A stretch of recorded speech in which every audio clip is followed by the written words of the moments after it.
There was shouting in the street. Passers-by slowed down and stopped to watch.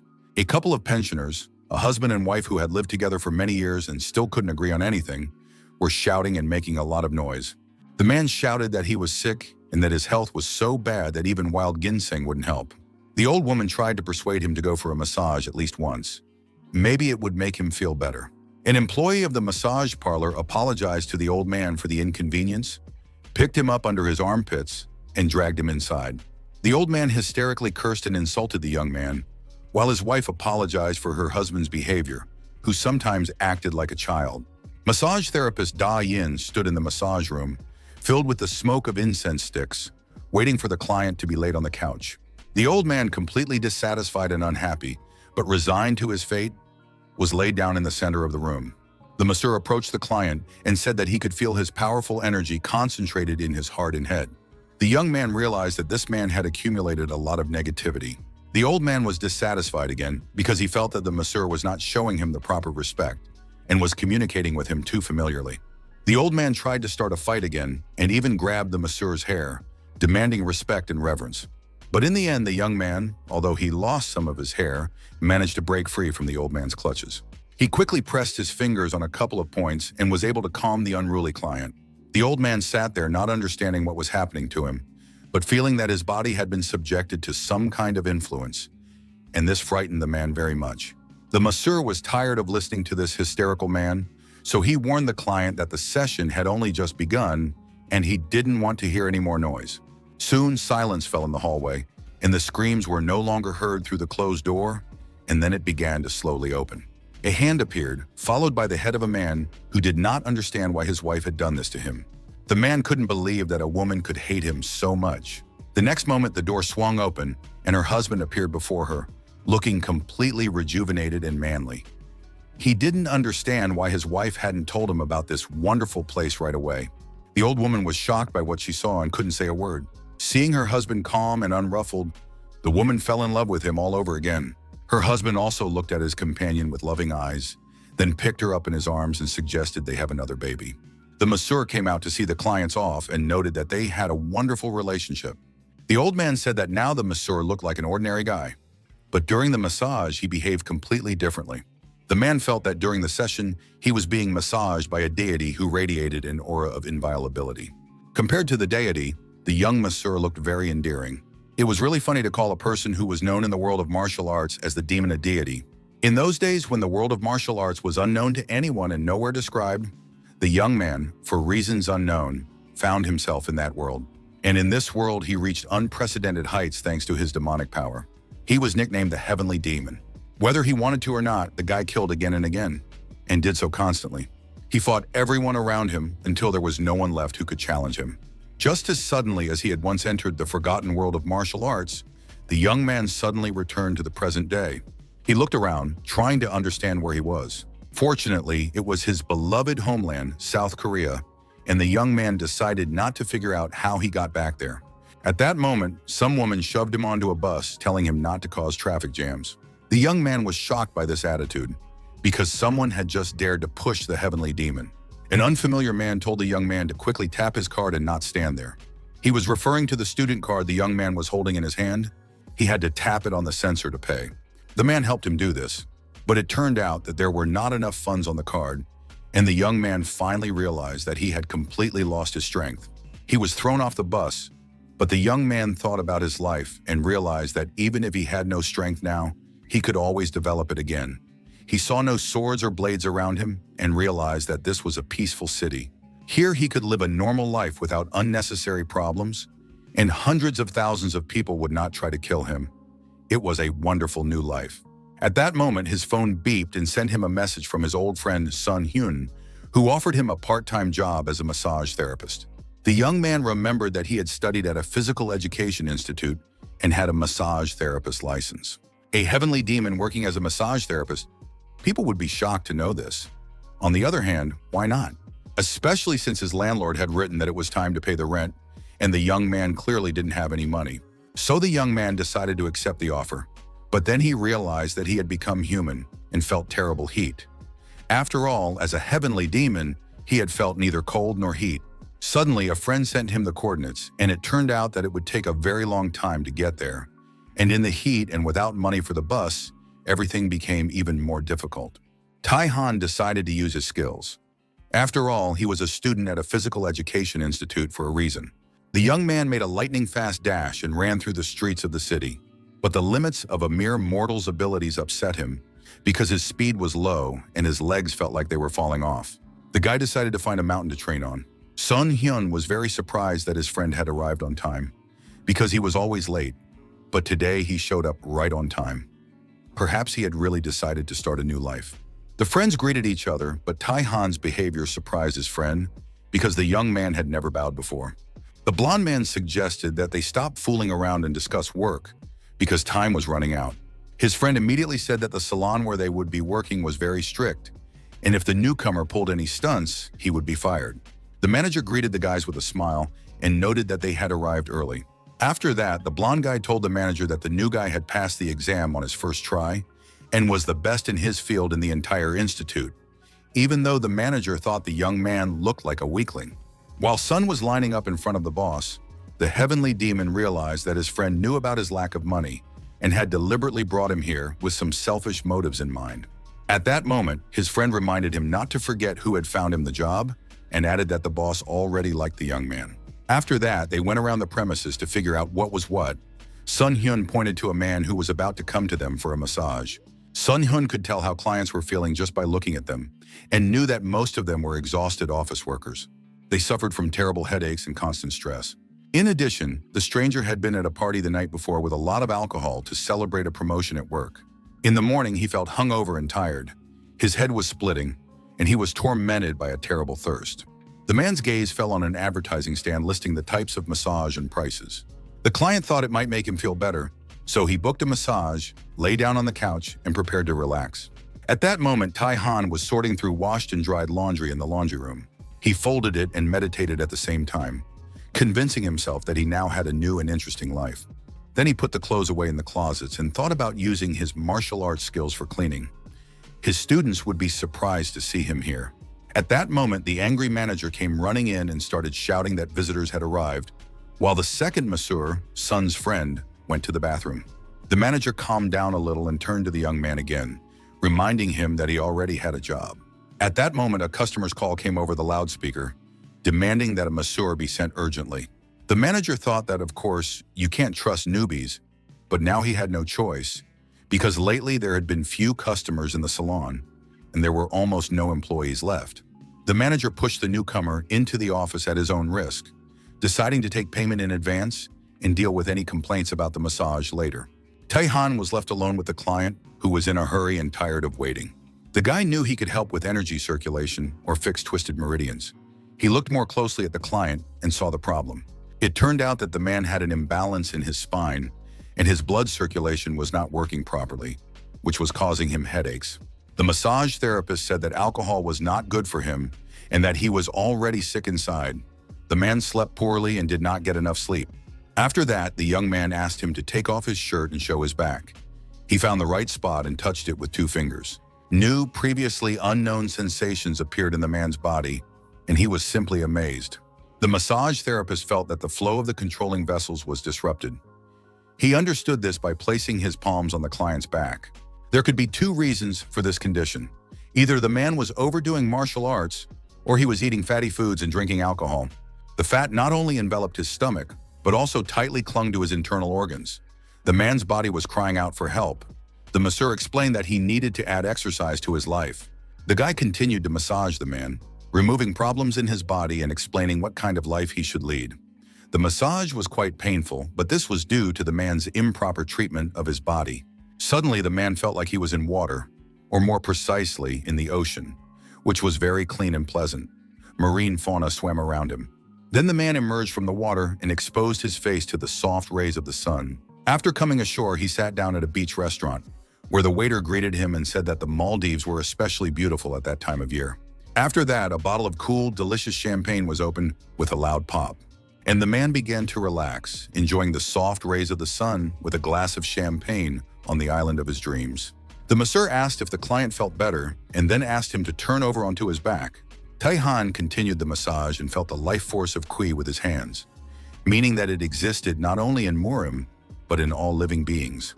The man's problem was that he was destroying his body by not allowing Qi to flow normally.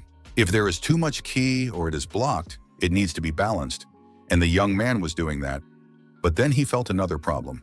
The masseur realized that the only way to heal the man's body was to use the absorption of stars technique. The young man placed his hands on the man's stomach and began the technique of absorbing the Qi of another being. After a few minutes, the process was complete, and the client was able to breathe more freely and felt like he had come back to life. Taehan was enveloped in the energy he received from the visitor. He left the massage room, leaving the client to rest. The manager was very worried and waited for him to come out, but the masseur reassured him, saying that everything had gone smoothly. The manager thought that the client must have been angry, but at that moment he heard an announcement that the flight was arriving at the massage parlor. The announcement sounded like it was at an airport, but this was just a regular massage parlor. Something strange was going on. At that moment, a happy man came out of the salon and greeted the manager. The client said that he had enjoyed a wonderful massage, as if he had spent a month on vacation. Although he had never experienced anything like this before, for the first time in his life, he felt so refreshed. After that, the client demanded that the manager give him the name of the therapist who had worked with him. He needed it, of course, for the reservation, and he wanted to pay for the most expensive and longest course of sessions right away, at least 10 procedures. Taehan was surprised that the demonic energy he had absorbed from the martial arts masters came in handy here, and since he had brought it here, he had to purify it and make it his own. This had to be dealt with urgently, otherwise the demonic possession would take this energy for itself. After many years without practice, the breathing exercises literally made his head spin. The young man felt that he might lose consciousness, so he decided to absorb the energy quickly and get rid of the bad energy. When the murky energy dissipated, only pure energy remained, which merged with the young man's personal energy. After that happened, the energy was completely absorbed, and the young man's mind cleared. He finished his practice and felt much better. Taehan realized that he would have to accumulate internal energy until he found a suitable mountain. The young man realized that his internal energy had doubled. Taehan understood that it was difficult to accumulate energy and earn money at the same time, and he would have to go to the mountains to dispel the remnants of the murky energy. Sun Hyun called out to him, saying that the manager was calling him, and very urgently. The manager announced to the massage therapist that a couple, a man and a woman, had come for a joint neck and shoulder massage. The guys had to work together. They accepted the order and went to the clients. Two rather well-fed people were lying on the couches. Massaging them was not easy. Sun Hyun reassured his friend not to worry and asked him to repeat after him. The clients were difficult and capricious, but soon the woman stopped understanding what was happening to her. It felt as if she was being massaged by a god. She was Sun Hyun's client, and the guy immediately imagined that she would complain about him to the manager. These thoughts immediately made his stomach churn, and unable to bear it any longer, he rushed to the bathroom. The woman couldn't understand where her masseur had disappeared to, and Taehan was left alone with two clients. She was about to leave the massage parlor and told her companion that it was time to go, but then she saw that something was happening to him. The man was completely relaxed, and his energy radiated like sunlight. The masseur decided to get to the root of the problem first, so he stimulated the middle epigastric point, the heavenly pillar water point, and the large transverse point. Finally, he let the energy flow through his entire body. The woman watched in horror, thinking that her companion was dying. By this time, Taehan had finished with the man and was heading toward the woman, saying that she also needed to get rid of the causes of her pain. It didn't take long, and soon both clients were in excellent shape and radiating amazing energy. They felt strength in their bodies and were as beautiful as in their youth. Their bodies were almost perfect. Their skin was firm, and their hair was thick and silky. Listening to their contented cooing, the young man remembered that he had not yet been to the noodle bar, but he would definitely do so after work. The masseurs were walking to the break room when they were stopped by the manager with a twisted face. Sun Hyun decided that he was going to scold them and immediately began to apologize for the two, promising to do better next time. But the manager snapped at the young man, telling him not to dare treat the precious body of the massage parlor's best employee carelessly. The clients were very satisfied, took business cards, and want to be regular visitors to Taehan. After that, the manager handed the young man an envelope with his monthly salary, which he decided to pay him as a bonus for doing such a great job on his first day. Taehan went to the restaurant that belonged to his father. While the young man was studying at the institute, he didn't really do anything, but with this money he would be able to buy a gift. The doctor warned the man that if he continued to pull and roll noodles, not only his health would suffer, but his entire business would suffer as well. But the man did not want to listen to the doctor's words, believing that he knew his body better and could still work. He hoped that nothing bad would happen if he continued to work in the same vein. However, as soon as the cook's hands touched the dough, a sharp pain shot through his shoulder. This pain had been bothering the man for a long time, but he knew he had to hold out for another year until his son finished college. Because of the pain that pierced his body, the man did not hear his son enter the noodle shop and put his hand on the sore spot. The man irritably pushed his son's hand away and said that he should not pretend to be his son because he had asked him to stop. The boy was very upset and taken aback that his own father did not recognize him. The man calmed down and looked closely at the visitor, who really was his son. They had rarely seen each other lately, and the young man had not even called his father, but now he had come to see him. It was clear that the father was offended by the young man, but a father's love is strong, and soon the man began to ask his son how he was doing and if he was hungry. The father said he would prepare food and sent his son to rest in front of the TV. The thought of eating his father's black bean noodles for dinner after so many years made the young man happy. The man continued cooking when suddenly he felt something strange. He scolded himself for not being able to cook a plate of noodles for his own child, when suddenly he felt something new in his body. It turned out that his shoulder didn't hurt. It was incredible, and the noodles rolled out on their own. After a long break, the cook was able to show off his skills again, stretching the dough into long strips. Soon his signature dish was ready and standing in front of his beloved son. The young man thanked him for the meal, and his father sat down next to him to watch him and talk to his child. The boy happily ate the noodles with beans, while his father thought about how his son's sudden arrival had frightened him. The man also noticed that his shoulder did not hurt at all.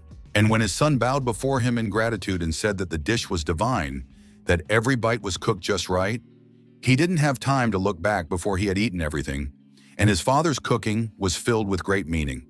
The young man saw his father's happy face and realized how foolish he had been not to visit him, expecting to return home only after he had achieved success. His father also looked at his son with suspicion, thinking that he might need financial help. His son's actions surprised him because Tai-Han didn't usually visit him just like that. The young man said that everything would be different now, and then asked his father to show him his back. Tai-Han wanted to massage his shoulders. His father immediately warned him that he was not ready to put up collateral for him, give him loans, or pay his debts. Decades of hard work had hardened his father's body, and constant labor without proper rest had completely exhausted him. The man's body was so overloaded that it was as if he wore rusty armor every day.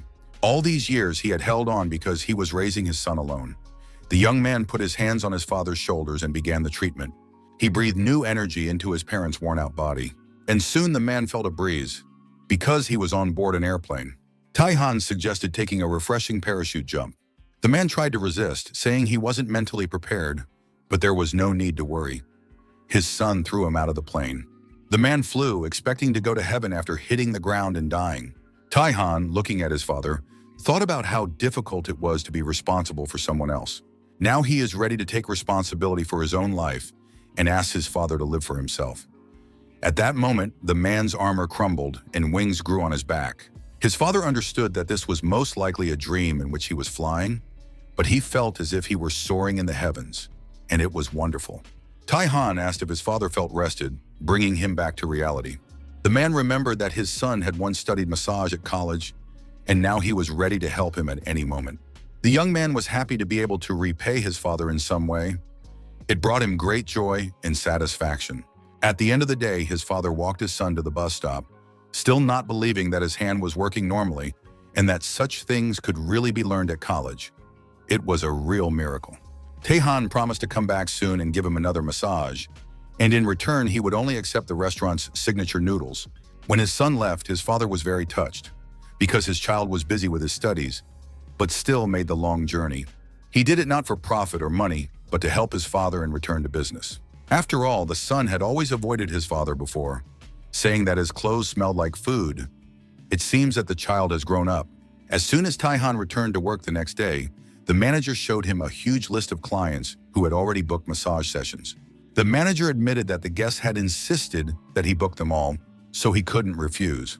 Tai-Han was ready to get to work, but the manager suggested they discuss an idea how they could make serious money together. The boss suggested having tea to discuss the plan of action. The essence of the proposal was to create a premium course that would be taught by massage therapist Tai Han. This would increase his salary. The manager admitted that all clients request this particular young man, and this course will satisfy the employee and also allow the massage salon to earn money before the guy leaves for another company. This course will be called the exclusive VIP massage course from Kang Tae-han. For the entire course, the young man will receive an excellent profit and a guaranteed 10% increase in income. The manager watched the young man and waited to see if he would accept or reject the offer. But the guy remained silent, and his silence could mean anything. Tai-han confirmed that he was satisfied with everything, but he did not want to skip his studies and hoped that the job would not interfere. The manager promised to adjust the schedule to fit the masseur's schedule. Tai-han was very naive and simple-minded in this matter, and considered himself lucky to have a manager who treated him with genuine respect, while other scammers took advantage of young workers. The manager was touched by this speech and offered to have tea to celebrate this amazing day. The man took a few sips and felt a crazy rush of energy. The tea was delicious, and they drank it near a beautiful mountain river that flowed between green trees. Each tea was different from the other, but the masseur chose the leaves that were perfect for Manager Juan, and it was amazing. The manager couldn't understand how the masseur determined which tea was right for a particular person. He realized that all this was only possible thanks to Tai-han's abilities. And the more often the manager saw him, the more impressed he was. Juan reported that he had told visitors about the new massage course, and someone had already booked a session. That guest turned out to be the young man's very first client, the one who had once suffered from a severe hangover. After that, things started looking up for the manager. He became the best on the team and prepared an excellent presentation, which he presented to the executives. The company president sincerely thanked him for his work and positive attitude, but noted that until the contract was signed, the presentation would have no real significance. The manager was once again faced with a huge responsibility. He had to prove himself to the CEO. After another massage session, he gathered his courage and actively set to work to prove that he was indeed a good employee. And just when he thought everything was going smoothly, his life was subjected to new trials. While signing the contract, the director of the new company suggested having a drink before continuing the negotiations. The young man refused, which upset his interlocutor, who complained that he had been feeling heavy and generally unwell lately. The employee realized that he needed to seize the moment and decided to tell the director about a way to replenish his energy. Tae-han welcomed visitors to the massage parlor with words that in this unknown paradise, tired people could find peace. This greeting was invented by manager Huang. It seemed strange that such a tiny massage parlor could recharge one's energy. The director thought the young man was just laughing at him and did not believe that this place could help anyone. The employee understood that if the massage went badly, he would be blacklisted. But he hoped that everything would change after the session. He persuaded his boss to try it at least once, assuring him that massage was ideal for people who had lost their energy. It was clear that the director did not believe a word he said. The director was extremely skeptical. He felt that his employees thought he was a fool for suggesting such a solution to problems. However, since he had already come to the office, he decided not to leave. He lay down on the couch and thought gloomily about working for a company where no one understood him or shared his concerns. Without even touching the man, Tae-han sensed that he had many internal problems. He saw that the man's body was filled with dark energy that clouded his mind and prevented him from functioning normally. Nevertheless, the masseur promised to clear his mind and help him. He started with the Chang Mono acupuncture point, designed to relieve pain in the chest, side, and stomach. Tae-han said that first he needed to concentrate the flow of energy in his own body before drawing out the dark energy. The director continued to scream, but soon felt that his stomach was getting better. Then the masseur warned that the real treatment was about to begin and that the client could scream as much as he wanted. To reduce the noise, the master activated several points on his neck. He did this not to avoid complaints, but to help the director's voice recover and strengthen more quickly. The man listened to him and thought he had ended up with a madman. The masseur noted that pain is part of youth and must be endured. Manager Huang, sitting in the reception area, was surprised by the unusual silence. He was glad that the session was going smoothly because complaints from neighboring establishments had already begun to cause inconvenience. The masseur continued his work, while the director, silently opening his mouth, desperately screamed that he was dying and asked for help. Meanwhile, Tae-han worked calmly and reflected that his job was unique. It allowed him to earn money and accumulate inner strength at the same time. Unlike in the world of martial arts, here he was benefiting not only himself, but also others. Tahan's father's noodle shop was operating as usual. Customers thanked the cook for their favorite noodles and were surprised at how well he looked, since he had recently said that he would leave because of pain in his shoulder. The cook said that his son had given him a massage and that his injured shoulder was now working perfectly. A local blogger was sitting at one of the tables who had come to write a negative review because many people had complained that the restaurant had lost its former spirit. But the rumors turned out to be false. The master was full of energy again thanks to his son's massage. The review was positive, and the establishment's reputation was restored. The employee waited outside the door for the director's session to end. No one could match the masseur's skill, but the man was still worried whether his boss would like it. As soon as the door opened, he immediately rushed to the director to find out his impressions. The director came out looking gloomy and immediately lashed out at his deputy, Nam. He was angry that his deputy had not told him about this place earlier. Now his head and body felt much clearer. The director immediately rushed to manager Juan to book his next visit, but it turned out that the entire month was already booked up. He offered to pay for several procedures at once, but this did not help to move up the queue. He had to accept the situation as it was. While changing in the locker room, the director and his deputy discussed the changes that had taken place and couldn't believe that their long-standing fatigue had really disappeared. The deputy decided it was time to discuss work issues with him and promised to bring him back again. But the director said he no longer needed it, as he had reviewed the contract and accepted its terms. This was wonderful news, and the deputy didn't even know what else to offer. The employee realized that his idea with the massage therapist had worked. Now both his work and his relationship with the director had improved. He bowed low to the masseur, saying that he owed his life to Taihan. Ever since the young man returned to the modern world, everything around him seemed strange. In the world of martial arts, people constantly tried to kill him, but here they thanked him, and it began to seem real. The day after the review was published, a huge line formed in front of Taihan's father's restaurant. The young man was seriously frightened. He decided that something bad had happened to his father, but it was difficult to get inside. When he reached the dining room, he rushed to his father, but his father was completely calm and busy with work. He said he was just about to call his son. The man wanted to ask for help. Today, he couldn't manage on his own. At the end of the day, tired but satisfied, they tidied up the restaurant. His father noted that after his recovery, the establishment had become lively again, and thanks to reviews on social media, many young visitors had come. He added that after the massage, his shoulder didn't hurt at all, which made him very happy. The man said that he had raised a good son and was sincerely grateful to him. But another thank you still embarrassed Taihan. His son said that he would stay with his father for a couple of days and would not leave today. However, it was not just a desire to help. The young man was going to go to the mountains. This seems strange because as a child he hated hiking. His father decided that his son simply did not want to work and was using hiking as an excuse. But the young man did not notice his doubts and said that next time he would take his father with him, because now he would be coming every week. Although his father assured him that at his age he would no longer be able to climb mountains, it was clear from his voice that he would very much like to. But now Taihan had a special goal, and he went to the mountains alone. The mountains delighted with their majestic landscapes and were considered one of the best places for geomancy. The young man sat on top of a rock, admiring the view, and thought that some things were impossible to do in the city. For example, there was no pure energy there, the real treasure of Korea. He received enough energy from the mountains to cleanse himself of the accumulated dirt. The process was completed successfully. Taihan felt relieved and realized that he had done the right thing by coming here. Now he would repeat this every time the murky energy became too much. As he was about to leave, he noticed 3 tourists climbing the same mountain. The place was well known and attracted travelers, although it was ideal for cultivating energy. The men were also surprised to see him, but they greeted him politely and offered him a cup of coffee. One of the tourists, Jung-ho, approached the edge of the cliff to admire the view. He explained to his friends that the best view was from the edge, but the rocks beneath his feet shook and began to crumble. The man realized that something irreparable was happening. The rock collapsed and Jung-ho fell down, disappearing into the gorge. One of his friends tried to jump after him, but it was madness. He could have fallen himself.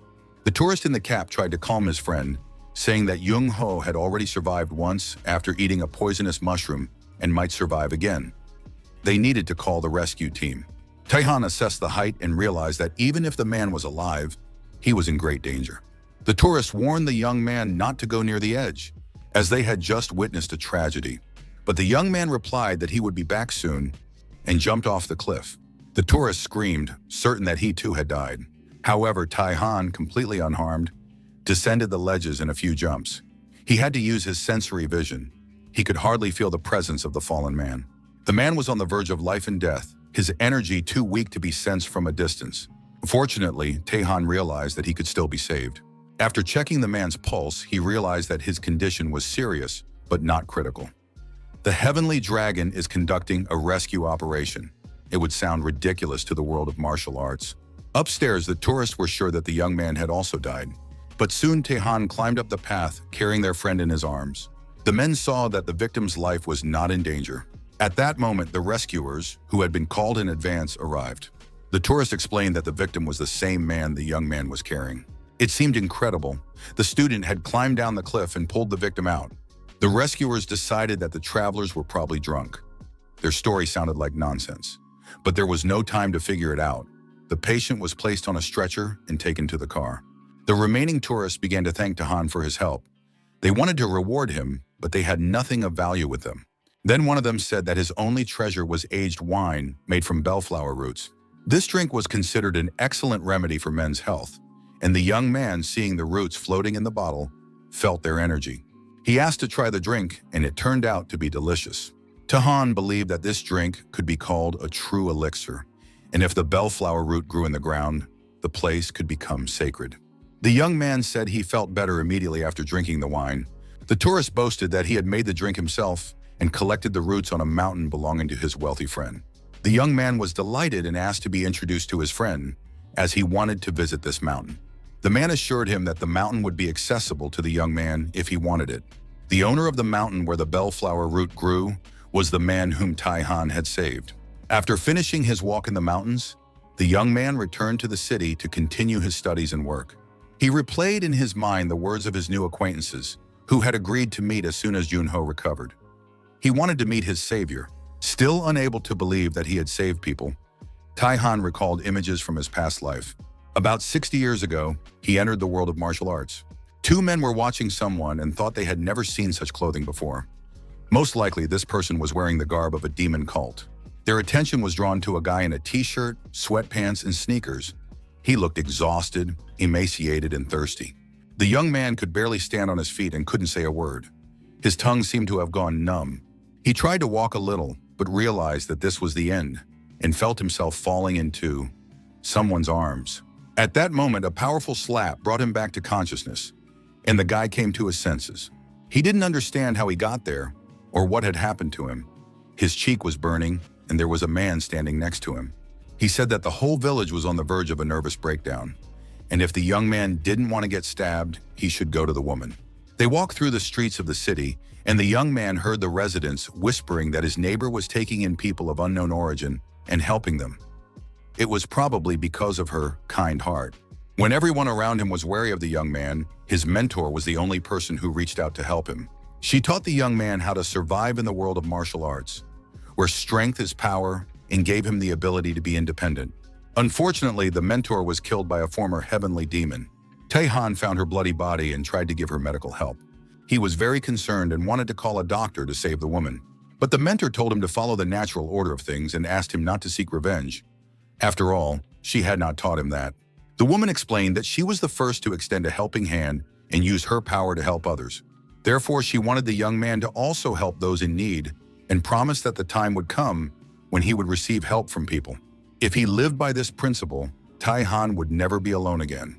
The boy promised to fulfill her last wish, but once disobeyed her, asking for forgiveness. He declared to the heavenly demon that he would not let him live, choosing the path of revenge, and killed many people. For the sake of revenge, he killed again and again until he was finally able to take full revenge. However, after that, he himself became a heavenly dragon, and it was too late to follow his mentor's will. Suddenly, the young man returned to the modern world in his young body and began giving massages, receiving sincere words of gratitude from people. He realized that now he could fulfill his mentor's last wish and live differently. His thoughts were interrupted by people's cries. They noticed a car moving very strangely down the street. It became clear that the driver had lost control. Passers-by shouted to each other to run away, except for one girl wearing headphones who did not notice what was happening. Taehyun tried not to use martial arts in crowded places, but he had no choice. He rushed towards the car just as it was approaching the girl. The wind blew her cap and headphones off her head, and she looked around in bewilderment. The young man, completely calm, held the car with his hands and warned her to be careful when crossing the road. He realized that his skills were not lost or rusty. The girl realized what had happened, but Taehyun said that the driver had handled it himself, and everything had worked out without his intervention. She was terrified, and the young man realized that she was even more frightened now, even though the danger had passed. He watched the stranger, trying to understand how she had accumulated so much dark energy. Taehyun put his finger on her neck, saying he could help. The beauty did not allow him to do anything to her, but the young man firmly and confidently ordered her to straighten her back and take a deep breath. After her breathing returned to normal and she calmed down, she was finally able to relax. She felt as if she were in the mountains, on the very path she often walked as a child. The girl lay on her back and rested as she used to. It was pleasant, although she hadn't practiced such memories for a long time. Returning to the present, she did not understand where these pleasant memories of the forest house had come from. At that moment, her savior, whom she wanted to thank for his timely help, said that it was time for him to go to work. The stranger finally took off her mask and explained that she was not a suspicious or mysterious person, but that he had seen her on television before. Her name was Yusia. She was very attractive, but the young man couldn't admit that he didn't watch TV. There was no such thing in the world of martial arts. Looking at the beautiful girl, the young man began to mumble something about the beauty of her name and how it sounded. He became embarrassed again, said he was late for work, and said goodbye to the stranger. The girl called after him and asked for at least his phone number. The guy continued to mumble awkwardly. In the end, Yusia managed to get his number, and the young man went about his business, leaving the beauty confused. The massage parlor employees shared a delicious and nutritious lunch. At that moment, a commercial was playing on TV, and Taehyun recognized the girl as the beautiful stranger he had saved the day before. Sun Hyun was happy that his friend had returned and was paying attention to girls again, because he had been very serious lately. Taehyun said that he was not going to become a fan of this beauty, and that was not something to think about. The next news item was from the sports section. The announcer was talking about the tragic fall of player Choi Tae-jun. Due to constant failures, the Korean baseball team suffered defeats, and Choi let the team down. Since last year, the pitcher had not been in the best shape, and this season his results had deteriorated even further. Sun Hyun noted that manager Hwang was a fan of the team and was now very nervous about the losses. Manager Hwang was upset every time his team lost. Taehyun watched the player, who had not been doing well since last year and had recently experienced a complete decline. Last year, Choi injured his shoulder and was unable to fully recover, which had a significant impact on the team. This is a common situation. Promising talents reach their peak and then fall back. In such cases, players either give up or choose the wrong methods. However, recovery is possible, and Taehyun went to work because his reservation was approaching. Manager Hwang was in a state of stress, as if he had seen a ghost. He reported that there was a guest in the massage room who was hiding his face. Hwang couldn't say a word, only making gestures reminiscent of baseball pitches. Sun Hyun suggested that it was some kind of athlete, but clearly not a superstar. They don't come to places like this. Hwang regained his ability to speak and turned to Taehyun, telling him to be careful because the fate of the whole world depended on it. Baseball player Choi was lying on the massage couch. He recalled the last final game, when whistles, boos, and insults rang out from the stands. The athlete tried not to pay attention and to focus completely on the game. Choi refused to run in 3 consecutive serves. Since his injury, he had not been able to return to his previous form, and it was unclear whether he would be able to get out of this situation. The shot was made and the ball flew at tremendous speed. It was clear that it could hit the target. However, the ball flew over the fence. The baseball player refused to run again, and the organizers called the coach to give instructions. After that, the coach decided to make a substitution. The team owners lost patience and Choi was taken out of the game early. After the match, the team returned home in a bad mood. Choi didn't understand what was going on. The doctors said that the injury had healed, but the sensation in his arm had changed.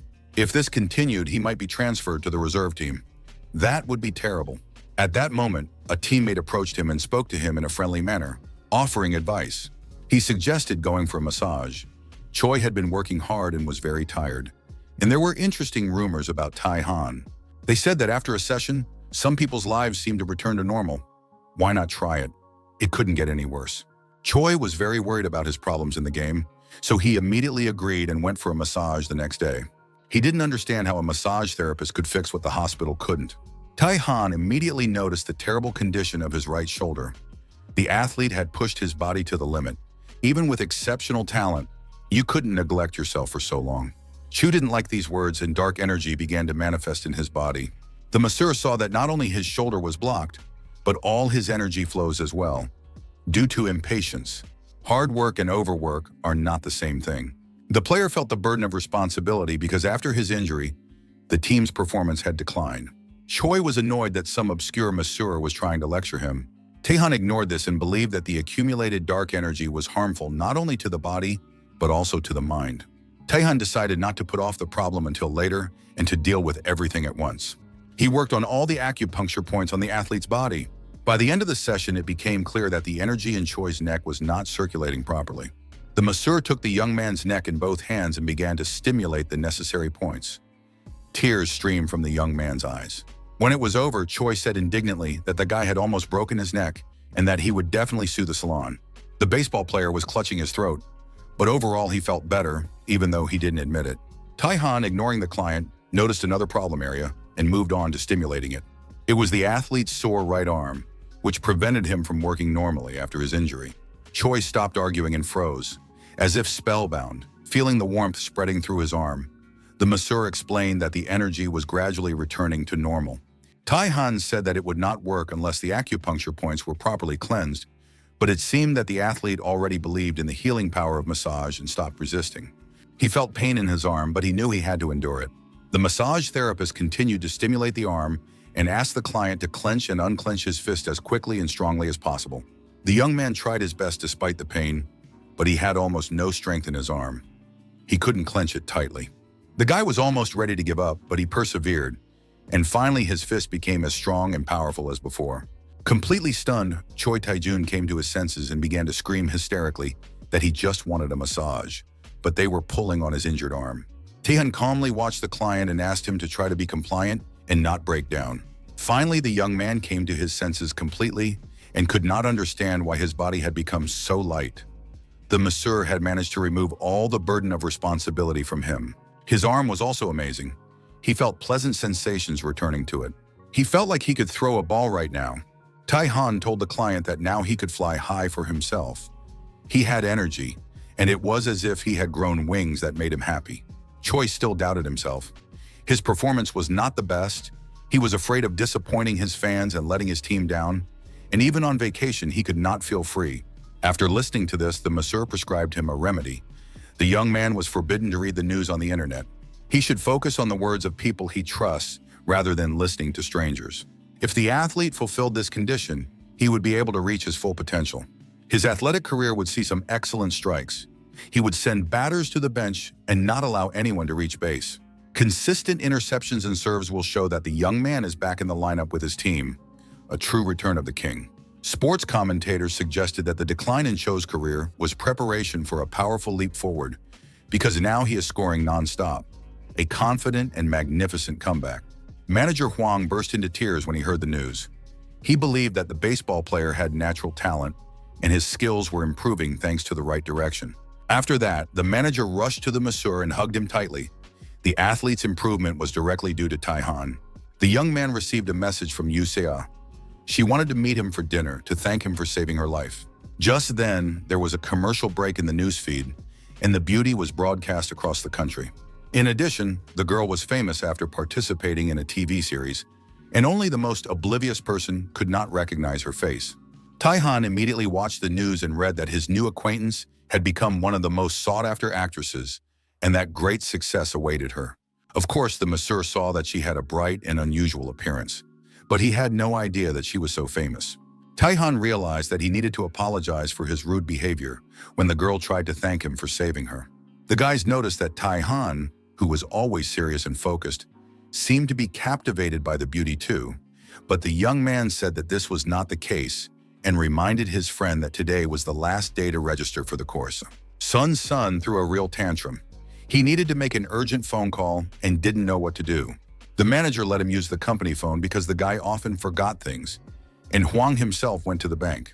Taehan struggled to type a message with one finger and marveled at the beauty's talent for typing so quickly. She must have some kind of superpower or talent for telepathy. At that moment, the door swung open and another masseur entered the room, looking for manager Huang. After that, the young man asked Taehan when he had become close with the manager. He noticed that lately all the clients were going to the young man and thought that the manager was directing clients to his favorite.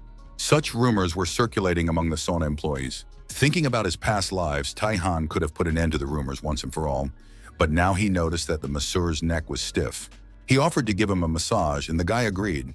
Besides, there was a free room, and the young man hoped to learn the new guy's secret.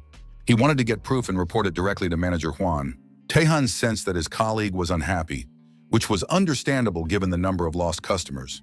It would be better to make him an ally. Taehan began the session and performed it with complete dedication and skill. After just a few minutes, it seemed as if a young boy was lying on the massage table instead of a man.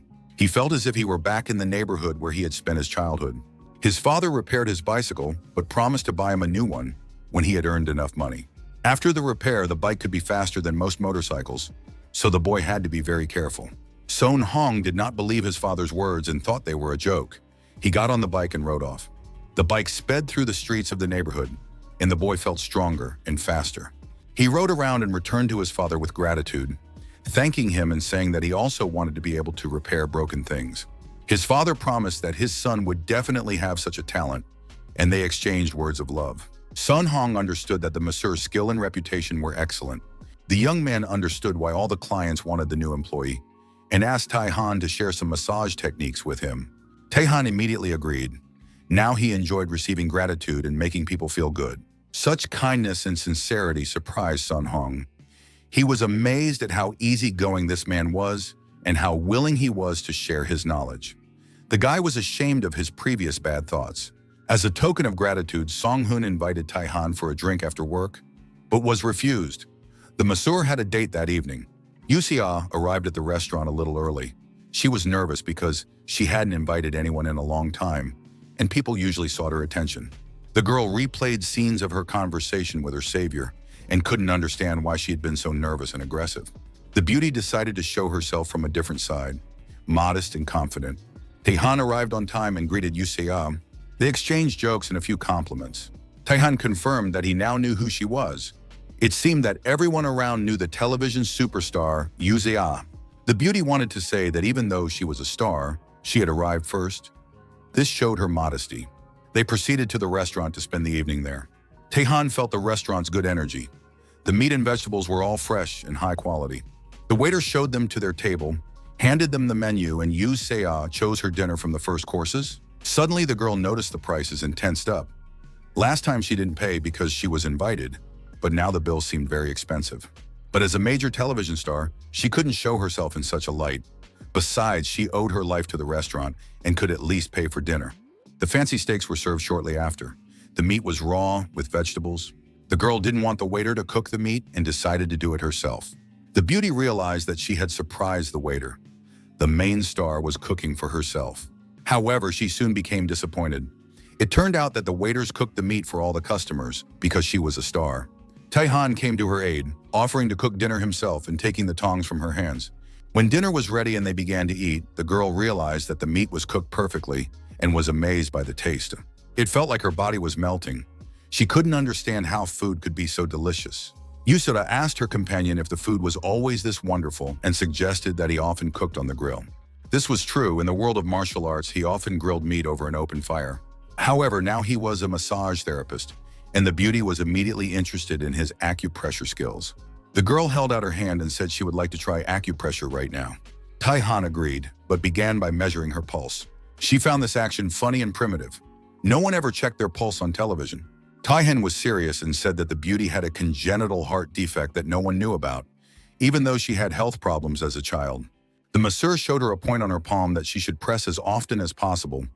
This would help prevent illness in the future. Suddenly, the girl felt a sharp pain. Her heart began to pound. She froze and thought. Then Yusea took her hand away and wanted to stop the massage. Taehan remembered a remedy, wine made from bellflower root, which could also help with heart disease. Dinner proceeded as usual, but the masseur already had a plan in mind. To visit the injured tourist, get permission to collect herbs, and bring the girl some suitable plants as a thank you for dinner. The next day, the young man went to the city hospital. The doctor said there was no good news. The man was still in a coma. He was lying in a hospital ward, hooked up to machines, effectively between life and death. Tai-han asked permission to take the patient's pulse. No one objected, and the young man began the measurement, saying that he had learned how to do this a long time ago. He touched the patient's hand and analyzed his body using energy. There were no serious problems. The doctor confirmed that the examination had revealed no abnormalities, but the man still could not regain consciousness. The doctor claimed that he could not cope with the patient's condition. Tai-han asked permission to try to wake the man up. The doctor laughed out loud when he heard this idea and said that he hadn't had so much fun in a long time. The man felt depressed because his friend was not coming to, but the young man's joke cheered him up a little. The doctor put his hand on the young man's back, trying to stop him, but Tai-han said that the patient would wake up soon and that they just needed to prepare the post-operative ward. After these words, the doctor became angry. The joke had gone too far, and he would have been angry if the young man had continued in the same vein. The doctor was very angry, but the young man insisted. The doctor said he would give him the whole hospital if the patient woke up, but if not, nothing. Tai-han said that the man was being reckless. He was no longer at an age to talk nonsense. The masseur said that promises should not be made lightly because one word could lead to disaster. The young man put his hand on the patient's chest. Energy began to circulate in the man's body, and blood rushed through his veins faster. He felt young and healthy. The man was in a field picking peppers into a basket when he heard a voice calling him to dinner. It was his beloved grandmother who had brought him lunch. His grandmother praised the peppers. They were delicious and firm, so her grandson's work would go well. The man said he was busy expanding the golf course and hoped everything would work out. The grandmother confirmed this. She said that everything would be fine and there was no need to worry, and that now he needed something to drink, handing him a cup. The man carefully took the drink from her hands. The feast continued, and the man felt that the grandmother cared for him. The grandmother said that after the meal, it was time to meet the benefactor. The man understood that picking peppers symbolized successful work, and now after the meal, it was time to meet the benefactor. The grandmother held out a spoon and said that it symbolized inheritance. She was glad that she was able to pass everything on to her grandson before he woke up. The man did not understand what dream she was talking about. Then the grandmother lightly tapped him on the forehead with the spoon and said that they would see each other later. Now it was time to say goodbye. The man woke up and came to his senses with a cry. The doctor was amazed. Modern medicine had been unable to wake the patient, but he had woken up on his own. The man did not understand where he was. His last memories were of mountains and a wonderful landscape. Tai-han was calm. He knew he could wake this man up. Suddenly, the doctor remembered how foolishly he had made promises when he swore to give the young man the hospital. It was an absurd statement, and now he hoped that the guy had taken it as a joke. Tai-han was about to turn to Jung-ho when suddenly a woman's scream came from the receiver. Everyone jumped and turned around. The scream was like a martial arts technique based on sounds. Jun-ho's wife was talking on the intercom. She was happy that her husband had regained consciousness and was telling him about his dream, where he had met his grandmother. The man was going to tell his wife all the details as soon as she arrived. The woman did not keep him waiting and arrived at the hospital a few minutes later to hug her husband. Jun-ho thanked the doctor for his treatment and care. The doctor did not take the credit for himself, but pointed to the young man as the real savior. Jun-ho remembered meeting this young man on the mountain. The doctor confirmed that it was the young man who had saved Chung-ho when he fell off the cliff. Even modern equipment could not explain the patient's long sleep, but the young man performed a miracle by waking him up with his bare hands. The doctor confirmed that the young man had helped Jung-ho regain consciousness. Everyone was happy, and the woman asked if the hospital now belonged to the young man. The patient did not understand what she meant, and the young man tried to come up with an explanation. Tai-han said that the doctor had promised to give him the hospital if he woke Jung-ho up. The woman heard the conversation through the home camera and saw how the young man brought her husband back to life. Jun-ho remembered that in his dream, his grandmother had predicted a meeting with a benefactor. Perhaps it was Tai-han, or maybe it was his friend Park, who had turned the hospital upside down to help. The doctor realized that he needed to resolve the situation and told the young man that it was legally impossible to transfer the hospital. But the young man interrupted him. Tai-han said he was joking and warned the doctor to be careful with his promises. When the property issue was settled, the doctor began to ask the patient about his memories. Tai-han recounted how he approached the cliff and fell. Now he didn't understand why he was left unharmed. Perhaps he had become a superhero or a deity on par with Captain America. The man realized that this was complete nonsense and turned to his savior. He didn't get the hospital, but maybe he wanted something else. Tai-han was still not used to the fact that he now helped people and regularly received gratitude. So he was slightly confused. Junho wanted to thank the young man and asked if there was anything he would like to receive as a token of gratitude. The doctor immediately hinted that the patient was a very wealthy man and that the young man could even ask for a whole house. While the young man was thinking, an argument broke out between the doctor and Young-ho. They began to accuse each other of not being able to properly thank a savior like Tai-han. In any case, everything turned out well. Young-ho was the owner of the mountain where valuable herbs grew, and now the young man would not have to face any difficulties in getting there. Manager Huang was exhausted from constant phone calls. All the clients wanted to see Master Kang Tai-han. All appointments were booked for the coming months. The phone was literally boiling, and even the premium course proved to be very popular and was sold out. Massage therapist Song-hoon went out to the reception area and asked if there were any clients for him. Manager Huang noticed that the guy had significantly more work. The masseur confirmed that his income had increased, and after a session with Tai-han, he saw a big difference in his technique. The manager did not like this news at all. He was furious. His subordinate had received a massage from the master, while he who organized the reception still had not. Sun-hoon tried to calm the manager down, explaining that it was a training session to practice technique, not a full massage. The young man understood. Judging by the energy emanating from Tai-han, this was a man who had been training for decades. It was simply impossible to possess such skill at his age. Sun-hong admitted that he would like to learn from the guy if his pride didn't get in the way. Manager Huang supported this idea and suggested formally asking Tai-han for training while he was still working at the salon. It wasn't a threat of dismissal. The guy was just extremely professional and would most likely receive a lucrative job offer elsewhere. At that time, the young man was discussing mountains with Junho. Both loved them very much, and now Junho was sharing his favorite places.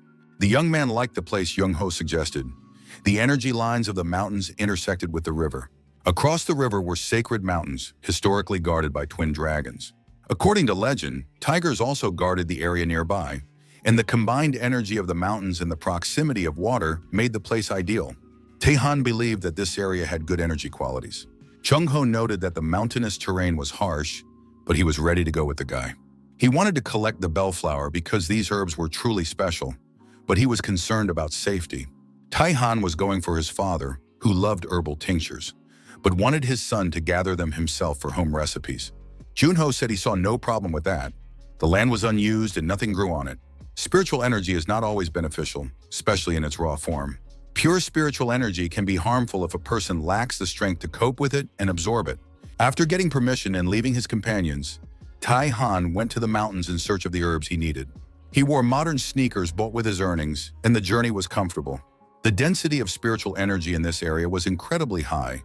It was amazing to feel it in the modern world. The guy found a suitable plant and pulled it out by the roots. The root was full of spiritual energy, like bells. Tai-han was amazed that he had found such powerful herbs at the beginning of his climb. What would happen next? He decided to survey the area and scanned it. The data shocked him. It would take months to collect all the elixirs and herbs. This untouched place was a real stroke of luck. Scanning the slope, he saw a bright, energetic glow. Energy of this color meant that his trip to the mountains had not been in vain. Tai-han rushed forward, realizing that he had stumbled upon a gold mine. But what he saw exceeded all expectations. He came to a clearing where every blade of grass was at least 20 years old, and some were over 50. He wouldn't be able to gather them all today. He pulled out one blade of grass, examined the root, and decided to try it. The bellflower was about half a century old. The guy chewed on the root and froze in anticipation. Streams of energy filled his body instantly. An impressive sensation. The red energy he had felt before was different. This ginseng was probably over 600 years old. A few years ago, the head of a large corporation bought a 650-year-old ginseng plant. The plant cost him a fortune, equal to the price of 4 apartments. Holding the root in his hands, the young man realized that he could have become a real estate mogul. His friend Sun Hyun had always dreamed of a life of leisure and wealth, just to tease his friend. But first, the young man must take care of the health of the landowner and his father, and use the remains of the root to strengthen his own power. The young man threw the root into his backpack, glad that now his father would not have to deal with minor ailments.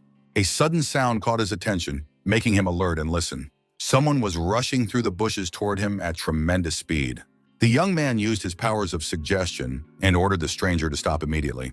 He understood that such an event was bound to happen, because from the very beginning of his climb up the mountain, he had sensed an unusual presence. A huge wild boar with glowing eyes declared that this was a sacred place and that the young man should put the ginseng back into the ground and leave immediately. The young man thought that if the animal could speak, then it must be a spiritual creature, a fact that was mesmerizing in a world with such energy. He realized that this was because of the sacred mountain, and that he was probably standing before a mountain god. The wild boar confirmed that he was a mountain god, but was surprised that the young man was not afraid of him. He radiated an energy unusual for a human being. The boar realized that he was facing a monster in human form and rushed to attack. But instead of killing the young man, the beast crashed flat into the mountain.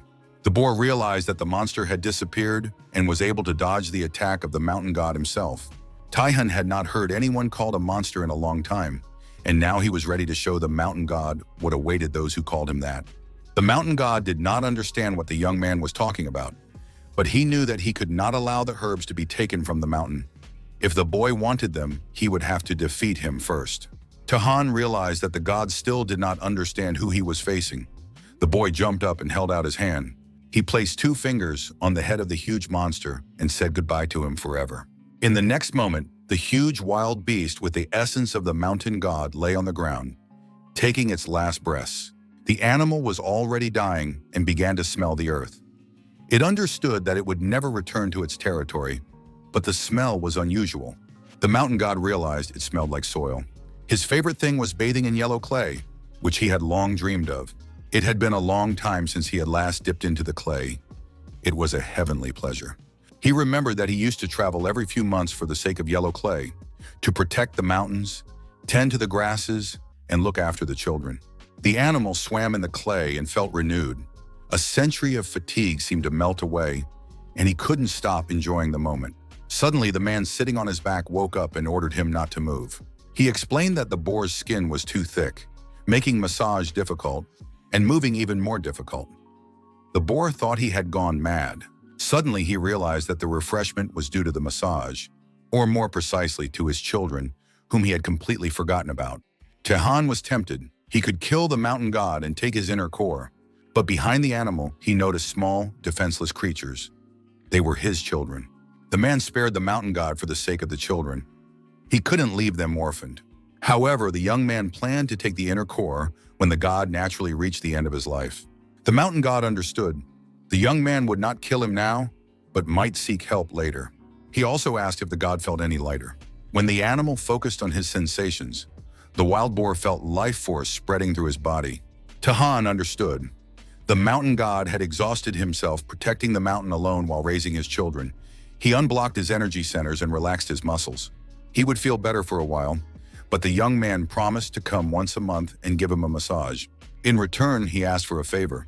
He wanted the mountain god to prepare the necessary herbs for him in advance. The young man could not constantly come to the mountain and look for herbs on his own, so he suggested a mutual benefit. The mountain god did not understand how to identify the necessary herbs, but the young man warned that today's massage was just the beginning. Thus, a partnership was formed. The partners agreed to help each other regularly and effectively. Today's lunch looked gorgeous and tasted wonderful. Taehan invited his colleagues to a restaurant to treat them at his expense. Sun Hyun asked his friend when he had learned such massage skills and why he hadn't taken him on as an apprentice. What a selfish person. Taehan simply replied that his friend would not have lasted long. Manager Huang asked the young man to give a special lecture to the staff. It would be a great opportunity for the company. The young man replied that it was impossible. His colleagues continued to pressure him, promising high pay for the training. Finally, the young man couldn't take it anymore and said that his mentor had already passed away. The guys felt a little ashamed of their persistence, but they understood that the teacher would most likely have been pleased. They assumed that the young man would be able to continue her legacy. He is very talented and he will succeed. Taehan agreed to teach his friend between clients. Sunhoon also volunteered to become an apprentice, and Taehan suggested that he join Sunhoon. It was a great idea, and Manager Huang immediately began calculating how much money they could earn once all 3 of them mastered the same massage technique. The manager saw such enthusiasm in Sunhyun for the first time, and realized that Tai-han would now be even busier. Tai-han said that the manager should join too, and although Huang had no intention of learning, he had to become a guinea pig. The man decided that Tai-han would massage him while he was being trained, but the young man disappointed him by saying that it would be Sun Hyun and Sun Hoon. The manager tensed up. He knew that unpleasant sensations awaited him because these beginners could do everything wrong. Sun Hyun began the massage using his usual technique, and Tai-han put his hand on Sun Hyun's hand, saying that he should reduce the force of the massage to a third. Tai-han realized that little would come of this training. His friend had weak internal energy, which needed to be built up first. Sun Hoon was next to take on the training. He put his hand on the manager's shoulder and began to massage him. The manager confirmed that Song Hun's actions were much better than the first ones, but Tai-han's skill was still on a different level. Tai-han took his colleague's hand and began massaging with him. Manager Huang felt refreshed, as if a powerful waterfall had fallen on his shoulders. He relaxed and looked completely satisfied and amazed. Tai-han noted that Sun Hoon had enough energy for a normal person. Although he did not yet know how to use it, it was impressive. Sun Hoon suggested organizing a festive dinner in honor of the first day of classes and thanking the mentor together with Sun Hyun. Manager Huang was in a great mood and noticed that Tai-han had become more physically fit. He was clearly working out. Tai-han had indeed gained strength. His internal energy had increased and his body had become more muscular. Now he wanted to test his strength after work. The young man told his colleagues that he needed to train today to maintain his mental balance, energy, and blood circulation. The guys decided to postpone the holiday dinner if their friend was busy. After work, the young man went to the local gym. The gym was modern and designed for ordinary people. Their internal energy could not compare to that of martial arts masters, so everyone trained hard. The young man walked around the gym and realized that it was a real blessing to train in such a spacious and peaceful place. His attention was drawn to the corner with barbells and weights, and he decided to start with them. Tai-han loaded a huge number of plates onto the barbell. The total weight exceeded 200 kilograms. All the local athletes watched the stranger with interest. The young man was squatting with a huge weight when an unfamiliar man approached him. The man said he had never seen a beginner with such a weight and that he could harm his health. While the man was talking, Tai-han continued to squat calmly. Soon, all the athletes in the gym were watching the young man with interest and enthusiasm, asking him about his diet and supplements. Tai-han listened to them and thought about people who were dedicated to fitness and possessed pure energy. They had no bad intentions, so the young man decided to help them a little. The line formed quickly. There were many who wanted to help. Among them were girls who wanted to check their figures and choose equipment. Soon, a scandal broke out between the men and women. They asked them not to interfere and to mind their own business, not to bother the guy. Another newcomer appeared, sent by the team leader, who noticed that the young man looked exhausted. Seeing the barbell, the newcomer decided that this was a suitable exercise. Lee Dongchan was surprised. Training could increase fatigue because he would get even more tired. But the young man trusted the leader, grabbed the barbell, lowered it to his chest, and tried to lift it. The weight was too heavy, and the guy began to suffocate, losing consciousness. At the last moment, someone's hand helped him lift the barbell, and he was able to breathe deeply. Looking at the stranger, Tai-han realized that there was someone in the gym who needed help. The video game company was located in a huge building in the city center. The design of the latest game characters was terrible. Players would not like it, and it would not help promote the game. The boss called the manager and demanded that the design be redone, reporting the results at the next meeting. The young man went out onto the roof with a cup of coffee, thinking about how to tackle the task, feeling constantly tired. The chief manager was surprised to see the assistant designer there in the evening when he should have been resting. Lee Dongchan said that he had been assigned by the team leader to work on the changes. Not long ago, the young man was a genius in the gaming industry, but now he felt that his heyday was over. The manager disagreed with this opinion, believing in the designer's potential. The manager shared a secret.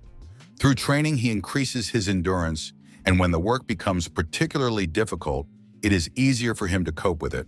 He believed that when the body is filled with energy, the mind becomes clear, and the senses return more quickly, so training is essential.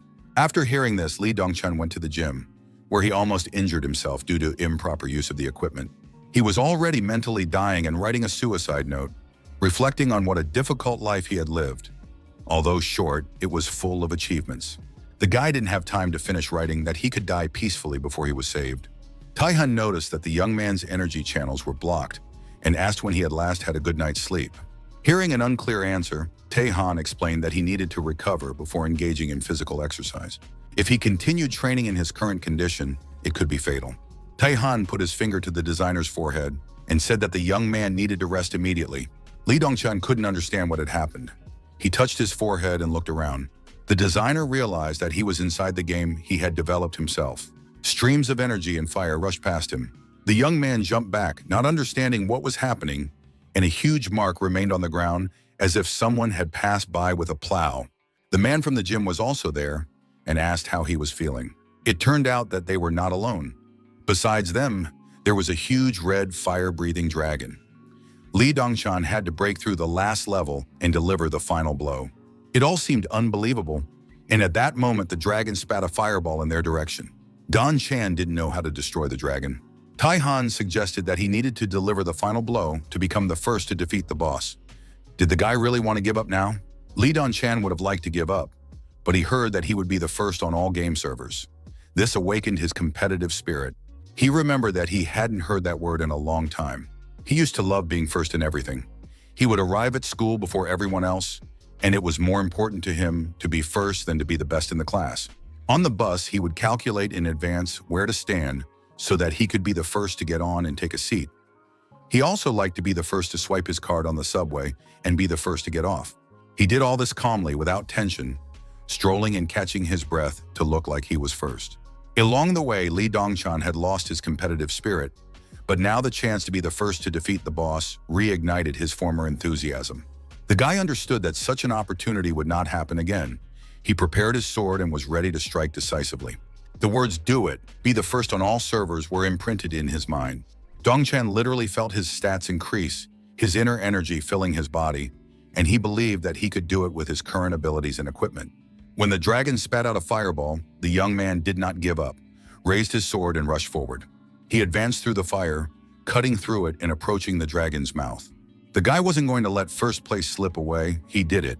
Lee Dongchan came to his senses on the warm-up mat, where an unfamiliar guy was helping him. The programmer couldn't understand what had happened to his body. He felt strong and rested again because Taehan had quickly unblocked his energy channels. Not only his body, but his mind was clear too. The fog in his head had dissipated. Lee Dongchan admitted that no matter how much he slept, he never felt rested, and even healthy eating didn't help. He wondered how beneficial a full massage session would be if a few massage touches had brought such benefits. The programmer believed that a real miracle had happened, and Taehan was the magician. A new concept for a system of improvements in the game came to the young man's mind, which he would definitely apply so that modifications to body parts would increase freedom of growth. He sincerely thanked Taehan for his help.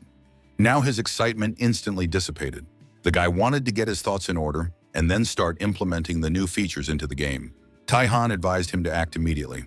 As soon as the young man understood what changes he wanted to make, that would be the path of a true professional. A few days later, at his father's restaurant, Taehan was helping to tidy up at the end of the working day.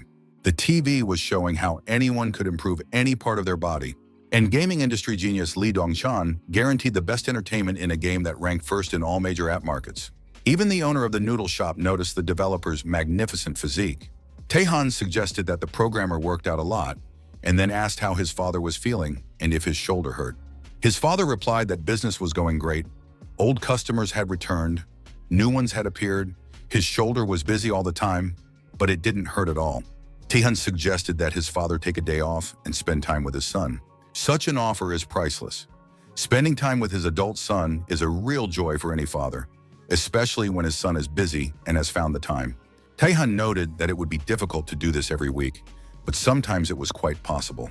His father thought about it and remembered that he had always dreamed of trying golf. But the man understands that golf is a very expensive hobby. However, after hearing about the game once, he now thinks about it constantly. Taehan admitted that he had plenty of money and that they would definitely play once a year. A few days later, a pleasant meeting took place in the tea house. Yusha booked a table at this lovely little restaurant, and the young couple enjoyed a wonderful atmosphere and mood. The girl drank tea while they waited for their food to arrive, and a wave of pleasant sensations washed over her. It was as if she had been transported to some very distant pleasant memories there. A cool breeze rustled the leaves of the trees and smelled of grass. She felt both cozy and refreshed at the same time. The tea brought back memories of where they used to live. She noticed that the guy knew a lot about tea, and that maybe they should meet more often so that she could learn more too. Tahan didn't want to talk while drinking tea and suggested that his companion simply enjoy the taste and not think about anything. The girl couldn't relax at all. She drank tea but talked constantly and remained tense. Tahan advised her to just drink tea and not think about anything, to enjoy herself and relax. Yusha tried very hard to enjoy herself, and sometimes she even succeeded. Finally, she was able to concentrate and not be distracted by thoughts of anything. The young man said that today he would pay as a token of gratitude for the beautiful woman introducing him to such a wonderful tea house. The girl said that this time she was going to do the same. Tahan said that he did not consider today's meeting to be business. Rather, he simply enjoyed the time they spent together. Yusha asked him again if he really enjoyed spending time with her. She stuttered and choked on her tea. The young man confirmed that this was indeed the case and that he enjoyed spending time with her, because there was no reason not to enjoy lunch and tea in the company of a good person. This answer delighted the beauty. It meant that the guy saw her in a good light, and she decided to invite him to go with her to a music show the next day. The young man refused, and Yusei barely restrained herself from smashing the cup over his head. She hadn't encountered such insolence in a long time, and no one had ever refused her before. The girl understood that he was talking about another woman. Taehan told her that he was going to play golf with his father. It would be his first time, and it would also be his father's first time. The beauty realized that the young man had a wonderful relationship with his father and was the perfect son. The young man believed that one should treat one's parents well while they are still around. Of course, this was a cliche that everyone knew, but sometimes it was difficult to do even if you knew it. Yusia suggested that they play golf together sometime in the future, saying that she wasn't very good at it but would try her best. Taihan said he would definitely let her know when he was ready for a round.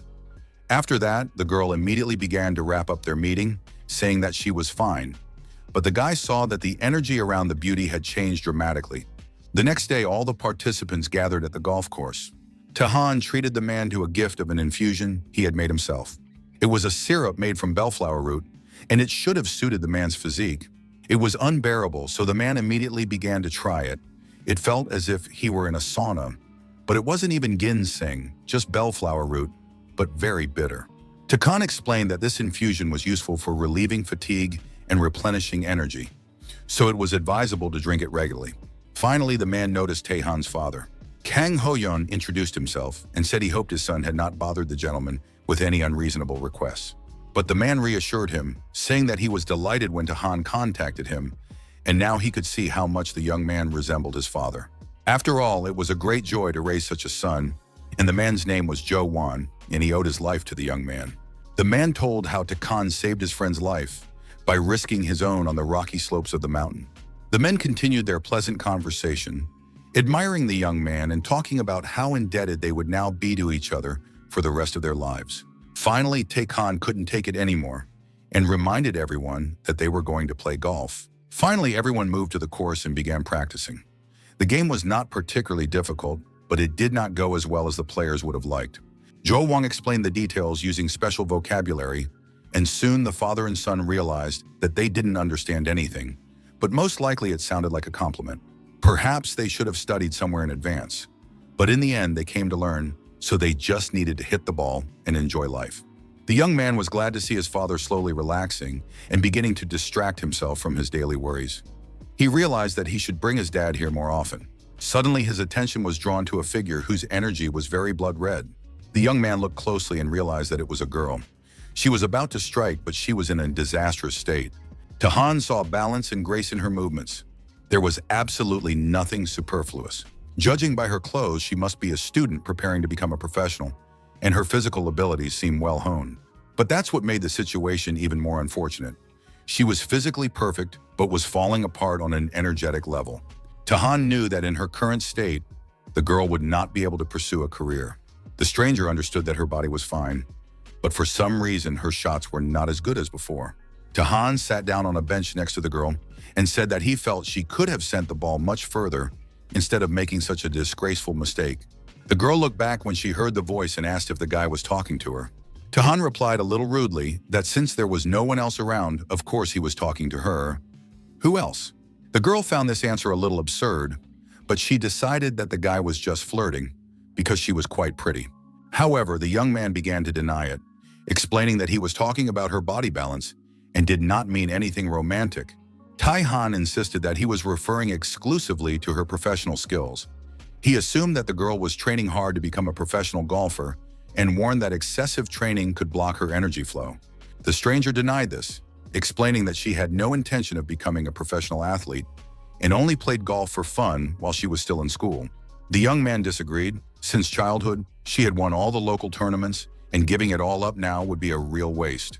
No one knew that she had once been a youth sports star, and the girl thought she was dealing with some kind of fanatic stalker. Tai-han pointed to the wall behind her, which was covered with photographs and awards featuring the girl. The stranger stopped arguing and admitted that it had been a long time since she had won anything, and now no one recognized her. She had started having some problems with her body, and it had happened suddenly. The young man said he could temporarily fix her condition and asked her to give him her hand for diagnosis. Despite her doubts, the girl trusted the young man. He looked trustworthy. Tai-han took her hand and pressed his finger on one of the acupuncture points on her wrist. A deep warmth spread through the girl, and she felt very good and comfortable. She felt as if she were in her grandmother's country house, cozy, her body relaxed and sleepy. The stranger said that he had improved her condition for the moment, but that it would take more time to solve the overall problem. He offered his services and asked her to contact him at any time. The young man handed her a business card with his phone number, saying he was ready to help if necessary. After that, the young people said goodbye, and the girl went to the locker room. The men noticed the beauty who had left and decided that Tai-han had come not to play golf, but to flirt with pretty girls. Cho-won added that athlete Yun-bi was not the type to open up to people easily, which meant that she really liked the guy. The men began to recall how they themselves had flirted left and right in their youth, and how girls lined up in front of them. At that moment, Shin Jun-ho, who had already been discharged from the hospital, joined the players. He was active and healthy again. The men said they had finished training and were planning to go out for a bite to eat. Jo-won added that they were going to try the most delicious homemade noodles from the best noodle maker. Jun-ho was happy to meet his savior's father and learn that he made the most delicious noodles. The men immediately hit it off. Tai-han realized that everyone was fine and comfortable with each other without him and decided not to interfere. But Jung-ho called out to him. The young man said he needed to go to the mountains for medicinal herbs. He planned to take the bus and return late in the evening, but wanted the men to relax and enjoy themselves. Jun-ho detained his savior, saying he had a small matter to discuss. Without going into details, Mr. Shin put the young man in his car and drove to his home. A white car was parked near his house. It was not new, and Mr. Shin was going to sell it, but decided it would be better to give it to Tai-han for a bargain price. The man set a price that seemed ridiculous even for a guy like him who didn't have much money to spare. The young man was surprised. He couldn't believe that no one else had bought the car for that amount. Finally, Jun-ho admitted that he just wanted to give the car to the young man, but was afraid of embarrassing him, so he offered him a deal. This way, the young man did not feel obligated, could pay for the purchase, and Mr. Shin was reassured about his gratitude for saving his life. The situation suited both parties, and they decided to test the car right away to make sure that, even though it was used, it was still in top condition. The men inspected the car and took it for a drive around the neighborhood to test it out. Tai-han was pleased. He understood that Mr. Shin had been tactful, and now he had to repay him properly. The car sped along at high speed, much to the delight of its passengers. Jun-ho was surprised by the young man's skill behind the wheel and wanted to know who had taught him. Tai-han said that this was his first trip. He had obtained his license many years ago, but had only recently completed his training. The young man sincerely thanked Mr. Shin for the car and promised to drive it carefully. The next day, the young man received a message from golfer Che Yun-bi, saying that she would be arriving soon and would be using his services. Sun Hyun noticed that his friend was texting someone. He made a jealous scene, accusing his friend of choosing love over him. After all, he, Sun Hyun, was his only friend. When the passion subsided, the masseurs turned their attention to the visitors. Among them was baseball player Tai Jung, whom Tai-han had previously rehabilitated. He was not alone. Next to him was the manager of the Hani Hawks team, Oh Jae-yoon. The manager said that everything around was modest and not as luxurious as he had expected, even though the place had been recommended by the coach's wife. Choi replied that he had felt something similar last time, but after the massage, he felt healed both physically and mentally. The manager admitted that he sometimes feels a slight sense of guilt when his best baseball player shares his problems with him. It turned out that Choi had given up his massage appointment for the manager. He believed that all this was for the good of the team and hoped that the manager would be able to realize his ideas and at the same time, improve his own health. The team manager insisted that he was not there for himself, but for his work, and that he was thinking exclusively about his players, about the guys. Taehan greeted the clients, and baseball player Choi announced that he had brought his coach with him today. The man said that his wrist and shoulders were slightly bothering him, and his knees were also a little sore, but he didn't mention the problem in his lower back, wanting to see if the massage therapist would notice it. The guy immediately said that these were minor issues, but there were more serious problems than it seemed, and the team manager was very surprised to hear this. After finishing their greetings, the men headed to the massage room. Jae-young was a little tense, but decided not to be afraid and hoped that everything would go well soon. Sitting on the couch, Jong-yoon told the masseur that only his wrists and shoulders were bothering him. Taehan placed his hands on the man's back and noted that the real problem was hidden in his lower back. The masseur gently probed his spine, moving lower and lower until a terrible pain pierced the client's body. He stood completely alone and miserable in the scorching desert. There was no one around, so the man set off in search of people and water. The heat made it difficult to breathe and his throat was parched. On top of that, his head began to spin. Jae-young did not understand where he was or why he had ended up here. The man realized that he needed to return as soon as possible and continued walking through the desert under the scorching rays of the sun. Soon fatigue and heat took their toll, and the man fell to his knees, realizing that he could not go on. The next moment, there was a surfboard under his knees, and next to him, on the neighboring board, sat a masseur who said that the man had gone too far and it was time to have some fun. Jae-young couldn't understand where the guy had come from or what it meant to have fun in the desert. The masseur replied that he had come to arrange a short vacation because the man was too busy to allow himself a break, and especially surfing in the desert.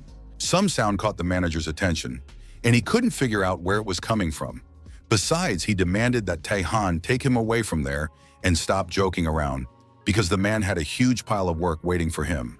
The masseur did not respond to Jae-young's words, and soon a shadow began to gradually cover the two vacationers. The next moment, huge waves picked up their boards and the men were carried away on the waves. The manager still couldn't relax and screamed desperately, even though the young man suggested he enjoy his rare vacation. Taehan asked him to trust him and suggested that the manager stand up. The masseur's sincere, honest, and kind gaze was endearing, and a few moments later, the man was already standing on the board. The sensations were simply wonderful, refreshing, feelings he had never experienced before. He was able to truly relax. Taehan realized that the client was already feeling better, his back was fine, and now he could get down. Jae-young was simply happy. He had no idea that massage could improve the quality of life so much. Taehan praised him for his endurance and noted that the man had endured severe pain with dignity. The massage therapist suggested that next time he would massage more vigorously to finally deal with the problems in his back and lower back. And then finally, the manager admitted that he had not actually come for the massage or to improve his health. He had come to hire Taehan as a personal masseur for the baseball team. The man fell to his knees, begging him to fulfill his request to become the exclusive masseur for the Honey Hawks. Sun-hyun was ready to bite his nails out of envy when he heard the news. Taehan saw no reason to refuse such an offer and was going to start work the following week. Manager Hwang overheard the guy's conversation and began to worry about the salon's profits and his earnings. The man had hoped to enjoy the good life thanks to Taehan's work, but now he could kiss his dreams of a vacation goodbye. At that moment, Taehan offered his friend a position as an assistant on the team, but Song-hyun declined, saying that he valued his clients very much. Taehan promised to bring baseball balls autographed by the players as soon as he had the opportunity, and manager Hwang realized that the young man was not quitting, but would be helping the team on his days off. Taehan confirmed that he would not be leaving for Hanko and had just extended his contract here. Another wave of happiness and gratitude swept over manager Hwang, and he rushed to hug his lucky ticket. The man admitted that he was very worried about what would happen to the clients if Taehan left them. But the guy said it wasn't about the money at all. If he only wanted money, he wouldn't have become a massage therapist. To simply earn money, the young man would have taken up mixed martial arts. The guy did not explain why he made this choice, leaving the man to find the reason himself. Sun-hyun said he would always be there to protect and support his old friend. Manager Hwang showed great sensitivity and told the young man not to bother Taehan. The young man noted that the manager had experience and insight, although he still worried too much about money. Taehan felt a strange sensation seeing his clients and loved ones relaxed after a massage. When he was a heavenly demon, nothing like this happened, but now the feeling of satisfaction brought him true pleasure. Taehan looked at his colleagues with love and affection, realizing that there was no need to leave this place. The young man still wanted to enjoy this naturalness and harmony. At that moment, a group of girls appeared in the sauna, taking pictures and posing for each other. They discussed all kinds of beauty tips, shared recipes and life hacks. The men noticed that these customers had not been in their salon before, or rather, they had looked completely different before. The manager recalled that when he gave them the key to the locker, they looked like squeezed lemons, tired, exhausted, and worn out. Now their bodies were full of life and energy. It was unclear how one massage could have done such a thing. It seemed almost like magic. Son, watching his friend, couldn't understand how the young man managed to serve all the customers without getting tired. Perhaps he had a huge debt and was forced to work so hard. The manager believed that the situation was quite different. It seemed that Tai-han glowed from within, and his muscles were strong and powerful. Sun Hyun was about to leave work because he had an appointment, but Tai-han was going to stay because he still had customers. His friend couldn't take it anymore and started asking about the young man's debts and how much he had lost, because now he was working nights to make up for his losses. Sun Hyun even thought that his friend was addicted to gambling and was losing huge sums of money, which was no longer funny and required urgent intervention. Tai-han reassured his friend, saying that he had not lost anything, and on the contrary, his finances were in perfect order. This completely baffled Sun Hyun.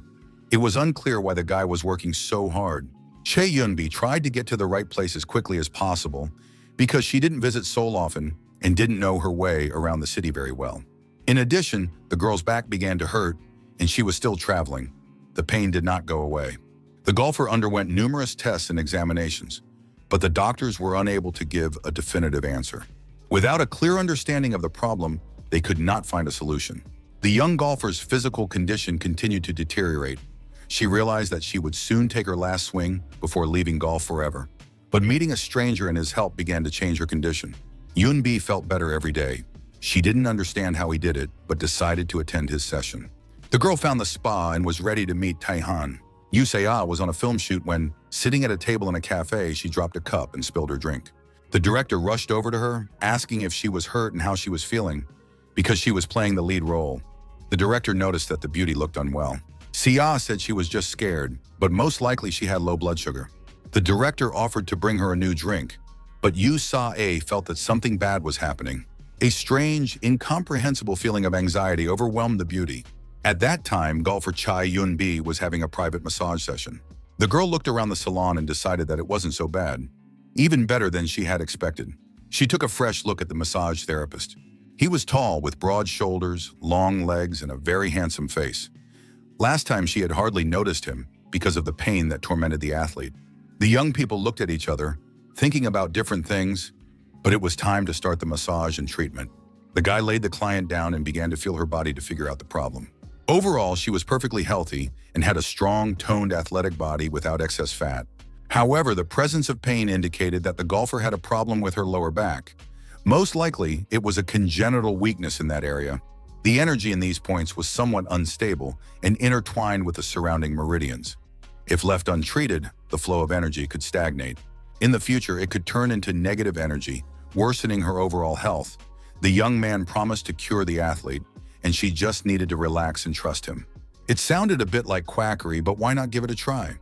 However, the young man understood that the treatment would be difficult. Yunbi insisted that the young man not hurt her, as she had a low pain threshold. No one likes pain, but the energy blockage had to be removed, so she had to endure it a little. The masseur pressed his elbow into the spot. Yunbi cried out loudly in pain. The masseur felt that the blocked energy had begun to flow, and that it was time to move on to the next step. Tai-han armed himself with gua sha scrapers to improve energy circulation. The guy announced that with this tool, he would disperse the blood and energy, and soon the pain would completely go away. When the massage was over, the girl fell asleep on the couch, exhausted. Tai-han knew that energy circulation would soon become more active, and the golfer's overall condition would improve. It was important not to overcool the body or turn on the air conditioners. The energy flow had to be allowed to circulate calmly throughout the body to relieve the tension. Yunbi tried to get up and leave the room, but the masseur did not allow her to do so, as the process was not yet complete. He insisted that the girl sleep a little so that her blood circulation could be restored and her energy flow could be regulated. The girl's eyelids became so heavy and her whole body so weak that she couldn't even close her mouth, and a trickle of saliva flowed out of it. Tai-han picked up the client and carried her to a special restroom where she could fully recover, rest, and get herself together. The director was screaming wildly on the set because the star of the film was once again unable to play her role properly. The director announced another break so that the girl could concentrate and do her job properly. Sei felt that everything was going wrong today ever since the glass broke, and it bothered her. A constant feeling of anxiety did not leave the beauty, and suddenly she realized the reason for it. Her anxiety was related to Tai-han and his female clients, who were probably pestering him and acting very clingy. At that moment, the actress's thoughts were interrupted by an actor who called out to her. Sei was so lost in thought that she didn't hear her colleague approach. Yusaya looked at the young man and remembered that he had recently been suffering from severe migraines. He probably needed help. The guy was very embarrassed because he had come to help his colleague, but instead he had made her worry. The young man confirmed that as soon as a new project started, he practically stopped sleeping, but considered it just part of the job. The young man tried to find an opportunity to lie down and rest, and said that he would gladly go for a massage now to fix all his problems. Sia, upon hearing about the massage, immediately realized that she needed to contact Tai-han. She promised to take Oleg to him when they returned to Korea. This man is not like other masters. He works real miracles. Saya believed that the migraines could disappear completely after the first session because the masseur was truly a master of his craft. The friends sealed their agreement and friendship with a finger promise. It was nice to see them caring for each other. Yusia was almost happy. She had wanted to check everything for a long time, but now she had a wonderful reason to watch Tai-han closely. And if anyone dared to flirt with her Tai-han, she would make sure that it would be the last day of that woman's life. In the lounge, golfer Yunbi was fast asleep, but she continued to moan and toss and turn. The masseur watched her and realized that the girl was very anxious. Perhaps her meridians were not yet completely cleansed. Suddenly, the young man had the feeling that someone was nearby. He sensed someone else's energy. There was no one specific in the office or near him, but there was a distinct feeling of intent to kill in the room, and the young man could not understand where it was coming from. With a loud cry of, "Wait!" Yinbi, all sweaty and disheveled, woke up and came to her senses. She sat up on the couch and at first couldn't understand what was happening to her or where she was. Tai-han appeared next to her and asked how her body felt. The girl began to feel herself, puzzled and not understanding what was happening. The pain that had interfered with her life for years was gone. Yunbi happily announced that she felt incredibly rested. Tai-han was delighted and offered the girl some tea that he had specially prepared for her. Standing up, Yunbi was amazed because her body felt unusually light. A faint hope appeared in her mind, and the athlete thought that she was able to return to her former physical form. Of course, it sounded ridiculous, and it only happens in comics, so it seemed untrue. The dogwood flower tea was brewed in a beautiful teapot. It was supposed to help restore her back and knees. She had to drink it to improve her overall blood circulation. The drink was very fragrant and incredibly pleasant. Ian B had never tasted such tea before. She was particularly struck by the fact that the young man had made this tea especially for her. Tai-han confirmed that every person needs different drinks at different stages of their life, and no one had ever flirted with her like that before. There was a certain tension between the young people. Yunbi didn't really like calling the young man sir because he was still too young. She suggested calling him Appa since the difference between them was not that big. The athlete was happy. This brought her one step closer to Tai-han. The young man was clearly very dense and didn't understand the beauty's hints. He was only interested in how she was feeling. Yunbi felt much better. It was as if she had returned to her former physical shape. Nevertheless, the massage therapist warned her not to overdo it in the near future to avoid a relapse. It seemed unreal. The masseur was able to fix everything in one session. Taehyun asked her to take it easy for 3 days, which made the girl burst out laughing. The time frame seemed absurd. Just recently, she was ready to give up on her dream, and now she had to wait only 3 days. Taehyun thought that the athlete did not believe his terms and promised that she would not be disappointed. Taehyun unexpectedly received a message from SCA, who was very interested in his affairs. The last semester had begun at the university, and the students were happy to see each other after the holidays and discuss their plans for the future. Sun missed the class and thought that he should have gone with Tai-han after all. He remembered how he had refused to become an assistant masseur for the Hanyun Hawks team, citing his large number of clients and the need to earn money. Now the young man was ready to kick himself for even opening his mouth. Suddenly, the lecturer decided to take attendance to check attendance. The professor called out the students' names and they responded. It was Kang Taehan's turn. Instead, Song-hyun raised his hand and said that his friend had not come to class today because of work. The professor had already heard that the young man was working with the Hannes Hawks. This news surprised everyone present, and the professor confirmed that the student had started working for them as a massage therapist, which was impressive because the young man had worked so hard even before graduating from university. His classmates did not consider this to be something remarkable, as the team was always in last place, and in general, the young man could be blamed for the team's lack of improvement. The professor understood the students' concerns. He also believed that simple massage would not lead to a dramatic improvement in the player's performance. But they were all wrong, because the team's usual training day now looked absolutely phenomenal. It was difficult to guarantee consistent stability in the game, but it was possible to try to gain practical experience in this area. Even if Taehan failed and returned, the professor himself would applaud him for taking on the challenge. The coaches watching their team train couldn't believe their eyes. These guys had been incapable of anything just a short time ago. But the secret to their excellent physical condition and great play was Taehan's massage. The young man came out to see his players, and the coaches rushed towards him with enthusiasm. They greeted Taehan, saying they understood how tiring it was for him to travel to another city. But now the guy was not just a masseur, he was the masseur of the Hanhue Hawks, Kang Taehan. The coaches jumped up to him, began shaking his hands, and expressed their gratitude to the specialist. One of the coaches, with tears in his eyes, said that thanks to Taehan, his players were full of enthusiasm. He hadn't seen them so fired up to win in a long time, and it was a very exciting event in his coaching career. Taehan said that these changes did not happen because of him. The young man explained that the changes were due to the coach, who was willing to bend over backwards for his players. The masseur only took care of their physical condition according to the needs of each individual player. These words greatly embarrassed the coach, and he realized that Taehan was a wonderful person with a capital W. The masseur reminded the guys of the goals they had lost and the dreams they had lost. He gave refreshing massages to those who needed rest and adjusted the pressure for some. This individual approach helped the whole team, and now they could be satisfied with the result. It sounded incredible, and the assistant coach thought that the player's vacation could be replaced with a massage course. At that moment, a loud shout drew the men's attention to the game. Another hill run was completed, and the coach enjoyed the view and the play of the guys, who were full of energy. The entire team was sincerely grateful to their support group, represented by their coaches and masseur. The coaches themselves were in tears and couldn't let go of each other's grateful embraces, congratulating each other on their hard work and long-awaited victory. One of the players wondered whether this game would take too much energy away from the team's official matches. The player was one of the most talented and professional, and he hoped to play on the team for several more years. But unfortunately, athletes' careers are too short. The player did not recognize the team and thought that the coaches had bought new athletes. Moreover, the score on the scoreboard indicated that there were new forces on the field. At that moment, Choi Tae-jung made a serve, and it was just perfect. Even the coach himself looked younger, and the other players were full of strength and energy. The athlete thought that something strange was going on. Everyone had become younger and full of strength and energy. The coach said that the player could also become like that because now the team had a solution. He just needed to entrust his body to Mr. Taehan, and the coaches pointed to the young masseur standing aside. Taehan was completely focused and did his job well and consciously. He was ready to fix anyone who came to him for a massage.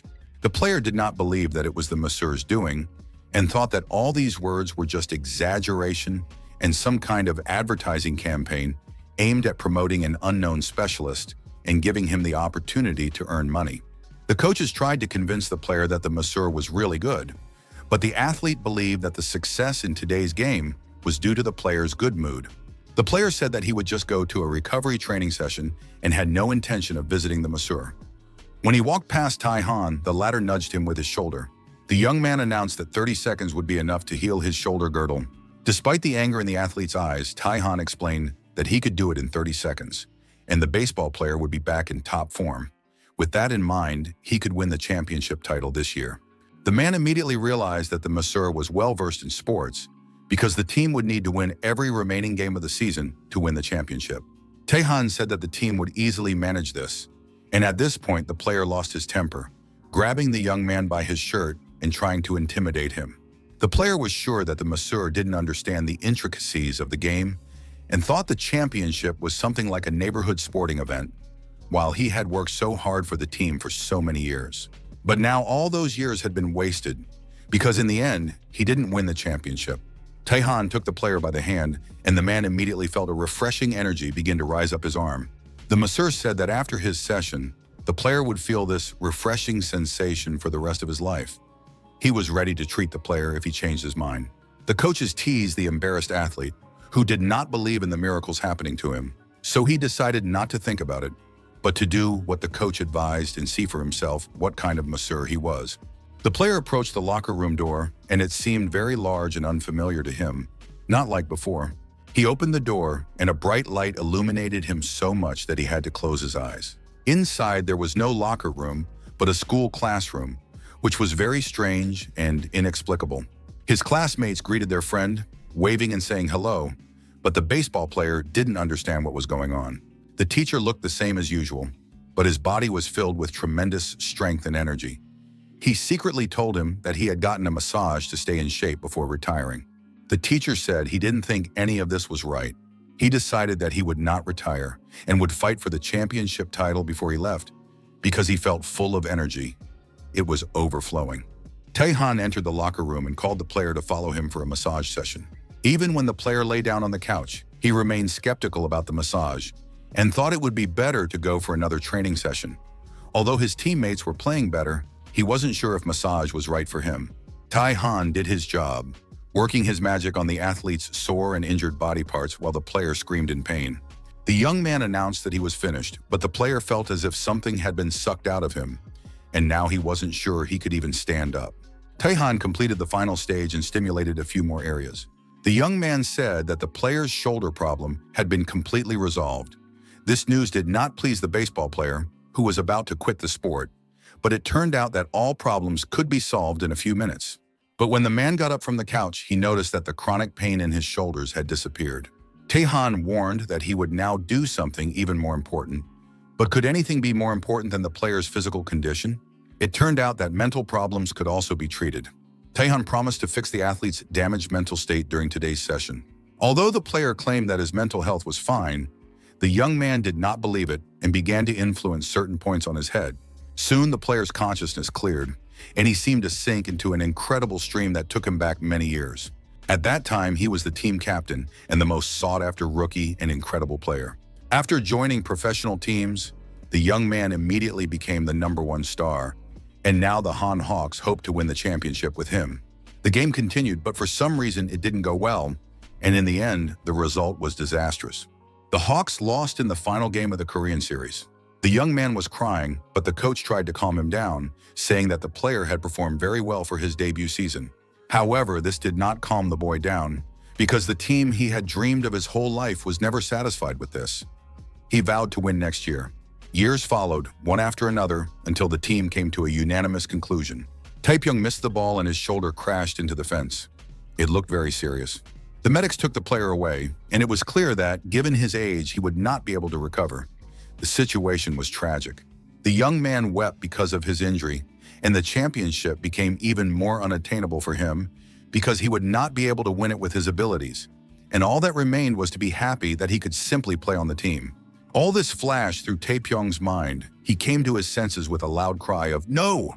The player realized that no matter how old he was now, he was not yet too old to give up. The masseur asked if the athlete's competitive spirit had returned. If not, the young man was ready to stimulate certain points on his head. Taehan, continuing his work, learned that most of the team's players had been bought as the best with the greatest potential.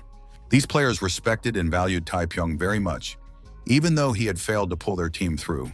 They wanted to emulate their older teammate, who was once determined and hardworking. Therefore, now the player must lead the team, not only fulfilling his dream, but also making everyone else happy. The masseur has opened the solar acupuncture point, and the player's mind will now be clear and his concentration heightened. The next day at the game, he will be able to repay his teammates for the respect they have shown him over the years. He must repay them by showing the highest level of concentration, focus, and excellent play, and lead the team to victory. The next day, the stadium was full of fans who couldn't believe their eyes. The Hanyun Hawks were performing brilliantly.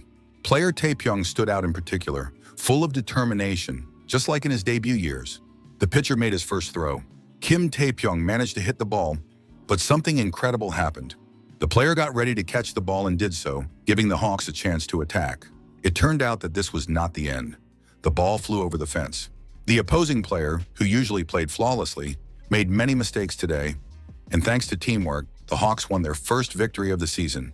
In the next game, the athletes will show themselves to be even stronger and more confident. Manager Huang watched his team play and realized that the credit for this victory belonged to Tai Han. The man rushed over and hugged his subordinate, begging him not to leave the team until they won the championship. The young man was confident that this would happen this season. The news literally stunned the manager in a good way, but he couldn't leave this life until he saw the championship through to the end. At that moment, Tai Han's phone received a message.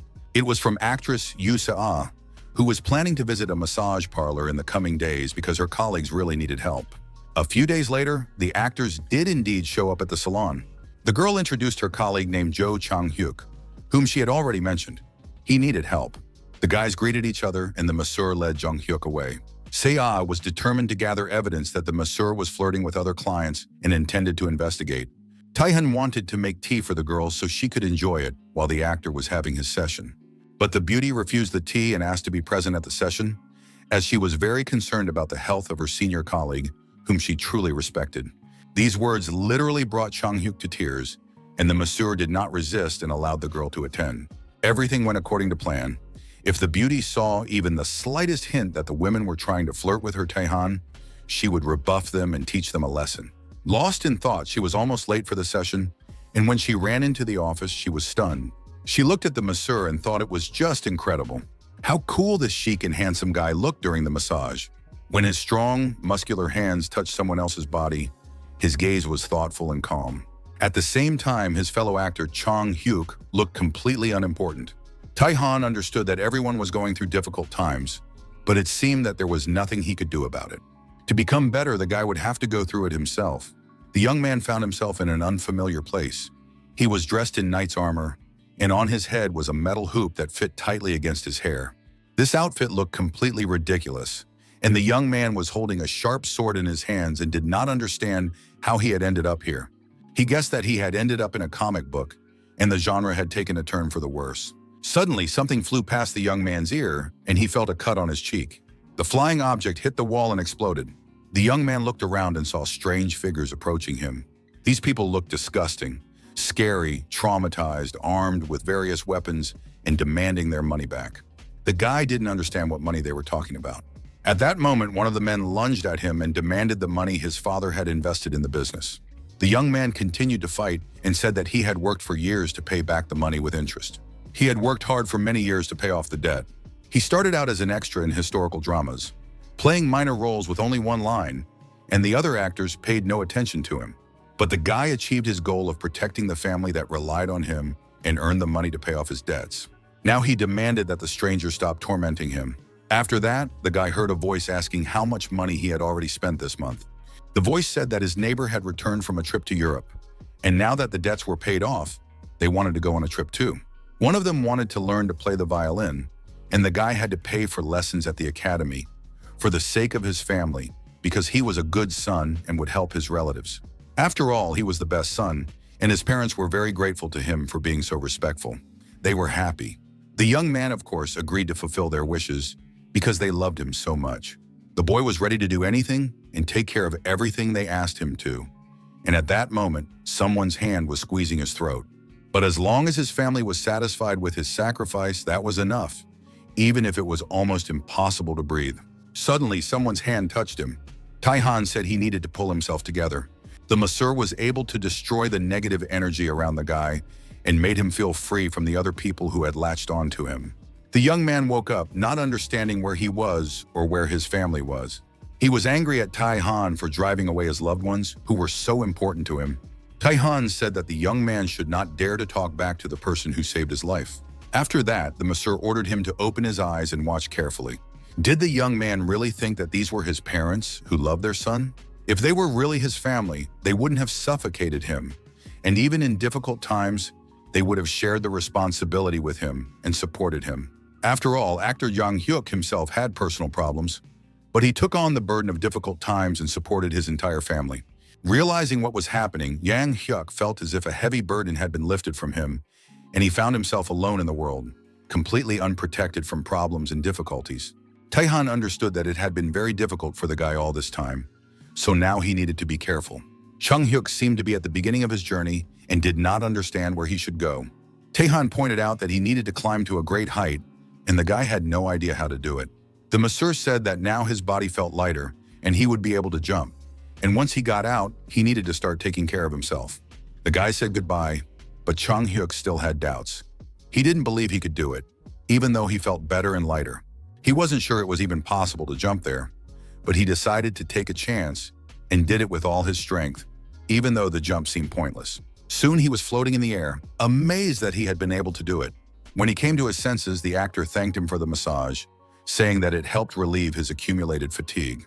Taehan warned that if the guy ever had a headache again, he shouldn't hesitate to come back for another treatment. The guy said goodbye and promised to meet again. Yusia said she would walk her colleague out a little, and then suggested meeting at the restaurant where they had dinner last time. Taehan said that the food there was quite expensive, but he didn't have time to finish his sentence. Seo wanted to thank him for the session he had given her colleague and was again ready to pay the bill. The massage therapist was still thinking about his last client. He was sure that he had removed the negative energy and mental stress that caused headaches. The guy should have felt a surge of strength and the headaches should have disappeared, but for some reason he didn't mention them at all. Perhaps the masseur did not fully control his negative energy, and in that case, Chung Hyuk could lose control of his body and mind. Soon, his internal energy could become distorted and even harm him. Yoo Se-ah accompanied her colleague, but she couldn't shake a strange feeling.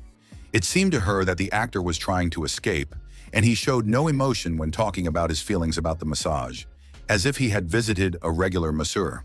The girl was upset by this reaction and even assumed that her colleagues might be dissatisfied with the massage. During dinner at the restaurant, all of Taehan's thoughts were occupied with his last client. He was sure that he had removed the negative energy and mental stress that caused headaches. Seiya saw that the young man was thinking about something very seriously, but he did not want to share his thoughts. Doubts continued to accumulate in his head. Perhaps he had not worked with the negative energy correctly, and if so, urgent action was needed before Chung Hyuk lost control of his mind and body. The young man was so lost in thought that he hardly listened to his companion. The girl noticed that he seemed absent, sitting next to her at the table. Taehan could no longer bear it and asked Seo to take him to the actor's house right away. Taehan stated bluntly that Mr. Jo Chang-hyuk could die if something went wrong. Just then, the guy returned home and loudly announced this to all his relatives.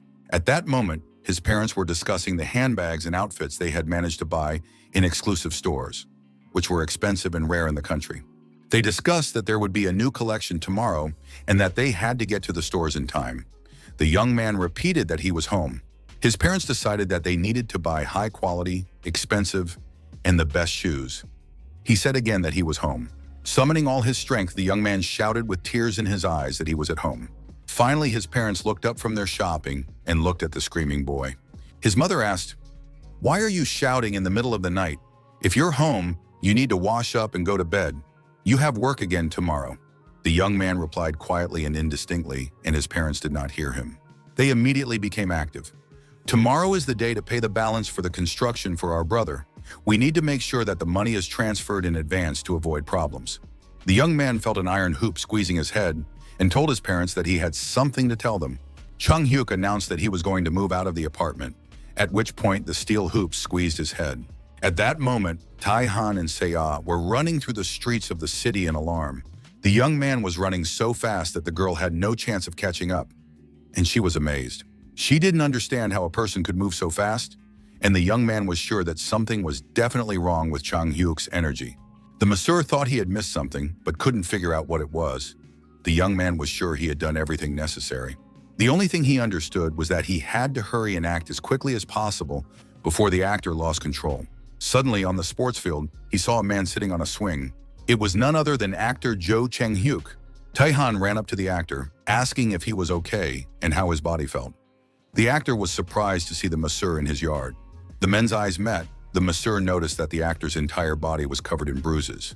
Jang-hyuk said he had something to tell him. Taehan suggested discussing it later, because right now it was important to urgently rid the man of the negative energy that could destroy him. However, Chung-hyuk began to thank the masseur because with his help, he was freed from the shackles that had bound him for many years. Memories came flooding back to the young man of how strangers had thanked him with a low bow. He also remembered his father, who was happy knowing what a good son he had raised. And now Chang Hyuk also thanked him with complete sincerity. The only thing that was unclear was what kind of wounds covered the young man's body. Chang Hyuk explained that it was natural to feel pain from parting with things that had become part of his life over many years, as if they had grown together with his body. Taehyun understood and realized that he needed to take responsibility for his own life.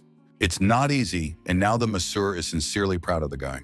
It will be difficult for a while, but later Chang Hyuk will be glad he took this step. He was torn by doubts about the rightness of his decision, but he had to start his independent journey through life right from that moment. The next day, while drinking tea together, Seo said that she had never seen Jung Hyuk cry before. She wanted to understand why this had happened, because he had never shown weakness in front of others. In fact, Seo wanted to ask directly what the guys had been talking about while she was away, because when she arrived at the playground, the conversation was already over. Seo claimed that they had ignored her and hadn't told her anything about what had happened. She didn't understand why Chang Hyuk hadn't shared it with her, since they were close friends. Taehyun didn't want to discuss other people's problems with the girl, considering it unethical, and replied that it was just a normal guy talk between them. The beautiful woman clearly did not like this answer, and she decided to take action. The girl declared that if he continued to behave this way, she would stop providing him with new clients. CA had added a huge number of clients to her notes, but then the news shocked her. She opened her mouth and started screaming. Taehyun asked what had happened. The news was astonishing. The newspaper reported that actor Jo Chang Hyuk was going to get married. Seo had no idea that he had a girlfriend and the love of his life. Taehyun reacted calmly, but inside he was happy for his friend. He had found a serious reason to risk his life. Taehyun suggested celebrating the event and congratulating Jang Hyuk, at least among themselves. They clinked cups of fragrant tea, wishing the newlyweds great love and a happy family life. Taehyun thought about how he sincerely cared about and hoped for the guy's happiness throughout his life. Shun Jun-ho came to the hospital with his wife for a routine checkup after the accident. The doctor confirmed that the man had no health problems and was feeling better than before. Jun-ho was sure that the masseur was really special, and the doctor had nothing to argue with. He completely agreed with his friend. The doctor was glad that his friend was fine and was about to go to his office for an appointment. The men began to say goodbye, and at that moment, Mr. Shin's wife, getting up from her chair, felt a sharp pain in her hip. The doctor knew that the woman had problems with scoliosis and pelvic displacement, and now she had joint pain. But she tried to pretend that everything was fine. The doctor had noticed for many years that she avoided examinations and did not trust the clinic. Then he had an idea, to suggest she try a massage from Taehyun. The woman looked at the doctor in bewilderment, not understanding how massage could help. After all, her health problems had lasted for years, and no clinic had been able to cope. Mr. Shin also looked at the doctor skeptically, saying that he did not expect such a suggestion. But the doctor was completely calm and confident. He was doing the most important thing that every doctor should do. Every doctor must prescribe treatment that is appropriate for a specific patient. In this case, the doctor prescribed a remedy named Kang Taehyun, the best remedy for her condition. The doctor immediately dialed the masseur's number to arrange a consultation. But there was a small but serious problem. The young man was in the wild mountains. The young man recognized the doctor and confirmed on the phone that he remembered their meetings, and at that time he was massaging the mountain god in the form of a wild boar. The young man promised that he would soon go to the doctor's house. After finishing the conversation, Taehyun told the mountain spirit that he had to leave, even though the spirit wanted to continue the massage, not having fully recovered. The young man advised him to take a nap to feel better and promised that they would see each other next month. He reminded the mountain spirit to prepare everything on the list. Taehyun had almost left when the mountain spirit asked him to stay for a few more minutes. The mountain spirit was interested in whether the masseur could help anyone else. The young man thought that another spirit lived nearby and offered to bring him. He still had energy that could be used. The mountain spirit said that it wasn't necessary to do it right now, but there was one problem. Those who would later become mountain spirits were now too full of energy, and 3 wild boar cubs were rushing to their father to play with him. The 3 cubs immediately began to demonstrate their techniques: biting attacks, headbutts, quick and powerful strikes, and multi-attacks. The unfortunate mountain spirit, the father of the family, could not hold back his tears and asked the young man to calm the mischievous cubs down a little. The 3 cubs were very active, but the young man massaged them, and they became completely immobile, lying happily. The spirit believed in the power of the masseur. The process proved to be effective, and his offspring fell asleep next to him. Tahan warned that the babies would sleep for a long time, so their father would have enough time to rest. The mountain spirit could not contain himself and sincerely thanked the young man, saying that he loved him very much. The young man left the mountains, satisfied with his way of life. Soon he was standing at Mr. Shin's house. The owner personally opened the gate, saying that he and his wife had been waiting for him and were surprised at how quickly the young man had arrived. Taihan said that he had been gathering medicinal herbs in the wild mountains. Mr. Shin hoped that the young man had found something suitable for making men's liquor, but Taihan had brought medicinal herbs for his wife. The woman was happy to see the young man in her yard and greeted him, while her husband asked him not to forget about the special herbs for men. Taihan assessed the condition of the lady of the house and realized that he had misunderstood the situation last time. Now her condition was worse than her husband's when he fell off the cliff. The cause was routine housework and accumulated internal injuries. The host wanted the young man to rest first after his journey, but he said that there was no time to rest given the woman's condition. These words greatly surprised the hostess. The young man realized that this would be the most difficult massage of his life and suggested going to the bedroom. The house smelled of the sweet aroma of organic vegetables grown under the bright sun. The smell of meat was also rich and fresh, coming from a happy cow, which allowed the young man to appreciate the host's efforts in preparing the dishes. The woman insisted that they should have dinner first, and then the massage would be more effective. The young man did not refuse and, bowing deeply, thanked her for the invitation and the meal. The table was laden with a huge number of dishes. The young man had never seen such a feast before, and Mr. Shin said that his wife had made a real fuss preparing these dishes. The woman said she hadn't done anything special and invited him to eat more, adding that she was always ready to cook more if he wanted. She brought in a dish filled with energy that lit up the room with bright light. In a huge frying pan lay the herbs and roots that the young man had just brought. The woman happily added them to the dish. Taihan was amazed that his medicinal herbs were being used in everyday food. The young man understood that eating this dish would increase his internal energy. He cautiously tried the vegetables. A few moments later, he was bursting with inner strength.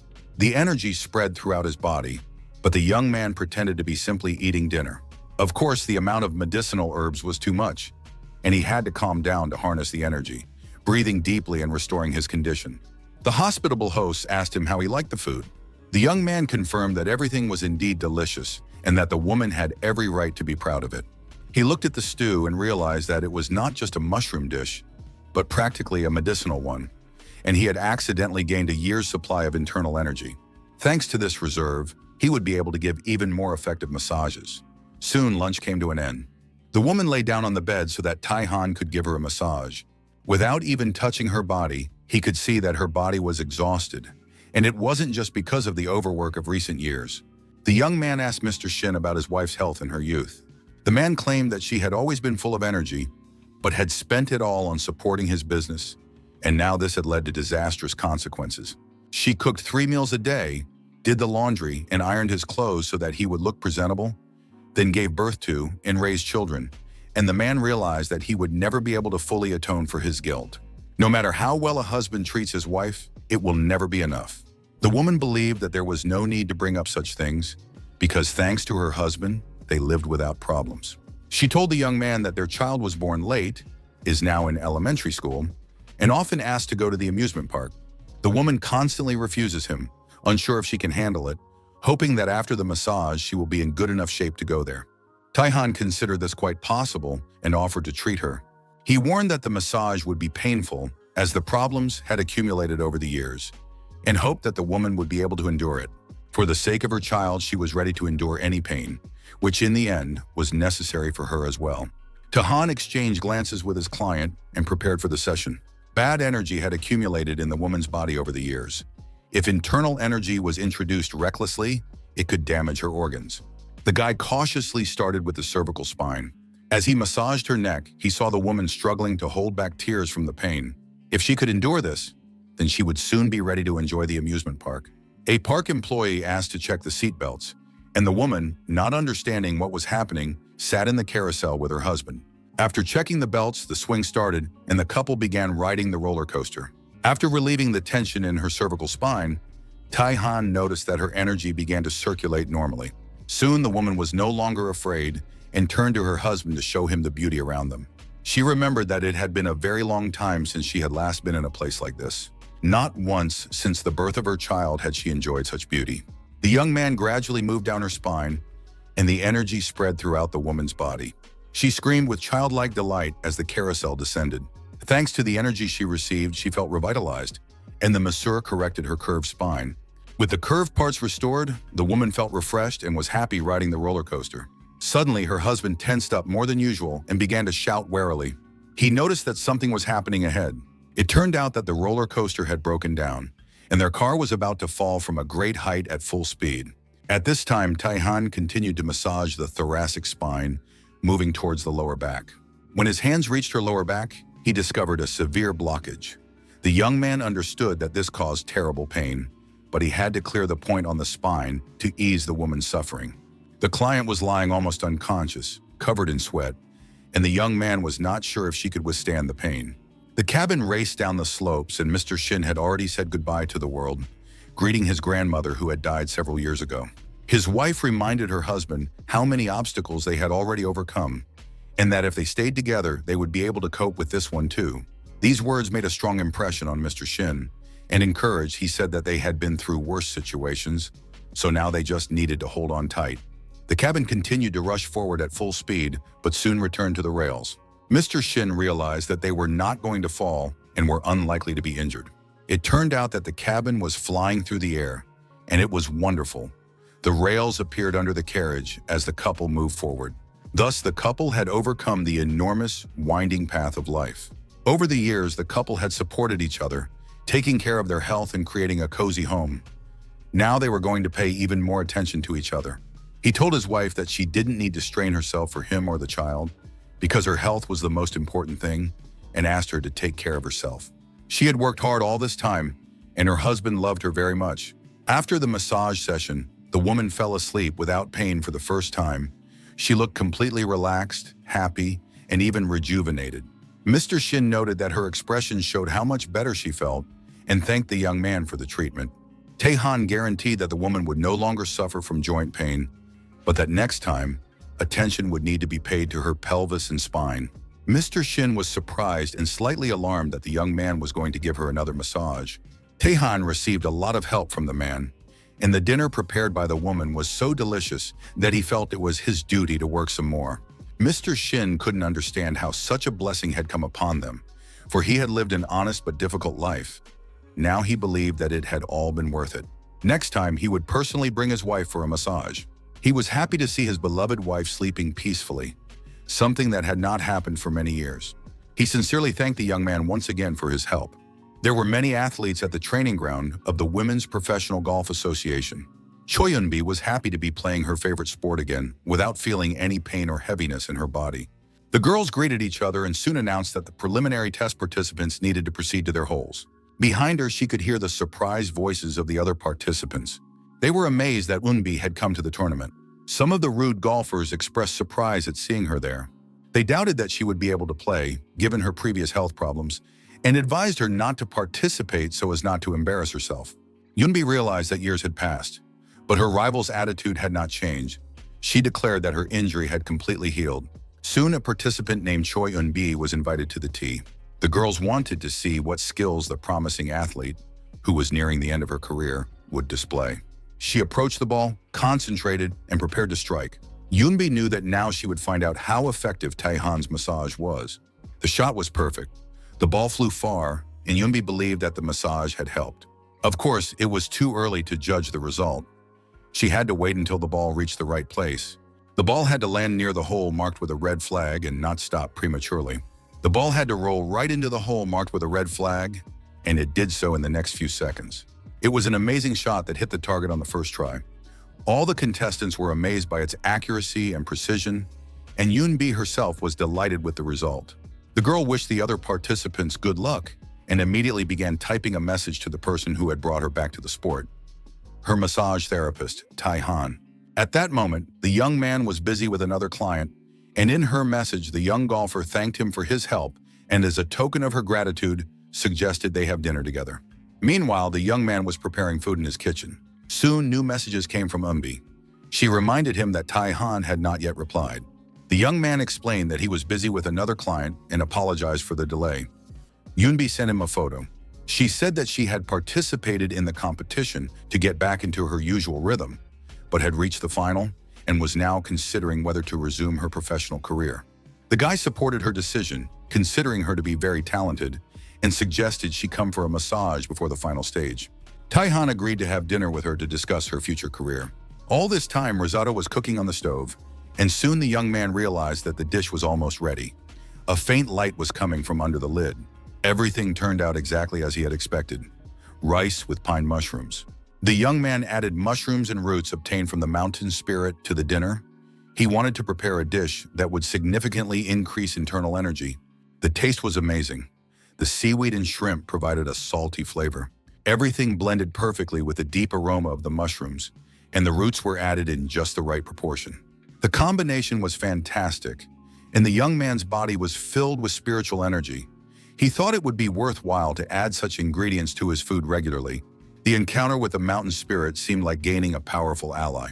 His thoughts about working together were interrupted by a phone call from the hospital director, Park Ho-yoon. The young man answered, realizing that the call was important. He would not have disturbed the director late at night for no reason. Ho-yoon asked if Taihan was planning to visit their city in the near future. The doctor asked him to stop by the hospital when he was in the area. The director had a personal request related to his parents. Taihan couldn't refuse. The next day, straight from the bus, he went to the hospital to help his friend, the doctor. Director Park immediately thanked the young man for his visit, despite his busy schedule. The doctor looked sleep-deprived and lacking in energy. The young man immediately got down to business, asking how he could help, but it turned out to be a long story, and the doctor invited him into the ward. They entered a dimly lit room with air conditioners on the ceiling, running at full power. Taihan felt a cold energy filling the room, and his hands broke out in goosebumps. A patient lay in bed, his life energy almost depleted, reaching its limit. It was an elderly woman, the hospital director's mother. The woman had cared for the director's father, who had been suffering from dementia for more than 10 years, for many years. Dr. Park had hoped that his parents would be able to enjoy a peaceful retirement, but his father suddenly developed dementia after retiring from the fire department. The director suggested sending his father to a nursing home, understanding how difficult it was for his mother, but she always refused and cared for him through the night. Despite her efforts, the dementia worsened, and then a tragic accident occurred. The woman was preparing lunch when the radio reported a fire nearby. Residents were being evacuated. Her father took advantage of her distraction, left the house, and got lost, ending up in a park where he sprayed passers-by with water and demanded to be evacuated. The man's mental state deteriorated until his wife and son found him. He no longer recognized even his family members and could no longer take care of himself. At one point, the father did not recognize his wife and demanded that she let him go. But the main problem was not him. While caring for her sick husband, his mother became very weak and contracted pneumonia, which further worsened her condition. During her illness, her condition improved slightly. The woman understood that her life was almost over, but she wanted to fulfill one last wish. She asked her son to talk to her husband as he used to, but even modern medicine could not help the dying man. Dr. Park suddenly thought of Taihan, who had been able to bring Mr. Shin back to consciousness. He knew it sounded crazy, but he wanted to fulfill his mother's wish, perhaps her last. The doctor asked the young man to bring his father back to consciousness, at least for a few moments. The man was in a mental hospital, looking like a baby in an old man's body. He enjoyed drawing with crayons, especially fires and firefighters. Dr. Park came with Taihan to visit his father. The man suffering from dementia saw before him the true face of the masseur, an old man in traditional Korean costume. Dr. Park introduced the young man, saying that he was a student named Taihan who would take care of his health. Taihan was not offended by the old man's words at all. On the contrary, he decided that the man was very perceptive. This man's life cycle was almost over. He had practically no functioning meridians left, but he was clinging to the last particle of his life force. Even if the patient's consciousness is not fully preserved, the fact that he is fighting for his life suggests that he wants to do something. Dr. Park thought that he had given Taihan too difficult and responsible a task by calling him urgently. Now he understood how risky it was. Taihan was deep in thought and soon voiced his opinion. He would handle the problem. The doctor found it hard to believe what he had heard. It was hardly possible to restore the sanity of a patient with dementia. At that moment, a phone call distracted him. The clinic reported that Dr. Park's mother's condition had deteriorated sharply and that he needed to come to her room urgently. The situation was such that the woman could no longer hold on. Taihan sent the doctor to his mother and promised to bring his father back in time. before it was too late. Dr. Park, struggling to hold back tears, grabbed the young man's hand and asked in a trembling voice to help his mother fulfill her last wish. As her son, he had to make sure his mother's wish was fulfilled. Although the request sounded presumptuous, he begged Taehan to come to the woman quickly. After that, the doctor rushed to the ward, eager to spend the last moments of his life with his mother. Taehan approached the patient to analyze his condition. He understood that human life energy is extremely unstable. The young man turned to the old man, saying that his wife could no longer wait. She had very little time left. He understood that the only reason the man was clinging to his last ounce of energy was his desire to prove himself a real man one last time. The sick man listened to the young man and said that first they needed to put out the fire. He couldn't do it alone, but he knew for sure that someone was waiting to be rescued and was asking for help. Taehan did not argue and agreed that they would first help the people caught in the fire. The man was happy to hear this support. Taehan focused all his inner energy and promised the patient that together they would overcome the problem. The young man placed his fingers on the man's head, and pure, healthy energy began to flow into the sick man's body. It literally pierced his body, causing terrible convulsions. The next moment, Mr. Park found himself sitting on the ground, dressed in firefighter's gear. The bright, hot light made it impossible to open his eyes. It was the fire of a huge blaze. The man saw a multi-story building with an apartment on fire and suddenly realized it was his own apartment. A woman appeared on the balcony, screaming and begging to be saved. It was Mr. Park's wife. The man instantly woke up, jumped up, and shouted to his wife to stay where she was, promising to save her. An unfamiliar young man addressed the firefighter, and the man shuddered with surprise. He saw no one but the fire. Taehan handed the firefighter a hose, suggesting he take it with him, saying it was better than nothing. The firefighter knew that such a hose was difficult to control. The pressurized water made it heavy and unpredictable. The woman's screams continued, and it became clear that time was running out. The firefighter thanked him for the hose and rushed toward the house, dragging the firefighting equipment behind him. The man understood that he had to extinguish the external flames first and turned on the hose, struggling to control the water pressure. Soon he felt that the pressure was completely different from the hoses he had encountered before. Controlling such power required incredible willpower.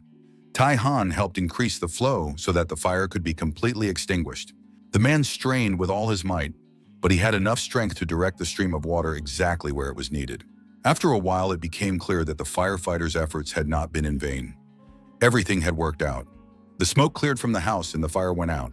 The firefighter knew that the flames could flare up again, so he rushed back into the stairwell, hoping that the woman had waited for help. Taehan watched from the sidelines, realizing that he had come into the sick man's life not too late. The man woke up with a cry. His mind cleared, he understood where he was, and he could recognize himself and his loved ones. He was immediately taken to the ward where his wife was. He made it in time to take her weakened hand and say his last words of love and support. The woman, though a little tired from waiting, was happy that her husband had arrived in time, and they spent the last minutes of her life together. Having fulfilled her last wish, the woman could die in peace. Mr. Park did not understand what she was talking about. He had come to her, and now she did not need to leave. Memories of their life together flashed before the man's eyes. The years they had spent together, the joys and difficulties. They had a child, married off their son, and grew old together, remaining happy. But now the woman could no longer live. After saying goodbye to her husband, she had no regrets. She said she would go first and her husband should not rush to follow her. The next moment, the woman closed her eyes and died, peacefully and piously next to her beloved husband. The man wept uncontrollably, thanked his wife for going through so much with him, and wished her a happy journey, promising to follow her soon. Taehan remembered the teachings of his mentor, who had instructed him to use his power to help those in need, and that one day he himself would receive help from them. His mentor died in his arms, believing that her student would not be alone if he followed her advice. Taehan promised to fulfill her last wishes and hoped that he would be able to do so. And now he lived by his mentor's last instructions, using his power to help those in need. Thanks to this power, the doctor's father was able to say goodbye to his wife. But the man used up all his remaining energy and soon followed his wife. Although Dr. Park suddenly lost both parents and was devastated, he had to quickly organize the funerals. At the same time, the man seemed calm and peaceful, despite the sadness and grief of the situation. He shook Taehan's hands with immense gratitude and said that he would be grateful to him for the rest of his life. Dr. Park understood that he was able to give his parents a dignified send-off only thanks to Taehan. The man immediately said that he would like to repay the young man for the great service he had done, which had made three people happy, each in their own way. Taehan thought that the doctor wanted to give him the hospital or sell it to him for a ridiculous amount of money. But of course, it was a joke. Park Ho-yoon appreciated the young man's sense of humor, but said that he had already thought everything through and hoped that Taehan would take it as a sign of his immense gratitude.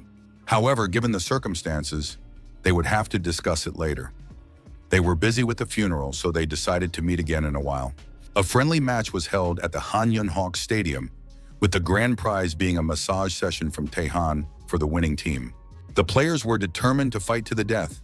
The athletes had already restored the basic functions of their bodies, and their energy was literally bursting before the start of the match. They were not just players but real animals, ready to tear their opponents to shreds. They looked like dragons, breathing fire with every throw of the ball. In addition, they managed to provoke each other, declaring that with such weak movements, their opponents would never get a massage from Master Taehan. The ball flew at a crazy speed, and the guys tried to focus in order to win. The player caught the ball and wondered which part of his body he would ask to be fixed today. They showed no mercy to themselves or each other, and the game looked amazing. The team demonstrated the highest level thanks to their excellent form and tremendous motivation. Taehan watched the game and saw that when the players were in such good shape, there was no point in worrying about the winner of the subsequent matches. The coaches completely agreed with the masseur, but told him about a small problem. The players had already noticed that the masseur had arrived at the stadium, and their attention shifted to the young man. They immediately began to demand that they needed a massage right there and then. The coach yelled at the players not to get distracted and to focus on training, otherwise none of them would get a massage. The player was focused. The coach had promised a massage only to the winning team, and so far there was no clear winner. The score was tied, and he realized he needed to try something new to change the course of the game. The guy pressed his hand to his shoulder and said that he had pain in his shoulder girdle and was afraid that he would not be able to serve the ball properly. Taehan examined the athlete and found no real problems with his body. At that moment, the player literally burst into tears, claiming that a massage would help him feel better. The coach began to accuse the athlete of faking it, suspecting that he was not actually in pain, and the player realized that his ploy had not worked. The game continued and Taehan made an awesome shot. Another player fell to the grass, winked at the coach, and said he had injured his back. Today, their team really seemed to deserve a massage. Soon, other players began to complain of pain. The coach knew they were lying because they were in better physical condition than ever. But as soon as the players saw the masseur on the field, they immediately began to feign injuries, literally screaming in pain and dying on the grass. The coach knew their behavior because he had studied the team. Although the athletes denied it, the man understood that they were pretending. After listening to this, Taehan reassured the coach, saying that getting the players back in shape was easier than it seemed, and that he had a solution. The young man remembered that as a heavenly demon, he had a method suitable for such situations. In those days, celestial demons did not help people, but rather punish villains. Taehan decided to apply his hellish experience to this situation and asked the coach to gather the team. It sounded strange, but the coach already completely trusted the young, experienced, and professional masseur who was helping his team. The team players did not understand why the coach was calling them, because the game was not over yet. Perhaps the new strategy would work. All the athletes pretended to be weak, and now the coach might call them for a massage because he felt sorry for the guys playing in terrible pain. The athletes decided that this was indeed a reason for a break. They were happy that they were able to fool everyone and get a massage from the master. The guys discussed their future relaxation, noting that they had been waiting for this day all week and hoped for a refreshing effect. Taehan addressed the entire team and asked those who were feeling unwell to raise their hands. Absolutely everyone raised their hands, saying they were feeling unwell. Some even claimed to be suffering the most because they were older. One player held his head, complaining of pain in his shoulders, back, and knees, claiming that this was the result of all the effort he had put into the team. Taehan said that the player was indeed in bad shape and that they needed to start helping him immediately. The masseur announced that 1 minute would be enough, placed his fingers on the athlete's head, and promised that he would never complain about his body again. A minute later, the young man announced that the session was over and the player could leave. While Taehan's fingers touched the athlete's head, the masseur explained an important truth to him. At the end of the session, he asked how the man was feeling, and he replied that he now felt great, even though he looked like an exhausted old man. Taehan offered the athlete another massage, noting that he looked simply magnificent. But the player refused, saying that he was in excellent shape and did not need any massages. He was afraid that if he continued to pretend, he might harm himself. Energy literally poured out of him, and he swung a baseball bat, feeling that he could hit any ball. The coach and players were amazed by the massage therapist's incredible effect. The rest of the team became excited and began to argue, because they also wanted to get a massage and feel as great as he did, thinking that it was just trickery. Taihan did not argue. It seemed that many more people needed his help, and now he was going to show them his hellish experience. He lined up all the guys and walked over their heads. The procedure was painful, and one of the athletes saw camellia petals falling in front of him. When he woke up, he noticed another friend nearby. It turned out that the guys had somehow been transported to an island with mountainous terrain and lakes. They realized that the massage had not even begun, but they already felt as if they were on top of a mountain. The masseur's skills were truly incredible, but their mood was immediately ruined by a huge wild boar that scattered the guys like bugs. They scattered in different directions, not understanding what strange thing was happening to them. When the players came to their senses, they saw a huge black pig with a man standing on its head. The man greeted the guys in Hell Camp, and his voice seemed familiar to them. Soon they realized that it was Monsieur Kang Taehan standing on the boar's head. The players tried to explain themselves, asking for a massage, but the boar suddenly attacked them.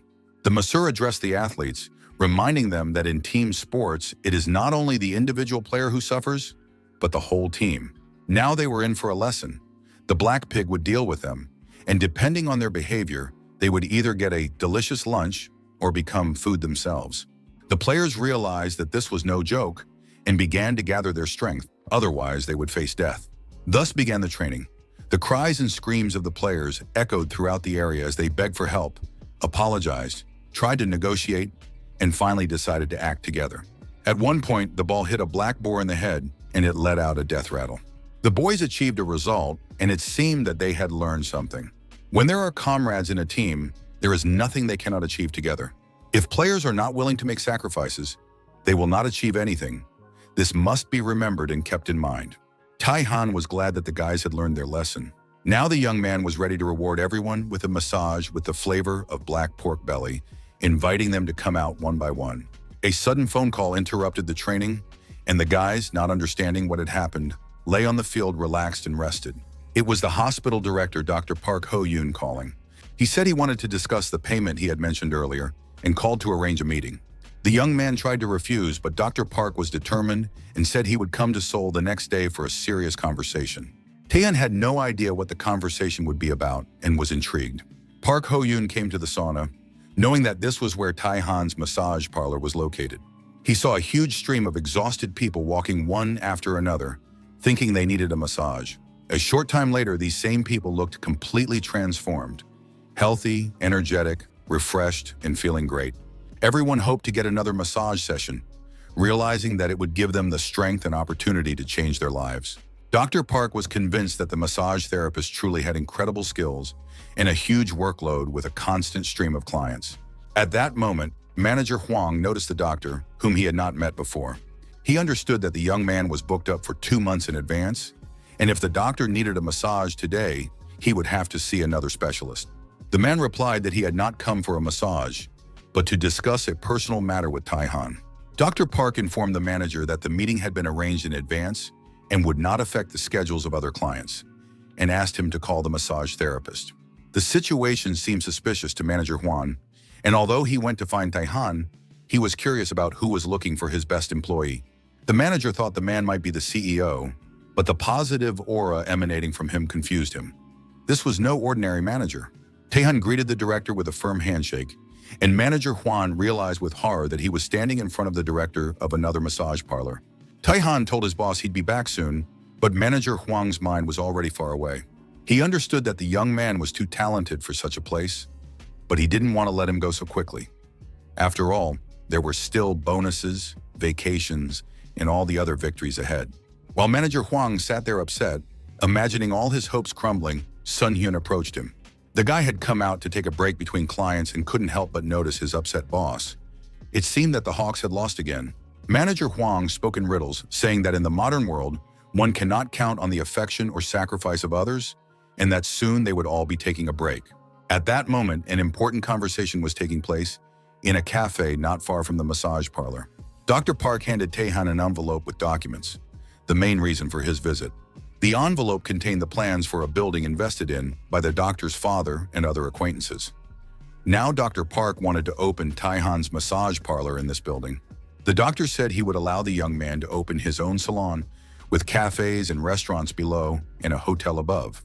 The building was in a very lucrative location and would generate high rental income, so the young man could not afford to rent it on his own. Money was not of primary importance to Dr. Park. He noticed how happy people felt after receiving a massage from Taehan.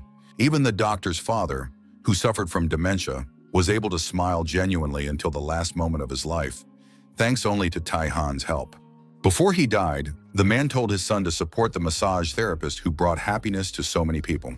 The young man remembered his mentor, who advised him to use his strength to help those in need. It seemed that now it was his turn to receive help.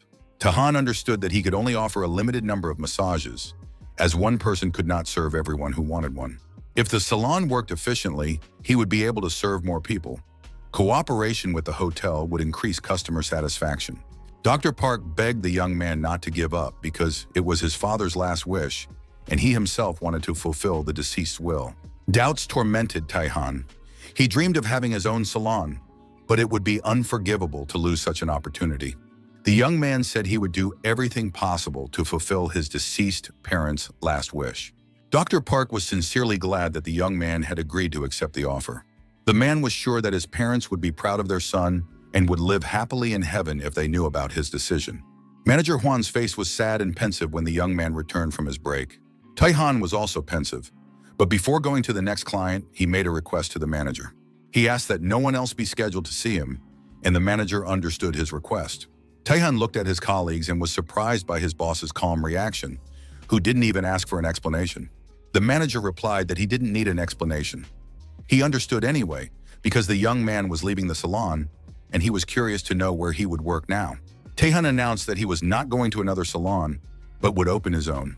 This news surprised his boss, but the young man wanted to ask the manager something. Taehan offered Manager Hwan a job working with him. The boss stood speechless, then clutched his heart as if in great pain. The man was so touched by the offer that it seemed less like a job offer and more like a marriage proposal. In the manager's eyes, Taehan looked like a prince on a white horse. Manager Hwang looked like an embarrassed bride, because the feelings were just as exciting. Taehan explained that the manager was a very capable person and that his help would allow him to focus exclusively on massage. The young man confirmed that he wanted to leave the management of the salon and all general management to Manager Hwang. Since Taehan joined the team, customers began to come more often, profits increased, and he could dream of expanding the business. If the manager takes over the management of the new salon, the young man's plans can come to fruition. He would become famous, give interviews, lecture, write a book. Manager Hwan was ready to join him. He gratefully and sincerely shook the young man's hand, promising to repay his trust and even more. At that moment, Sun Hyun entered the reception area, surprised to see his colleagues holding hands. The young man joked that it looked suspicious. Weren't they going to eat something tasty without him? Taehan told his friend that he should get ready too, and asked Manager Hwan to tell him all the details while he went to see the client. The manager, overcome with happiness, hugged Sun Hyun and promised to explain everything on the way to the restaurant. Hwan left Taehan's salon under his care and went to take care of Song Hyun himself. The manager didn't let go of the surprise guy, explaining that this was better than any restaurant and that he was really lucky to have a friend like Taehan. Inviting Hwang to the new salon was the right decision. The work had to be organized for the stability of the business. In the presence of the manager, the young man would be able to focus entirely on massage without being distracted by everyday issues. At that moment, a woman approached the salon and greeted Taehan. The young man thanked Madam for her efforts, but emphasized that he was the one who deserved thanks for taking her on overtime to ease her condition. Taehan immediately led the woman into the massage room and invited her to lie down on the couch to begin the treatment.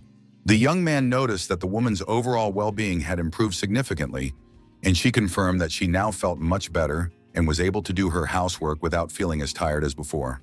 Taehan was happy to know that his actions were making people's lives easier. However, the woman admitted that she still didn't have enough strength for long walks. With autumn approaching, she wanted to go on a trip with her husband to admire the falling leaves.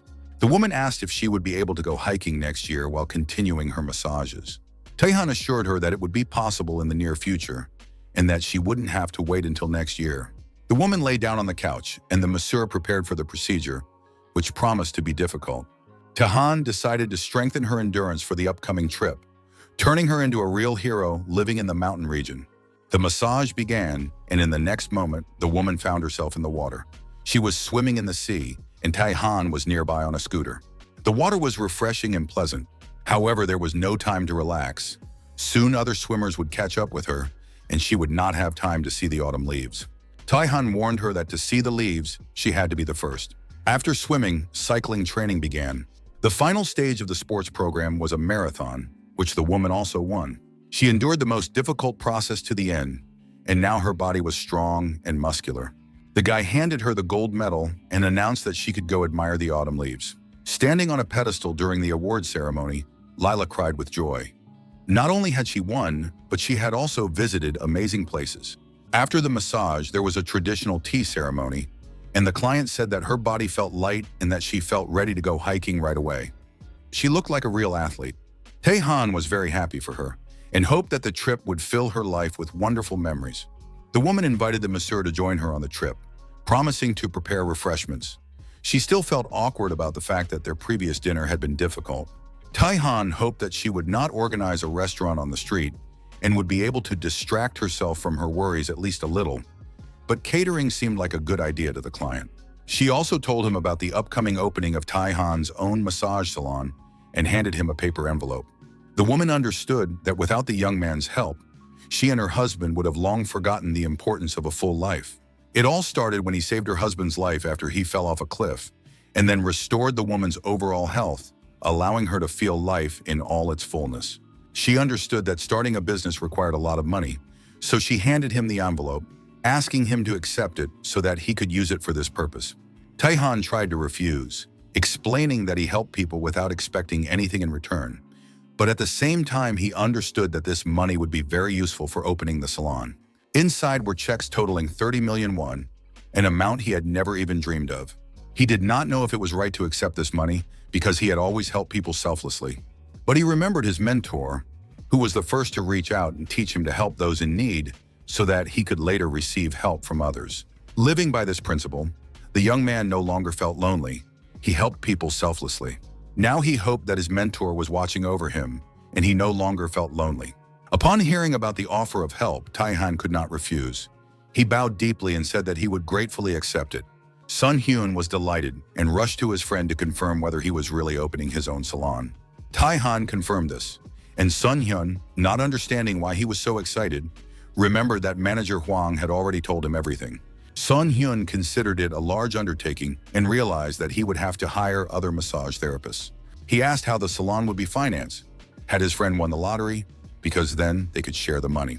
Taehan replied that he hadn't won the lottery, but he had made connections comparable to a lottery win.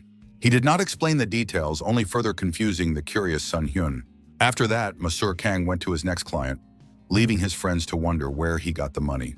Sun Hyun decided it was better to stop pestering him and start sucking up so that he could become a manager in the future and earn a decent salary. Taehan entered the massage room and was surprised to see the next client. The young man immediately remembered the coach of the Hanhyun Hawks team, who had asked him to become the exclusive masseur for all the players. Looking at the man sitting on the couch, Taehan felt the same way he had before. The Charlotte Gray team was relaxing at the spa, and one of them talked about the miraculous massage. The coach advised him to take this information seriously or at least try it as a refreshing procedure. Even in the worst case, there would be no harm if the head coach decided to go for a massage. There were rumors obtained from the Hawks coach that the team's success was linked to this particular massage therapist. It seemed incredible that players approaching retirement could be restored to top form. Head coach Shim understood that the Hama Hawks team had surprised everyone by finishing 6th by the middle of the season, but with such momentum, the chances of winning the championship next season were high. Head coach Shim decided to personally verify whether the information about the magical masseur was true. The coach looked closely at Taehan, trying to understand his energy. Over the years, he had learned to recognize people in this field, but he could not assess the depth of the young man's aura. The masseur asked if there was any part of the man's body where he felt discomfort. The question caught the coach off guard. He hadn't thought about it beforehand and was now hastily considering which part of his body to indicate for massage. Head coach Shim tried to formulate an answer, but couldn't determine where exactly he felt the most discomfort. Tai-han suggested that the problem was in the man's shoulder, and this guess surprised the coach. Still unsure, the man lay down on the couch. He was impressed that the young man had identified the problem so accurately, but he thought that someone so young could hardly be a master. Perhaps Master Song had not exaggerated after all. Tai-han concentrated, activated his energy, and prepared for the massage. He warned the client that it would be a little painful and began working on his spine. The man suddenly felt a chill and decided that the air conditioner had been turned on. Tai-han smiled and said that his massage would be more pleasant than any air conditioner, and proceeded to the thoracic spine. The man screamed with overwhelming energy. His body had never experienced anything like this, even in its prime. Suddenly, he realized that he was in a baseball stadium, not just on the coaching bench, but participating in the game, standing on the mound. On the field were the coaches and his old teammates from the championship days. It was the fifth game of the Korean series of the 90s. The stadium was buzzing. The spectators were cheering for their players, and the atmosphere was tense and exciting. Taeyong felt that he could handle anything, and this tension was familiar to him. But the stadium seemed to stretch out before the players' eyes, and he realized that the goal seemed unattainable. The ball would not reach that far. The words of the fans could be heard. A beautiful name, like a flower. It was a song sung by fans of the Charlotte Gray team, chanted throughout the stadium. In those days, the team was united with the fans, and the athletes believed in victory despite the difficulties. The players' determination to win was strong, but over the years, the man forgot those emotions, immersed in a series of defeats. Tai-han's massage awakened his confidence. He took his position and prepared to receive the ball. The game was won, as was the championship, and the players celebrated the victory in unison. Shim Tae-yoon woke up on the massage table with tears of happiness streaming down his face. It seemed like a dream, but he wanted to relive those emotions and win another championship. The coach was a little confused when he heard the masseur's voice. It seemed as if he was back at the stadium with the team. Shim asked Tai-han directly if he knew why the player wanted to meet him in person. The young man guessed that there was only one reason for the visit: to invite him to become the personal masseur for the Charlotte Gray team. Tai-han thought about the offer for a few minutes, weighing the possibilities. In the end, he declined, causing obvious confusion for the coach. The young man explained that he had already signed an exclusive contract with the Han Hawks and could not switch to their opponents. The head coach was literally stunned by the refusal. He tried to find a compromise. Maybe at least a few players could receive massages, but that proved impossible. Then Tai-han suggested another way. He does not refuse clients who visit his salon directly. This means that if the players make an appointment themselves, he will serve them. The coach grabbed his phone and started checking the team's game schedule. There were games coming up in 2 weeks, and if at least a couple of players were in good shape, the Charlotte Gray team would have a chance to win. Even 5th place in the second half of the season would be a good incentive and give the players hope. Shim asked to reserve spots for 2 players on specific dates, but faced another disappointment. Tai-han explained that he was not accepting new reservations at the moment as he was preparing to open his own salon. This was terrible news for the head coach. His hopes for a good season were fading. Of course, cancellations are possible. Clients may not show up, fall ill, or even die. The coach decided to check with manager Juan and rushed to reserve spots on the waiting list. The manager checked the schedule, and the coach was disappointed again. The dates were already taken. But Juan promised to let Shima know immediately if any cancellations came up. As he was leaving, the coach asked Tai-han when it would be possible to reserve spots in the new salon in order to prepare for the next season. The schedule had not yet been approved, so reservations were not being taken yet. But as soon as the information was available, Shim would be notified. Manager Huang introduced himself, saying that he would be managing the new salon and handling organizational matters. The head coach was delighted. Meeting the new management meant a chance to get reservations. He named Huang vice president, which melted the manager's heart. Bowing low, he folded his hands at chest level and said that the fate of the team depended on the vice president's mercy and hoped that he would contact him when the reservations were canceled. It was touching and strange. The coach felt desperate and was ready to take extreme measures. Manager Huang reassured him once again that there was no need to worry and that he would be sure to let him know if anything was needed. The visit ended with low bows, many thanks, best wishes, and an exchange of pleasantries. Finally, the very busy Tai-han had a day off and invited Xia on a date. The girl was delighted. She was happy that the day fell on a weekday, when the roads were less congested and the rest was more enjoyable. On weekends, there are always traffic jams here, making it impossible to relax and enjoy the moment. For an actress as famous as Seo, a weekday vacation was especially valuable. There was less chance of being recognized by fans. Now she was going to spend every Wednesday with her boyfriend. As she happily ate her food, the girl noticed that Taehan was busy driving and couldn't eat freely. She apologized and handed him a potato on a skewer to feed him. Taehan gladly accepted the treat, and the moment was sweet, intimate, and touching. Seo got so into her role as a caring mommy that she demanded the young man admire the process and say that the potatoes tasted better because she was feeding him herself. Taehan agreed, but the girl was already offended, even though he said that the food tasted better thanks to her care. In the end, the guy had to apologize, and Seo thought that when he blushed, he became even cuter. The next moment, the beauty was already chattering away, and Taehan didn't understand how quickly her mood changed. Girls are incomprehensible. Seo admitted that she had wanted to visit the Gopyeong area for a long time and was happy that her dream was coming true. She had not come here during her student years. In those days, the girl had a very difficult life, supporting herself every day. She also paid for her studies, and that was more important than spending time with friends. Taehan suggested calling the trip a student outing. They were going to have a barbecue, play games, light a bonfire at night, and just have fun together. Seo realized that they would only be doing all this together and felt that she could leave her past torments behind. The trip to the countryside together seemed almost like a fairy tale. Too good to be true. They arrived soon, but it started to rain. Although it had been forecast, the young people hoped it wouldn't interfere. It was disappointing that on the day of their long-awaited vacation, the weather could ruin everything. CA came up with a solution: to carry their luggage and set up the tent in the rain, and if they got cold, they could go inside to warm up.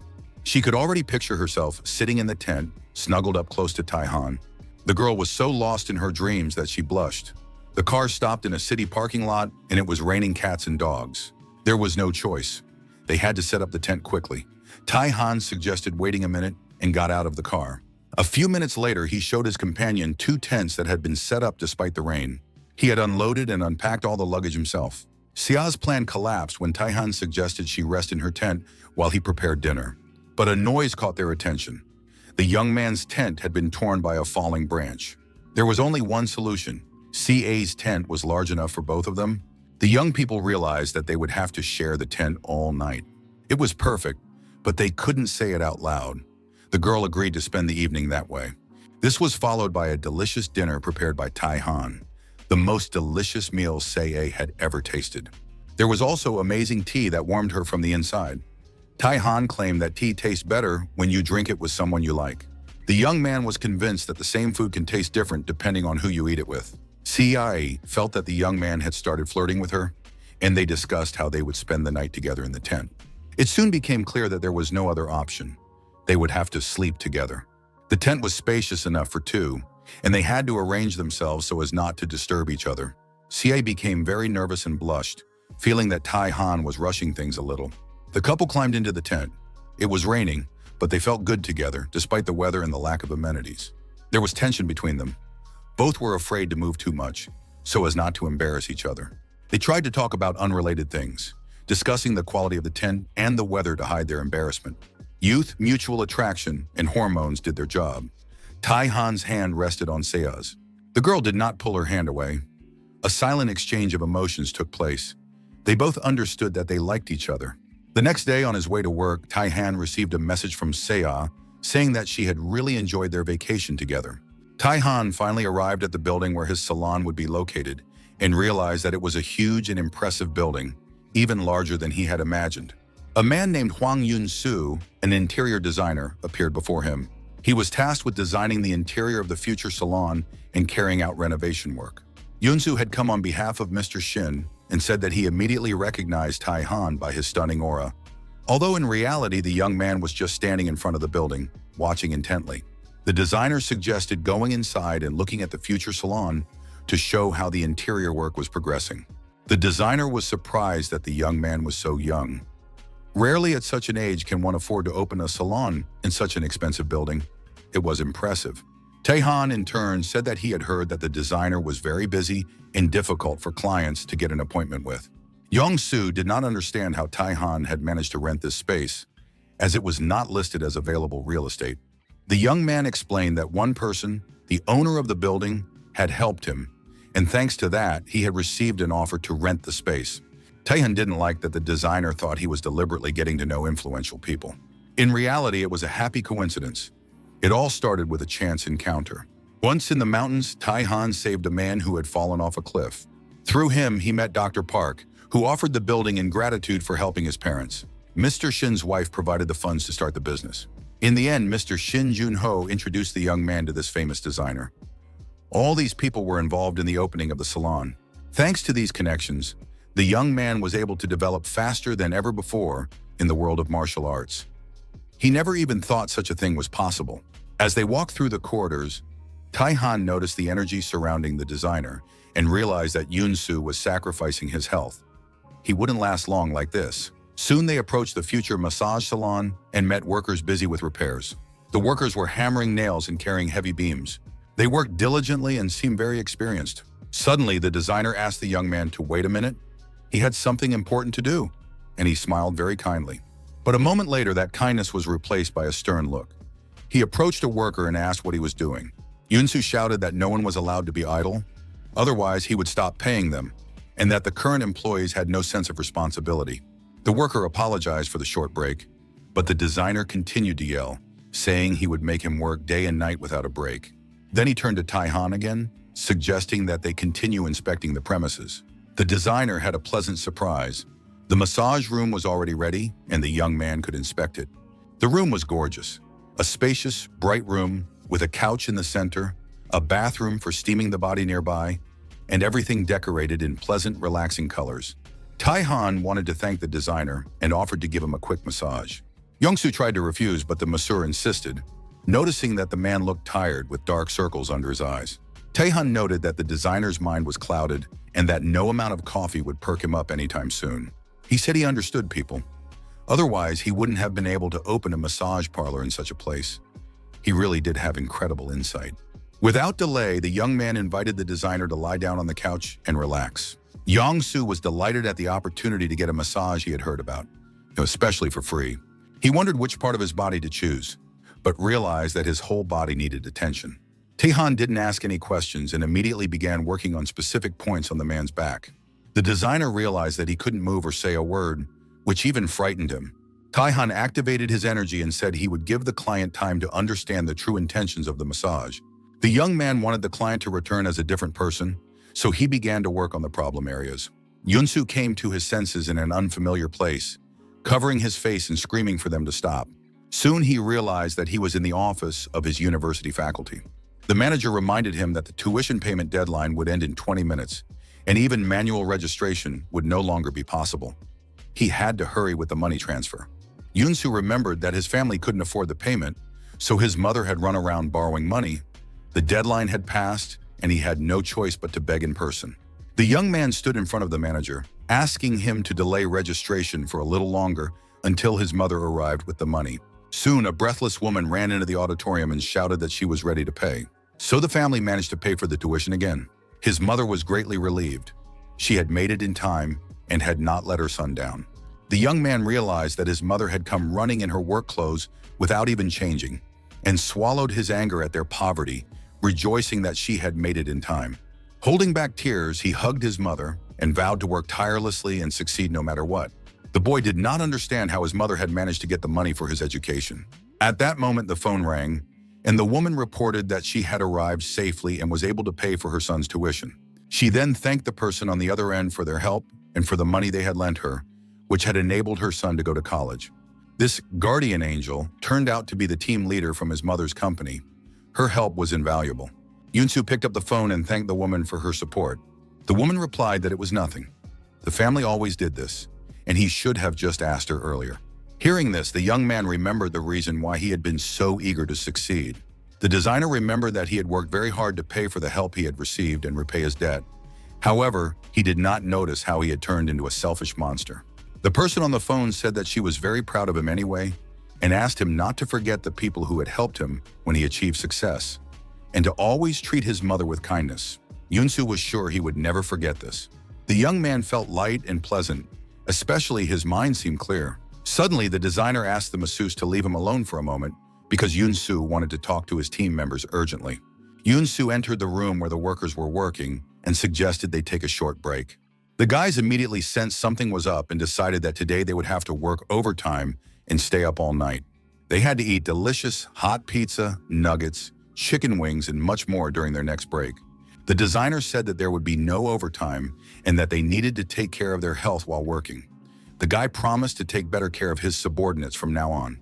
The workers gobbled up the treats and said that despite everything, they had learned a lot from their boss and were working hard because they wanted to be like Yoon-soo. The designer was very pleased to hear these words. Tae-han did not stand aside and quickly helped the guys, giving each of them literally a few seconds. After these manipulations, the workers felt that their bodies had become light and their energy was literally bursting at the seams.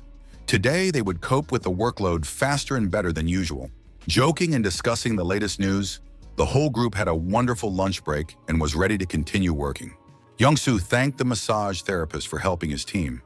Thanks to this, everyone regained their strength, and now the workers will be able to create something amazing. Yoon-soo felt that he would do everything possible to make the massage parlor project a masterpiece of architecture and design. Manager Hwang felt his brain was boiling. He studied the papers and realized that it didn't make any sense because raw material prices were so high that minimalist interiors had become the trend. But the construction estimates said otherwise. The prices were normal and moreover, realistic deadlines had been set. Tae-han explained that this was not a scam, but a design, and that all the work would indeed be done perfectly. Tae-han recounted the entire chain of his acquaintances, from Mr. Mashin, whom he had rescued in the mountains, to the clinic director, and then it all gradually led to the famous designer. Manager Hwang was very pleased with how the construction and renovation were progressing because such deals are very difficult to conclude, and the young man's connections were truly impressive.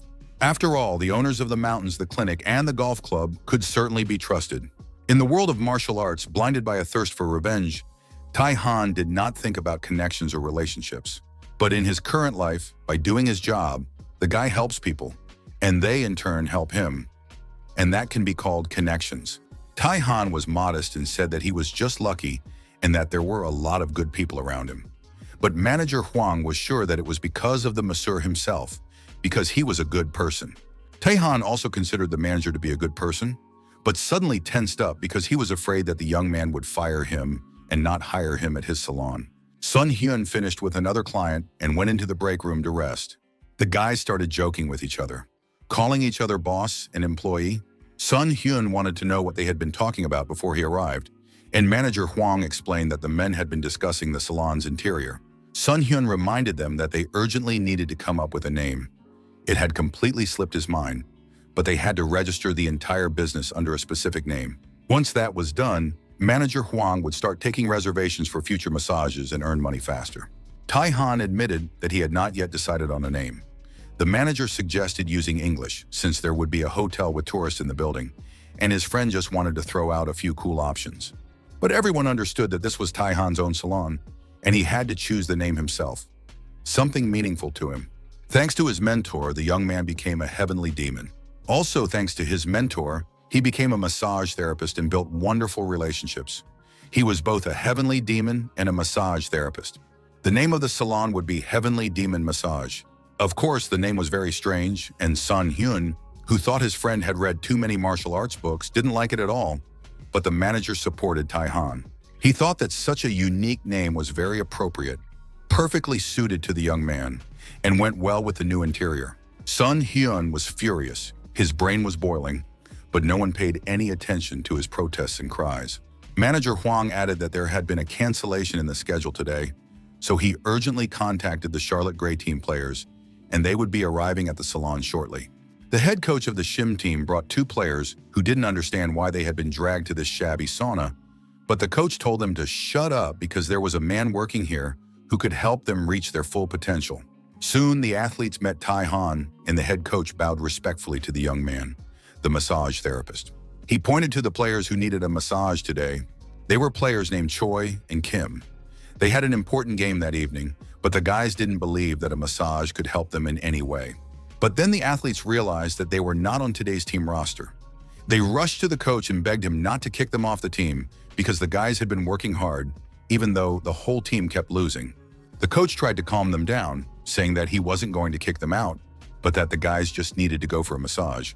The guys understood that this was an order from the head coach, and they simply had no choice. So they had to resign themselves and agree to this adventure. The athletes felt uneasy.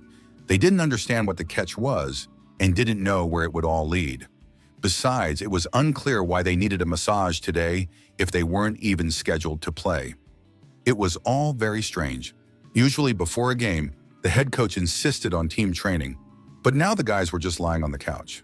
Perhaps this masseur's skills were truly magical and exceptional. Surely that must be the case. Otherwise, why would the head coach bring them here right before the game? The massage must be very good, cleansing the whole body and making you feel like you're floating. The guys hoped that the massage would rejuvenate their bodies. It would be truly amazing if they could become younger and play at full strength for their teams again. The guys continued to chat about all kinds of versions of events, then moved on to discussing books and orthodox stories about martial arts. Tahan was very impressed by the fact that the boys knew about martial arts techniques involving the forced direction of energy flow, which allowed them to gain powerful inner strength in a short time. In turn, the athletes were also surprised that such a young man was already a master of massage. Tahan understood that the guys did not believe in his power and did not think that Coach Shim had found a person capable of strengthening internal energy in a short period of time. Of course, it was just a joke. After all, if such a person really existed, there would be many rumors. The players' abilities would skyrocket, and the results of some teams would improve significantly. But then it dawned on the guys, and they listened to what they had just been discussing. They realized that the secret to the improvement of the Hanyun Hawks team was this masseur. This meant that the rumors were true. Tai Han suggested starting the session immediately, since they already understood what they were dealing with. The young man announced that there was too little time left before the match, so everything had to be done quickly. It would be a little painful, but the guys would have to endure it. The next moment, all three were walking through a beautiful, dense forest among tall, slender trees. Kim did not understand why they were walking here, since he was the exclusive masseur for the Hanyun Hawks team. Tai Han confirmed this, and then the players said that they were expecting something more effective than a simple walk in the woods. After all, they had too little time left before the game started. Taehan explained that he gives individual massages based on each client's needs. And now these two players needed mental relaxation, so he brought them here. But the guys wouldn't let up. They reminded the masseur that they didn't have much time before the game started and that he should hurry up and help them. The players demanded a completely different massage. They wanted Taehan to make their muscles strong and their energy boundless, like the players of the Hanyun Hawks team. Player Kim suspected that the young man was deliberately stalling for time so that the guys would not make it to the game, because he was a fan of the Hawks. Taehan confirmed that there was a massage that would bring immediate results. The players did not understand why the masseur did not immediately apply this technique to them, since they had already explained their wishes to him so many times. Taehan thought it would be difficult for the guys to cope with this, but the players suggested not bothering with all kinds of healing stuff and instead working on their bodies as effectively as possible right away. Taehan activated his inner energy and said that the guys would not have to regret what they had asked for. The young man snapped his fingers, and energy waves spread out in all directions from his snap.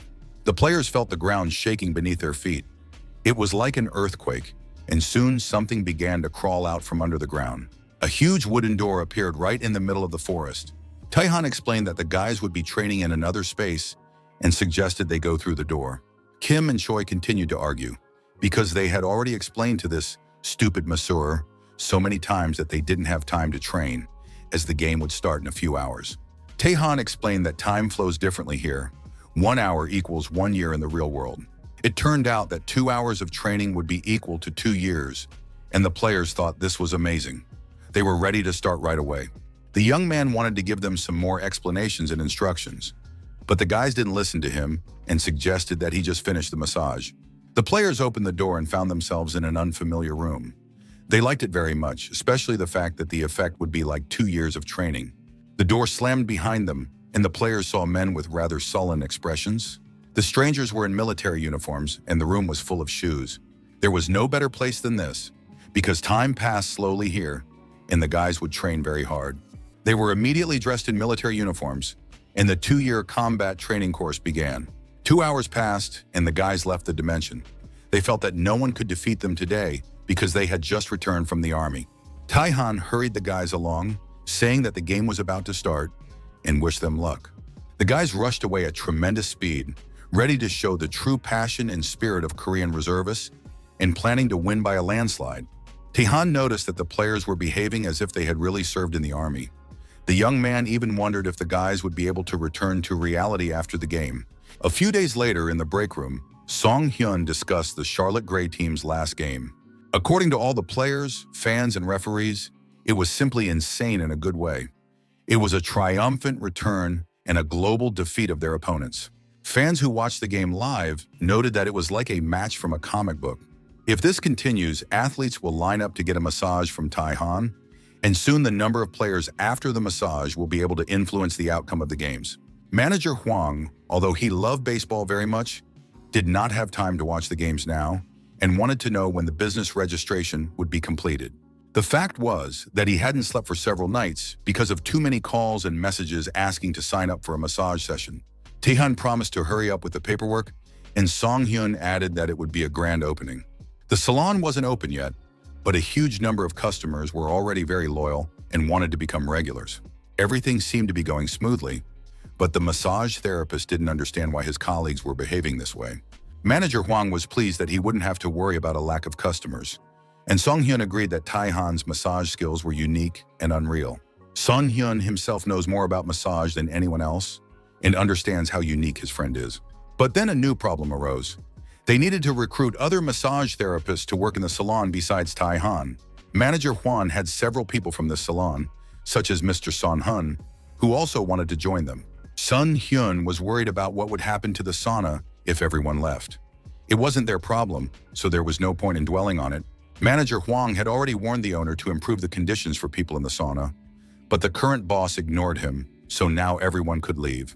When sales at the sauna improved thanks to Master Taehan's skills, the manager suggested that the owner expand the business, but he refused and didn't even want to talk about it.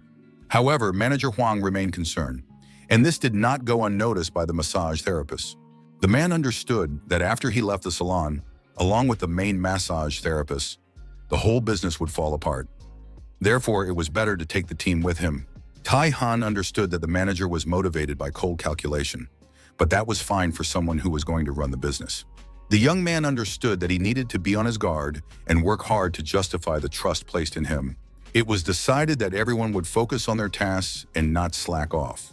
Taehan planned to start preparing a special massage course for his closest assistants, Sun Hyun and Sun Hun. Classes would begin the following evening, and this was done so that the guys could start earning even more money. The word money had a magical effect on Sun Hyun. Manager Huang suggested that Sun Hyun and Sun Hun take charge of the master class in Heavenly Demon Massage. If they did a good job, they would receive double pay. The idea of becoming a master of Heavenly Demon Massage was amazing, and double pay sounded sweeter than honey. Taehan would personally teach the Heavenly Demon Massage course, but the master class was also not bad.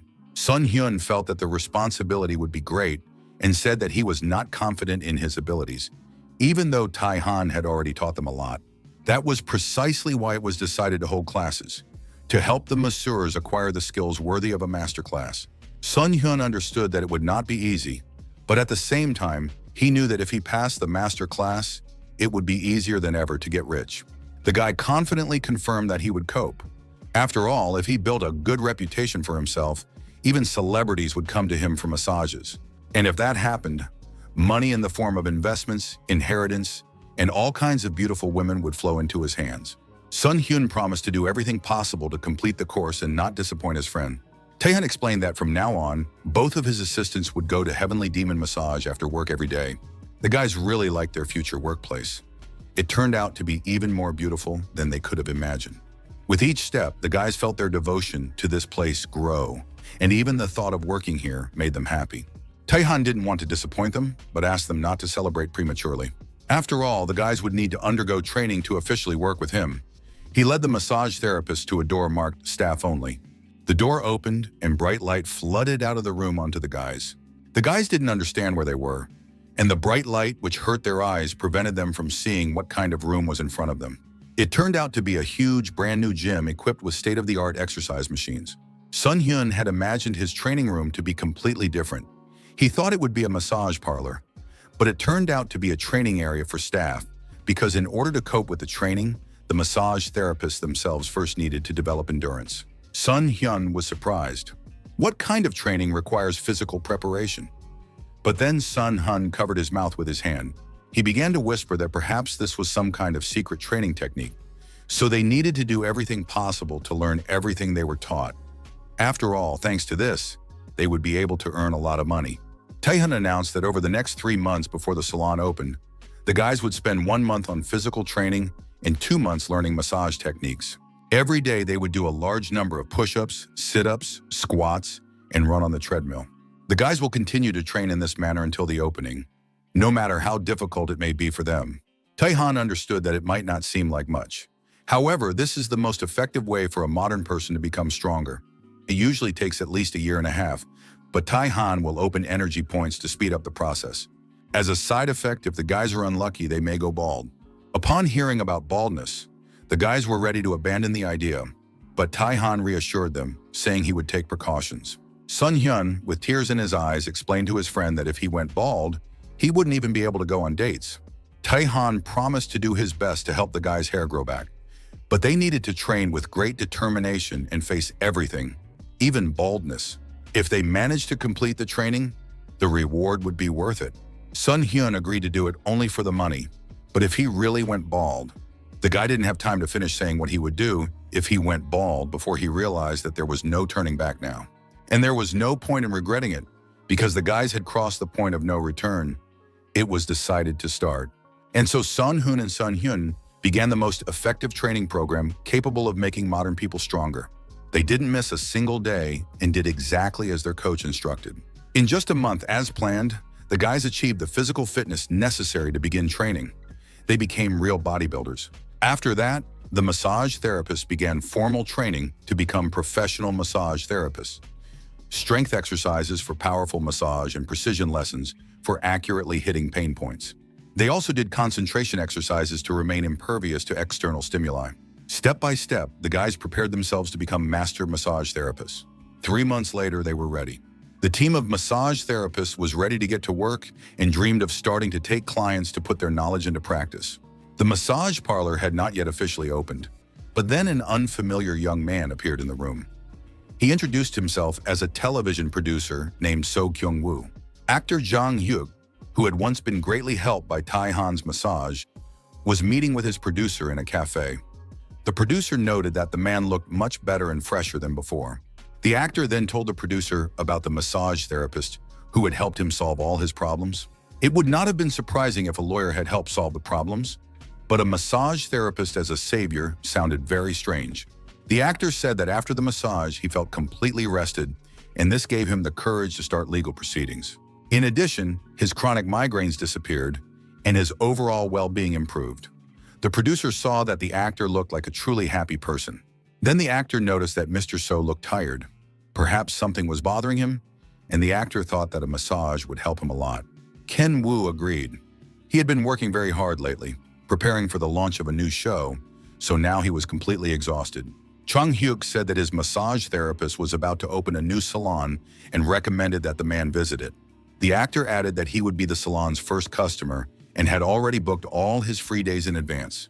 At that moment, their conversation was interrupted by a phone call, and the actor stepped away to talk to his manager. It was clear that Jang Hyuk was upset about something that was going to happen next Monday. He spoke quite emotionally with his manager, asking if it could be postponed, but then resigned himself, agreed, and said goodbye. The producer asked anxiously what had happened and if he could help in the situation. It turned out that something terrible had happened. On Monday, the actor had to go abroad to shoot a new film, and on that very day, a massage salon was opening, and now he would miss his appointment. When the actor calmed down, an idea popped into his head. He suggested that Mr. So go to the massage parlor opening in his place, and that's how it all turned out. Manager Huang accompanied the new client to the massage and considered it simply good luck in the man's life. He was sure that at the end of the massage, Mr. So would not even want to part with the masseur Taehyun. It was like some kind of cult. The man entered the massage room and liked everything about it. The decor was clean and pleasant, as befitted a new salon. The man was very tired and eagerly awaited the procedure. Tai-han immediately noticed that the client had accumulated a lot of stagnant energy due to lack of sleep. The massage therapist saw that this condition had been going on for quite some time. Mr. So's body was naturally very sensitive, and this also affected his well-being. Ken Woo agreed that this was the case, and the massage therapist suggested that he take a seat on the couch so that he could better analyze the man's health. Ken Woo thought these were general phrases that would apply to any office worker, but at the same time, he had complete trust in the massage therapist. In the end, he lay down and asked to be taken care of. Tai-han activated his inner energy and felt a chilling sensation. The next moment, the man was skiing across the snow-white snow and felt completely relaxed. It seemed as if all his stress had evaporated. The man couldn't remember the last time he had felt this way. He hadn't taken a proper vacation in many years, and now this was better than any vacation he could have dreamed of. When the guy had skied enough, he stopped to catch his breath and smelled a very pleasant aroma. It was the smell of a bowl of delicious hot udon, a must-have dish at any ski resort. Ken Woo ate his lunch and felt his body relax and his stiff muscles soften. He couldn't believe that just one touch could have such an incredible effect. Taehan said that his body felt relaxed, but now it was necessary to move on to the final adjustment before treatment could begin. The adjustment consisted of quick and precise activation of acupuncture points, which the massage therapist performed completely unnoticed by the client. However, his actions could be unpleasant in the future, and the client was allowed to scream as much as he wanted. An hour later, Ken Woo woke up on the couch feeling completely rested. He had slept like he hadn't slept in a long time. Suddenly, his stomach growled with hunger, and he decided to buy himself some udon as soon as he left the salon. But first, he tried the tea and desserts that the salon staff had prepared for him. The tea was very tasty and unusual. It helped improve blood circulation, calm the nerves, and promote restful sleep. The man tried the tea and felt his body completely relax. From the massage to the tea, everything was perfect. Producer So thought about how his film crew had lost their enthusiasm and health as they recorded the program, and how wonderful it would be if Tai-han gave them all a massage. A brilliant idea immediately popped into the producer's head, because he was a producer of brilliant ideas. He thought he could invite a massage therapist to participate in a television show called In Search of the Legendary Massage Therapist. The show would be a huge success. However, although Tai-han thanked him for the interesting offer, he had to refuse because he was currently in a difficult situation. Producer So never gave up and quickly came up with an even more brilliant idea, which he presented to Tai-han. So Ken Woo said that a huge number of people are willing to pay money just to get on television, and the masseur will benefit from this because new customers will flock to his salon. Tai-han didn't see the need to participate in a television program to attract customers because there was already a huge line outside the salon. Ken Soo admitted that he just really wanted to tell other people about the masseur because his massage is something that every Korean office worker should experience. If the masseur appeared on the show, it would help countless exhausted people.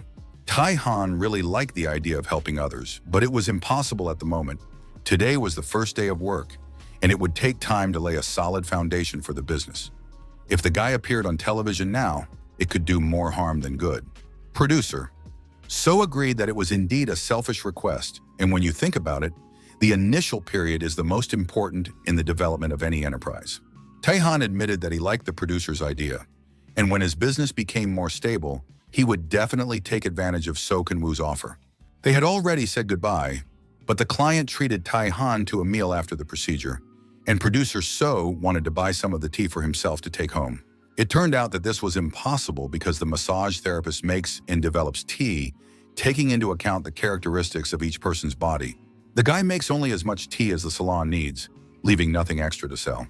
Tai-han wanted to thank the producer for his kindness and promised that next time he would prepare a special tea for the client that he would like even more. The happy visitor immediately rushed to the reception desk to book his next visit. When the next weekend came, the couple went on a picnic in the mountains. The nature and weather were just wonderful. CA admired absolutely everything, but most of all, she enjoyed being in the forest with the young man. She was worried that it would be scary at night, but Tai-han reassured her, saying that they would build a campfire. Of course, a wild forest is not at all like a campground, and the girl was curious how Tai-han had managed to find such a beautiful and secluded place. The young man admitted that this mountain belonged to a friend of his, which is why he often came here alone. Tai-han suggested that his girlfriend rest in the tent while he took care of some business. He said he was going to gather some firewood, as it would be needed for a campfire in the evening. It was a lame excuse, but nevertheless. Leaving the girl alone in the clearing, Taehan went deeper into the forest and waited for the person he was supposed to meet. Soon, a huge mountain spirit appeared in the clearing. He had gathered everything he needed and was now waiting for a massage. The young man asked him to be sure to gather arrowroot next time. The guy placed a large order for this plant and asked for it to be gathered as quickly as possible, saying all this with his back to the bag. The mountain spirit said that it was no problem for him and that he would do it by tomorrow. Then Taehan asked him to dry the plant for him as well. 100 kilograms of arrowroot, aged for at least a century, had to be cut into pieces of the right size for proper brewing and dried naturally in the sun. It was cheeky because it was very tiring for the mountain spirit, and it wasn't part of the original agreement, but the guy threw the bag on the ground.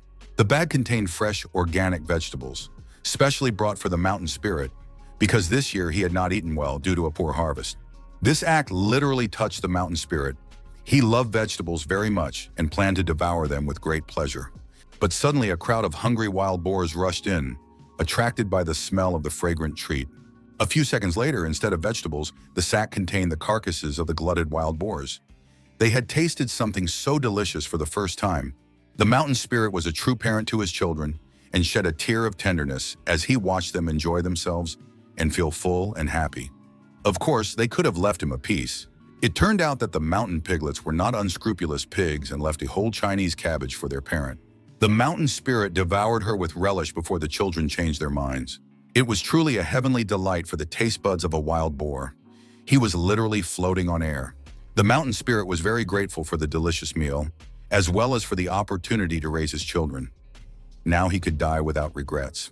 Taehan asked if he could take the mountain spirit's inner core, but the spirit immediately said that he had not meant that.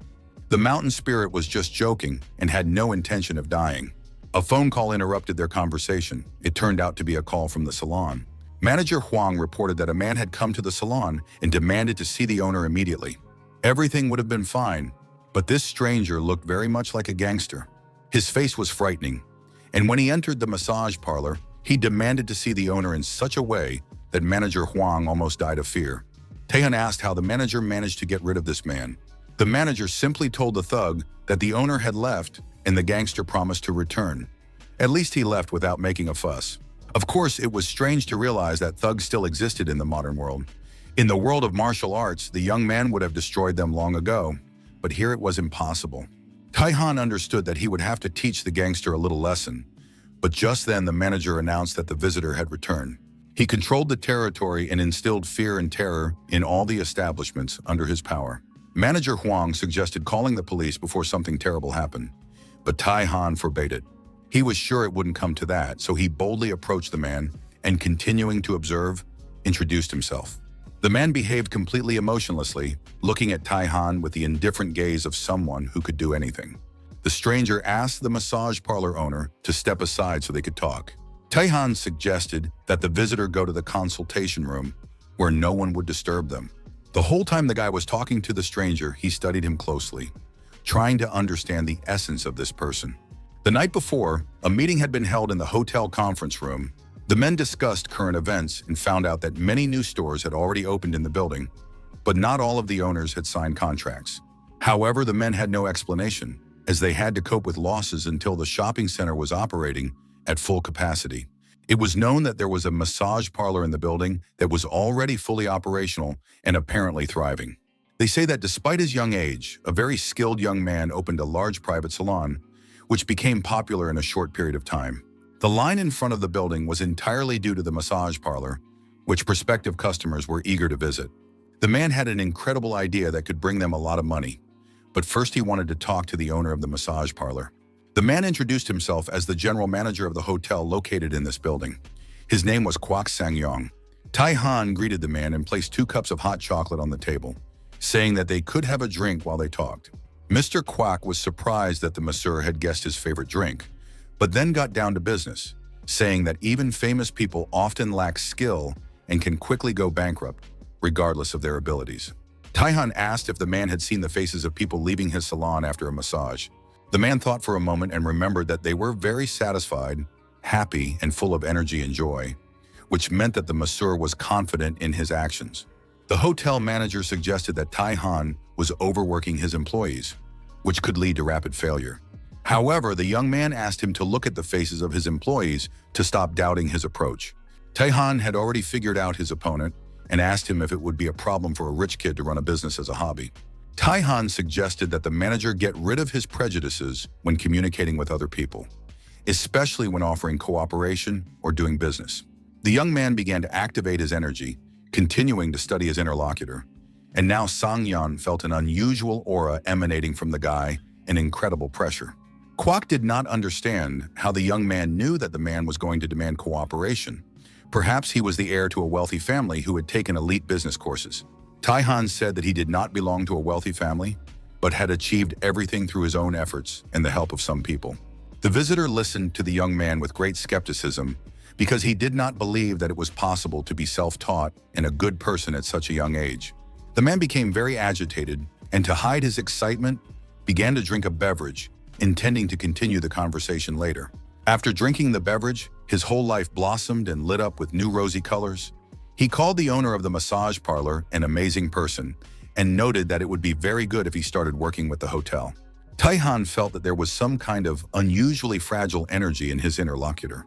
This huge and powerful man with a cup of hot chocolate in his hands did not radiate strength and masculinity at all.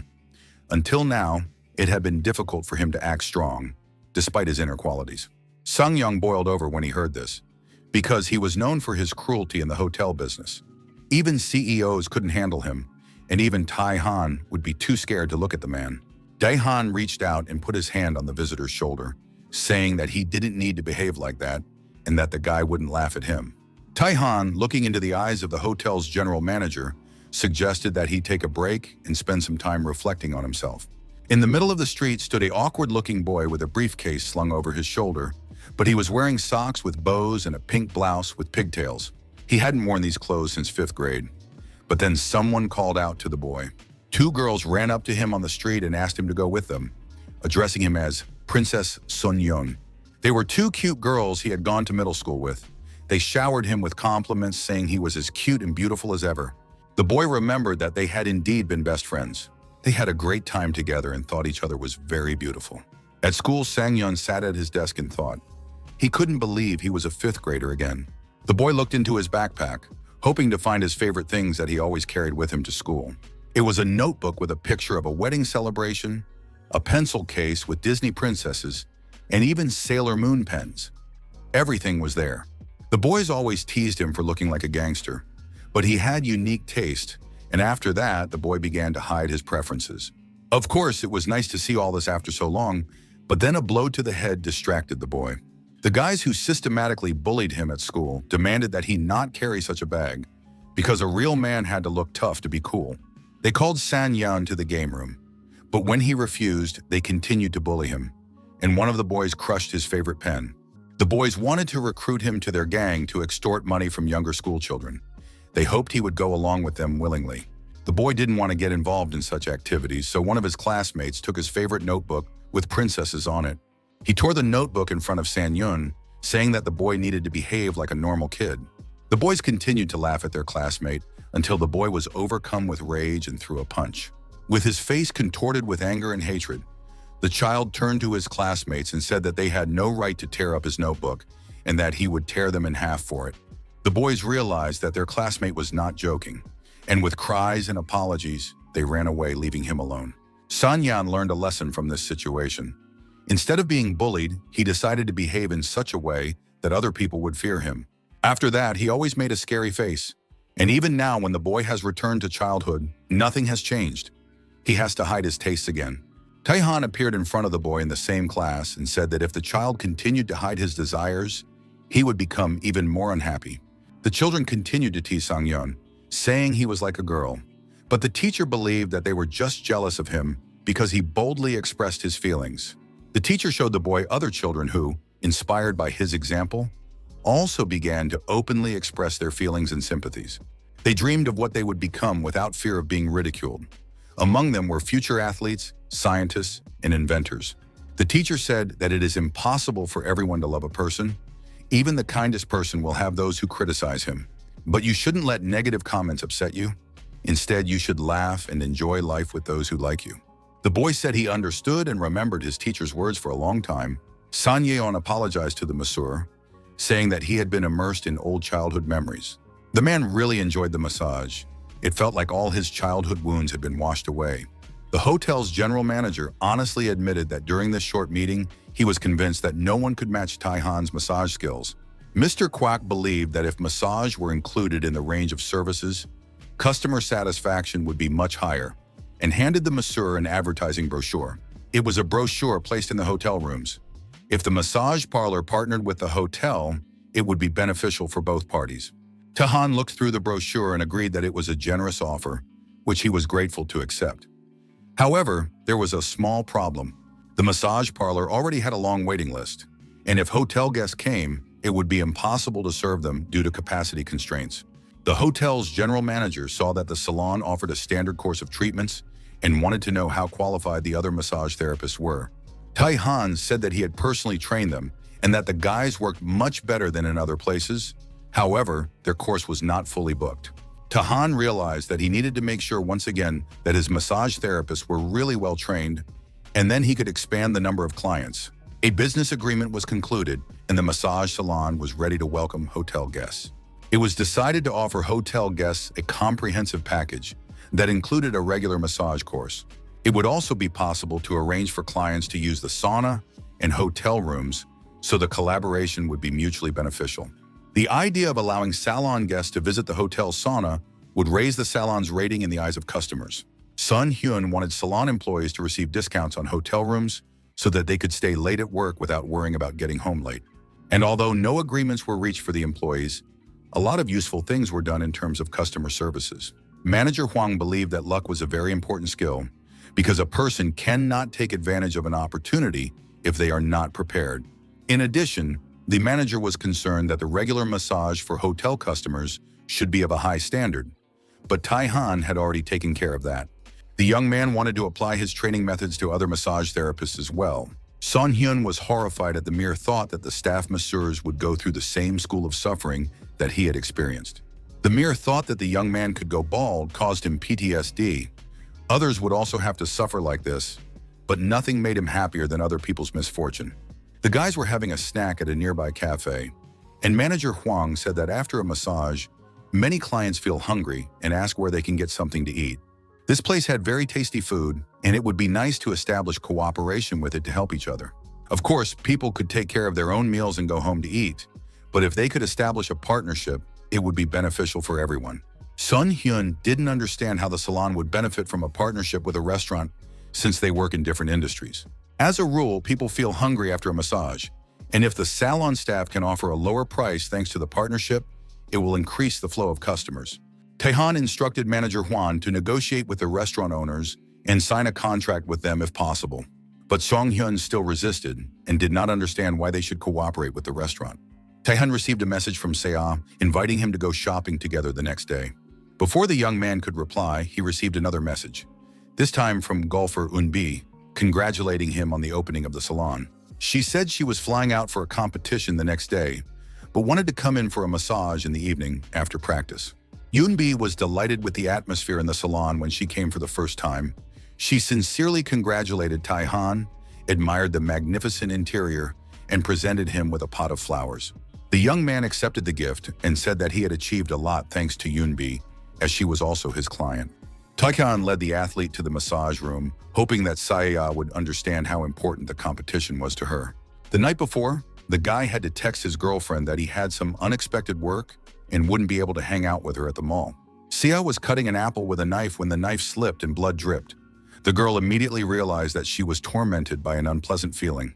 Eun-bi said that her performance had become even better than before, and her success in golf was on the rise. Taehan saw on the news that she made her professional debut immediately after returning to the sport and took second place in the tournament. Taehan said he had been following her progress because she herself had sent him a link to the TV broadcast. The girl conquered Korea and then moved on to America. It was impressive, but Eun-bi didn't see anything difficult in it. Taehan asked her to lie down on the couch so he could check her physical condition. The young man massaged the athlete's body and noted that her overall condition and physical shape had improved significantly. The girl said that she did the stretching exercises he had taught her every day, although the massage was still very helpful and beneficial to her. Tai-han increased the intensity of the massage, noting that the girl had become healthier and needed to be patient, even if it caused pain. Yunbi asked the masseur not to hurt her too much. Tai-han noted that there were still residual effects in some areas, that her kidney energy needed to be restored, and that her lower back needed work. Sitting in the sauna, Yunbi said she was too hot. However, the masseur explained that this was opening up a blocked meridian. She would feel refreshed as soon as he stimulated that point again. And soon a wave of freshness swept through the golfer's body. It was as refreshing as menthol chewing gum clearing her nose. Tai-han heard for the first time that chewing gum was used to relieve drowsiness and did not understand why the girl needed it. Yunbai explained that during slumps, she would train until she was exhausted, and chewing gum helped her fight sleepiness. Tai-han immediately understood why. When he first met her, she had been exhausted and tired. Continuing the massage, the guy believed that these efforts would be enough to win in America. Yunbi hoped to at least make it through the qualifying rounds, but Tai-han was confident she would win. The masseur strengthened the athlete's thigh and gluteal muscles, allowing her to swing more powerfully and accurately than any other player. Tai-han activated her energy and stimulated important points responsible for the hip joints and lower back. It was really painful for the girl. Finally, the masseur felt that the preparation was complete and that the session could be ended. Yunbai was like a superwoman from the world of golf, and now everyone would be waiting for news of her victory. The massage session was over, and the satisfied, physically and energetically strengthened golfer said goodbye to Tai-han. While Yunbi flew to America, another plane landed at Incheon Airport. Among the passengers on board was a man wearing a cap pulled low over his forehead. He was a world-famous English Premier League soccer player named Kang Ju-wang. Although the athlete tried to hide by wearing a mask, people still recognized him. The young man denied it, saying that such a footballer could not come to Korea in the middle of the season. People agreed that now was the time to play for the club, not fly to his grandmother's for pies. They thought the guy was very lucky because he looked like soccer superstar Kang Ju-won. Once he arrived in the city, Kang enjoyed eating his favorite national food, which he had missed while working in England. Today, he met his old friend Tai Jung, a baseball player for the Hawks, at a restaurant. The guys discussed various news from food to girlfriends. They hadn't been able to meet for many years. Each played for his own team and was busy, keeping in touch only by phone. Finally, it was time to ask the uncomfortable questions, and Taejung inquired about Kana's injury. The guy honestly admitted that otherwise he would not have been able to come to Korea in the middle of the season. Taejung said he should have told him earlier, because his own results had improved, but he had overcome everything. The baseball player began to ask his friend about how the decline and injury happened. It turned out that during the FA Cup final, regular time had ended and the game was going into extra time. He needed to break the streak of no trophies and score a goal, so Ju Wang rushed to the opponent's half of the field. He passed several players and instantly found himself one-on-one with the goalkeeper. The stadium fell silent. Everyone thought he was about to score the decisive goal, but the defender injured Kana. His knee twisted backwards. The opponent was, of course, given a red card. But Kang couldn't get up from the field. It was a serious injury. He had surgery and he worked hard on his rehabilitation. Since then, he has been unable to return to his former form, no matter how much he kicked the ball. The coach suggested that he travel to his homeland, despite the playing season. After all, it is difficult for a footballer to watch his teammates play from the stands, knowing that he cannot change anything. Ju Wang thought the coach was hinting that he might have to leave the team for good. The professional world of sports is cruel, and only skill can keep you on the team.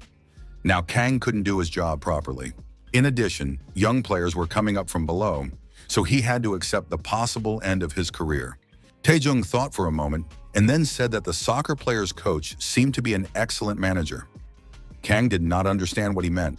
The baseball player explained that there was a person in Korea who could help the soccer player regain his lost opportunities. The Hawks player handed his friend a business card. Inside the advertising brochure was the key to a hotel room where he suggested he stay. He recommended staying there at least for the night. It was a new, recently opened hotel with a massage parlor on the first floor. Taejung gave his friend the reservation details for the massage parlor owner. The guy needed to come for a session at the appointed time. It sounded strange, but the baseball player said that if the massage helped, the soccer player would buy him a Porsche. Ju Wang drove up to the hotel, looked at the huge building, and was surprised by everything that was happening. He didn't know whether to believe Taejung's words, but decided that it couldn't get any worse. Besides, the hotel was really comfortable, new and beautiful, Soccer player Kang gazed thoughtfully at the view of the city at night. It was beautiful, but nothing made the man happy. He really hoped that his friend was right and that the massage would really help. Even if it meant buying a Porsche. The main thing was to get well. Juwang was amazed at how confident his friend was in success. Betting a Porsche seemed excessively wasteful to him. The footballer thought that his friend had always been a bit of an eccentric. After all, there couldn't be anything special about a massage. The man turned on the TV and came across a news report about how he had secretly returned to the country in the middle of the football season. The report mentioned a serious injury sustained as a result of a tackle by an opponent, as well as ongoing problems with his physical condition. It was reported that the player had returned to Korea at the request of his coach and was now spending time in his homeland. It was awful, and the guy was shocked that his physical condition and departure had already become public knowledge. Internet news feeds were flooded with reports about him, and he wanted to quietly undergo treatment. Now everything was ruined. One thing was clear: he had to recover, and only then would his life get back on track. Kana's head was a complete mess. He was very nervous and upset, so he decided to go to the sauna and go to bed early. The footballer checked that the hotel sauna was open late and decided to spend the evening there. Deciding to relax, he went up to the sauna, hoping to distract himself from his negative thoughts. The hotel sauna turned out to be new, empty, and really cool. There were no visitors. Kang remembered his friend's word that there might be someone there who could help him find his lost wings. This was the first time Taejung had looked so confident. Maybe there really was something special about massage. Suddenly, his thoughts were interrupted by the appearance of an unfamiliar guy in the sauna. Ju Wang was even slightly frightened. He decided that this was another fan who had sneaked into chat and immediately covered his head trying to leave. The footballer quickly got up, apologized, and started to leave, asking the man to pretend he didn't recognize him. But suddenly, a sharp pain pierced his entire body, and he froze, cursing. Tai-han looked at the man in surprise, guessing that he was some kind of celebrity. The next day, the massage parlor was buzzing with talk of only one thing: the soccer player's return to the country. The men argued about how serious his injury must be if Kang Ju-wang had come in the middle of the season. Of course, it was sad that he might be fired from the team, but perhaps his skills were weak to begin with. Manager Huang did not know where exactly the footballer was staying and thought it was unlikely to be at this hotel. Otherwise, the journalists would have already written about it. The men continued to discuss the footballer sitting in the restaurant with the baseball player whose name was on the reservation. But suddenly their faces stretched. It seemed that strange things were happening in this life. Standing in front of them was a man who looked exactly like the world-famous soccer player Kang Ju-won. One of the guys asked if he was in the right place. He needed a heavenly demon massage. Sun Hyun could no longer contain himself. His eyes bulged, his jaw dropped, and he pointed his finger, even though he knew he shouldn't. Manager Huang asked him to pull himself together. This was just a customer, even if he was a world-famous athlete. It was important to behave normally and follow the rules of service. At the same time, Huang himself stuttered as he greeted the respected client and asked for the name given at the time of booking. Ju Wang explained that the reservation was made in the name of his friend, baseball player Taejun. He added that his friend had made the reservation and sent him here, so he hoped that everything had been done on time and without mistakes. Finally, the formalities were settled and the guys began to calm down, although the presence of the world star still made them nervous. Sun Hyun read the note attached to the reservation. Instead of the baseball player, his friend would be coming. Manager Huang volunteered to personally escort the visitor. He handed over the clothes and the locker key, suggested that he change, and then walked down the corridor to the heavenly demon's room.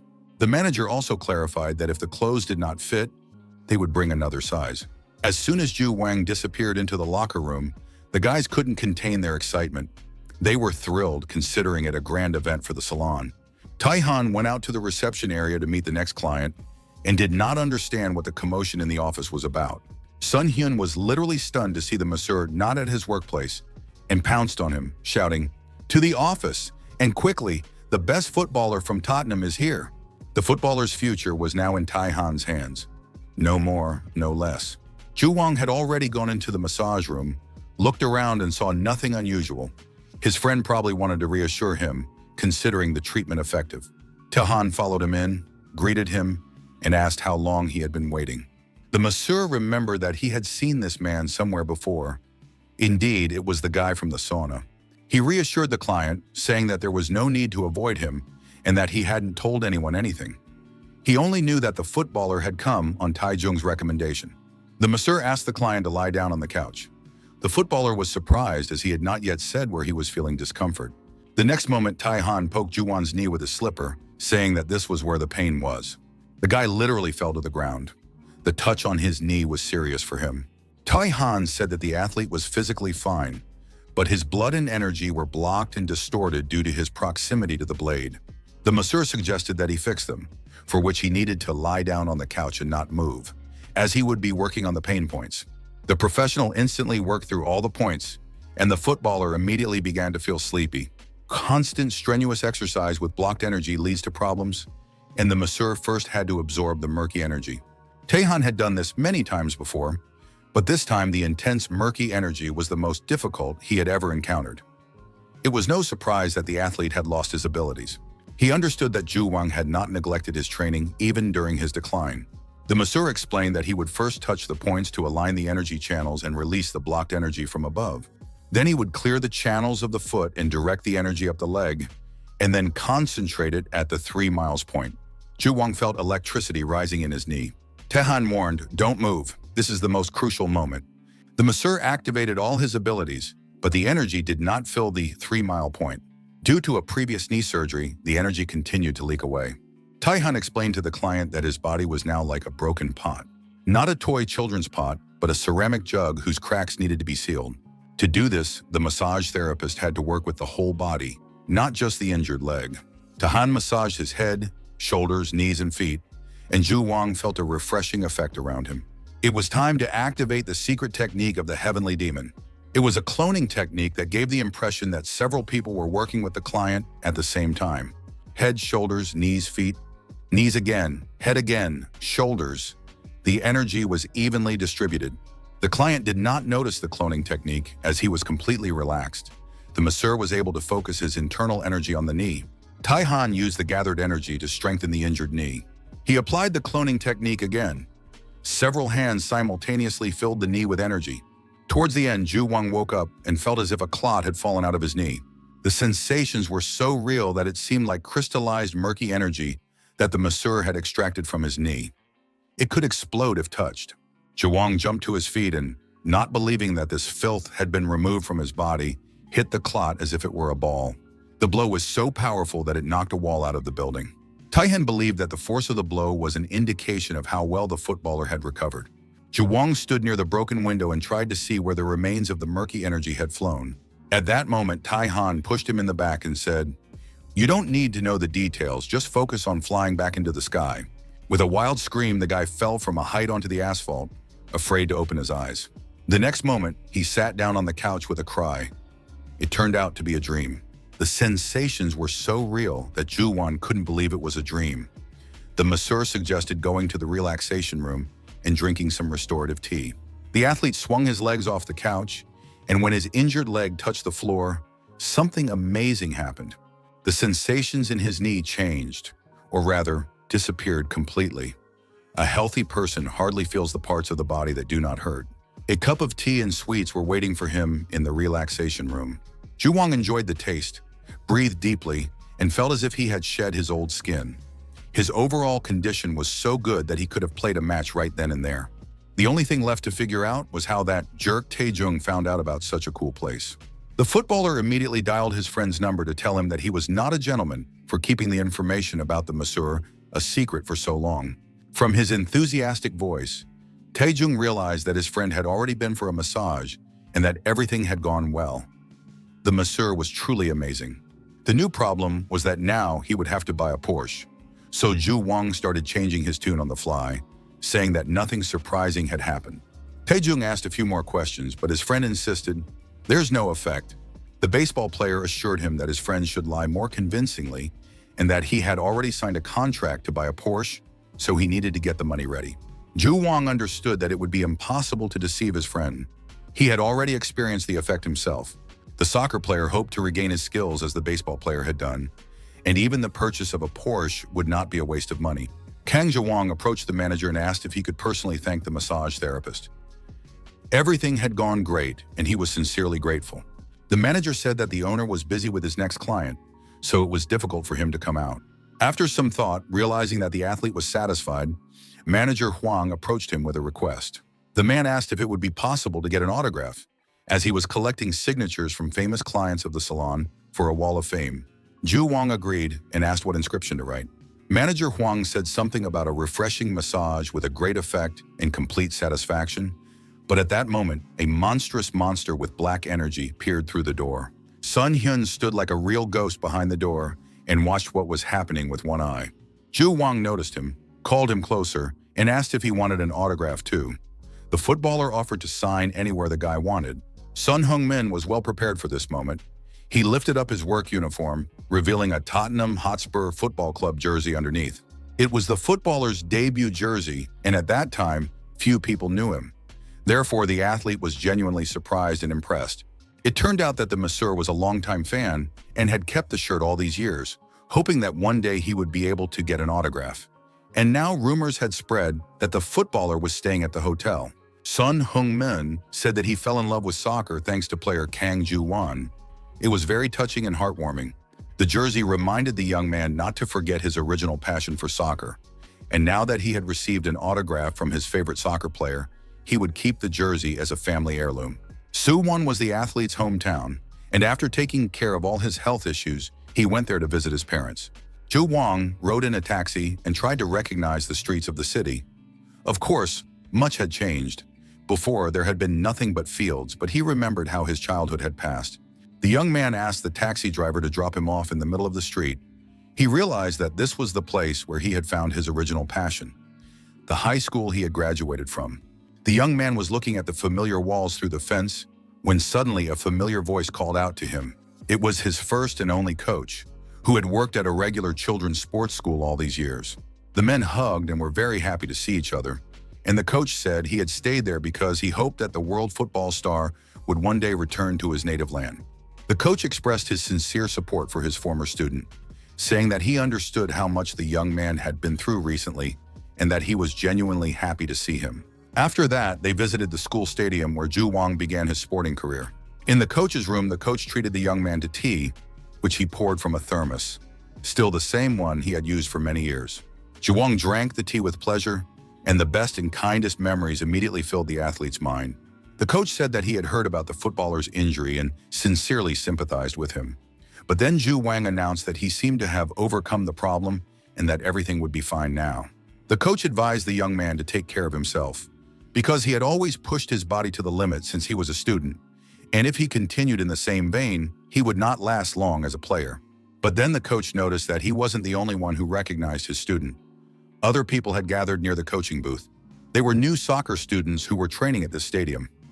Zhu Wang hoped that his presence would not interfere too much with their training. But then the coach had a brilliant idea.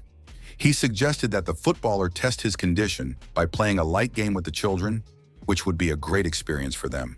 This was probably the coach's original plan, but he believed that harmony between older and younger players was a wonderful sight. Zhu Wang apologized to the boys for interrupting their training and offered to practice with them once, if they didn't mind. Of course, the children were thrilled with the idea. The coach told the captain to get ready for the game. Even after many years, the school field brought back memories, and it was wonderful. The coach warned that although the boys were amateurs, the soccer players should be careful because unpleasant surprises might await him. In addition, Zhu Wang had to play carefully so as not to get injured again. After that, the coach blew his whistle and announced the start of the game. At first, the players on the same team were not in sync, but that was normal for the first few minutes of playing together. The opponents began to attack, and it was necessary to act faster and more cohesively. At one point, in order to intercept the ball, Zhu Wang jumped high into the air and headed it away, impressing the boys with his physical fitness. The game continued, and with each passing minute, it became more intense. But the team captain was still unable to keep up with the ball. He needed to focus. The boy apologized to the footballer for not being able to keep up. However, the problem was Zhu Wang, whose speed exceeded all conceivable possibilities. He advised the child to train to respond faster to passes if he wanted to play in the higher leagues later. Zhu Wang himself was amazed at his speed. He realized that his physical condition had indeed improved significantly. The speed and accuracy of his passes were top-notch. In addition, the boys couldn't control their emotions and cope because they were playing on the same team with such a brilliant athlete. Ju Wang realized that he could pass the ball wherever he wanted, whenever he wanted, and his legs became even more responsive than they had been before his injury. Ju Wang decided to break through the group of opponents, bypassed all their blocks and broke through the defenders. All that remained was to test his shot. The shot did not disappoint, and the ball flew into the goal at tremendous speed. Of course, the goalkeeper couldn't handle such a ball and flew away with it, breaking through the goal. Ju Wang was amazed at his physical condition, but realized that he couldn't control his strength. Incredible energy emanated from his knee. Perhaps in this state, the footballer could beat any team. Reporters were waiting at the airport, hoping to catch and interview Korea's best soccer player. They knew that the athlete was returning because he had experienced a decline. Now he is returning with absolute confidence, and journalists do not understand how he overcame the crisis. Ju Won thanked his fans and apologized to them for making them worry. He said that he had completely recovered from his injury and was in excellent physical shape. Now Kang Ju-wang will return to the Premier League and repay his fans with even better play, surpassing even what he himself has seen. Taehyun watched the news report about the triumphant return of the great footballer who had flown away to win trophies. Si-ah was mad that her date was distracted by his phone while they were buying camping gear. She warned him not to let anything distract him during their date. The girl scoured the entire store, choosing equipment. She liked and suited absolutely everything. But these were things that did not interest Taehyun at all, and he was genuinely bored. CA didn't think things had to be useful if they were beautiful, and she was going to buy everything she liked. Besides, there was another couple nearby buying things for a joint hike. The young people were discussing plans for their first anniversary. They were going to grill meat, watch the fire, and do something else enjoyable. But the girl kept hinting at something, and the guy was confused and didn't understand what else he needed to buy. The girl agreed to such a wonderful way of spending their anniversary, although in her heart she was already ready to break up, because it was boring to sit around roasted meat and watch the fire all the time. CA noticed that the couple was arguing, but still planning to celebrate their first anniversary. It was very sweet. The girl decided to discuss their first anniversary with Taehyun on their next trip. She thought she should hint at a candlelit dinner, and then he could give her a bouquet of flowers and fill the trunk with balloons. And of course, confess his love. But the coolest thing would be if he gave her a diamond ring and proposed. The girl was already dreaming about the wedding, but suddenly realized that Taehyun had never even said that he liked her. It immediately became clear that the masseur was not going to propose to her, and it was unclear what kind of relationship they had. The young people were going on another picnic, but the mood in the car was not very cheerful. They settled down for the picnic again, and the young man grilled the meat. Then they enjoyed dinner for a long time and complimented each other. CA put down her chopsticks, gathered her courage, and asked the young man who they were to each other. Taehyun was a real blockhead and didn't understand what she was talking about. So Sa explained that, for example, the couple from the store had their first anniversary. They didn't have an anniversary because Taehyun had never confessed his feelings. Taehyun realized that he had made a huge mistake and missed something important. In the world of martial arts, there was no need to say anything. If you liked someone, you just had to reach out and make them yours. After several meetings with Seo, the guy thought they were already dating, even without a formal confession. But now the young man was a heavenly demon, not just a 26-year-old guy. That meant he had to voice his confession, otherwise he would be a real scoundrel. He reached out his hand and decided he needed to clarify everything right now. His hand glowed with some kind of bright energy, and he said that CA's beauty seemed to have attracted someone. It was some kind of unreal firefly. The girl liked it very much, and she had never seen anything like it in real life before. The young man tried to continue his confession, but the beauty immediately took out her phone and started taking pictures of the firefly. Taehyun asked the girl to turn around, and she saw a huge number of fireflies flying around her. Taehyun said that he felt he hadn't confessed to the girl properly, so he planned this evening to make up for it. He had brought her to this place specifically to confess his feelings. Si-ah realized that she had gotten upset prematurely and should have been more patient. But the guy apologized for making her wait so long and said he was now ready to confess. He really liked her and wanted to know if she would be his girlfriend. The beauty immediately realized that today was the first day of their relationship. This meant that she immediately downloaded an app to track their anniversary, entered their details, created a secret account, and added a heart to her name and her contacts. Then she asked the guy to come over so they could take a selfie. 1, 2, 3, and the wonderful photo became their love talisman, which the beauty immediately set as her boyfriend's phone wallpaper. After that, the picnic continued, and the beauty had never eaten such delicious meat before. Tai-han watched his girlfriend's reaction and realized that his adjustment after returning from the world of martial arts did not affect dating. Nevertheless, he liked the feeling of nervousness and awkwardness he experienced with CA. Watching his girlfriend's happiness, Tai-han was amazed at how kind thoughts and feelings could make people happy. A few days later, on his way to work, the guy was texting his girlfriend.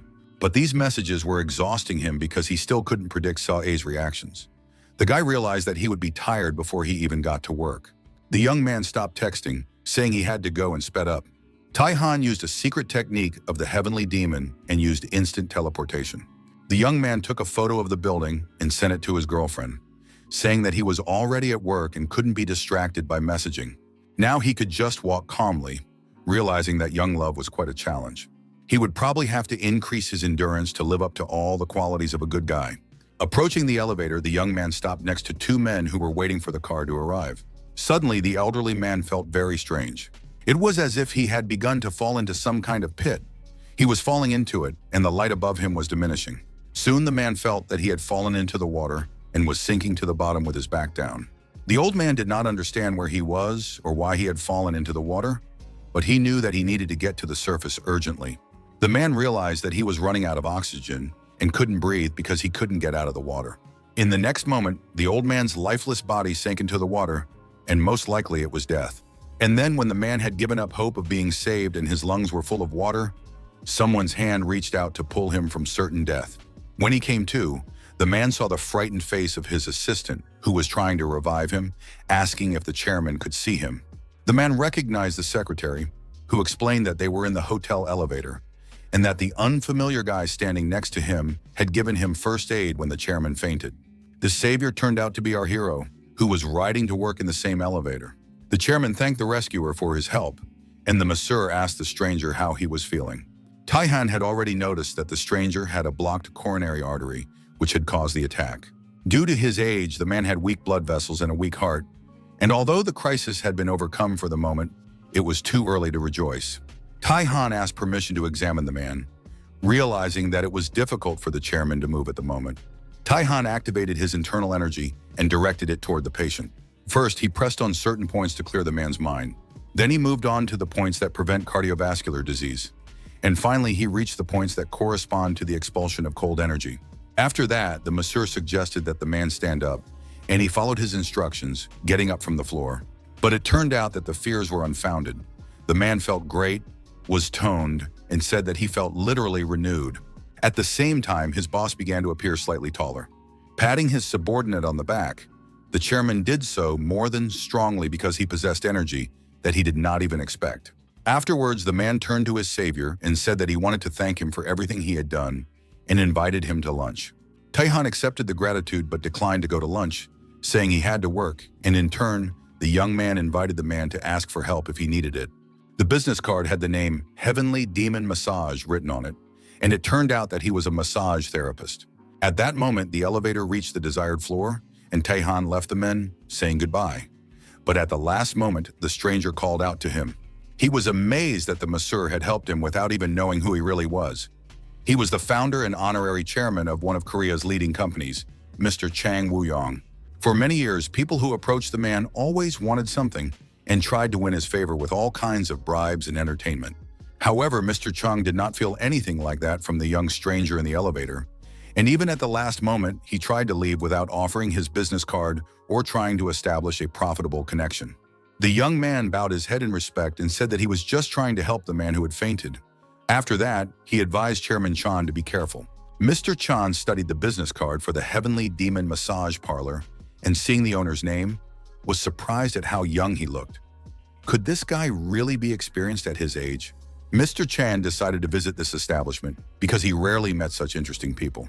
A few days later, an important event took place at Chairman Chan's residence, which was a huge modern mansion. The man's personal doctor brought the results of a recent examination, and Chairman Chang was ready to listen to another lecture about his health.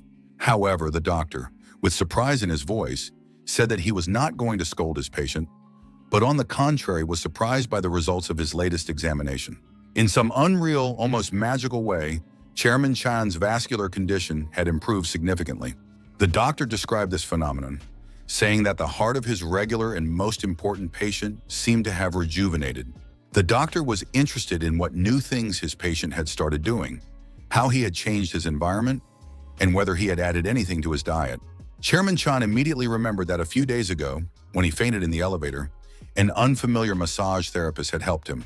The doctor, of course, agreed that massage could help blood circulation, but it couldn't improve the condition of the heart that much. Most likely the reason was something else. However, Chairman Chang was sure that he had not added anything new to his life and decided to go for another massage right away. Chairman Chang called his secretary and instructed her to book him in for a massage at the Heavenly Demon Massage Salon at the earliest available time. The secretary was a very good and far-sighted employee, so he had already inquired about booking an appointment at this establishment. But it turned out that it wasn't that simple. It would be at least 3 weeks before he could get a massage from Taihan, and even on weekends a month from now, there were no appointments available. According to the salon's policy, there were no exceptions, VIP services, or anything like that, and the secretary suggested going there in person to persuade the masseur. Of course, Chairman Chang could have used his position to get a massage reservation, but he decided that there was some pleasure in the anticipation. It had been a long time since he had felt such excitement about anything, and now he was ready to wait like a normal person. Meanwhile, the soccer semifinals were taking place in Europe, and Tottenham was playing in the match. Unfortunately, their opponents scored first and Tottenham immediately fell behind. Sports commentators and experts believed that the team was having difficulty attacking because the list of injured players was very long. In addition, they would not be able to use striker Kang Ju-won. If the predictions are correct, the striker will play today. However, he is still not there, and it turns out that the reason for his absence is completely unrelated to football. His flight from Korea was delayed, and he will only arrive at the game now.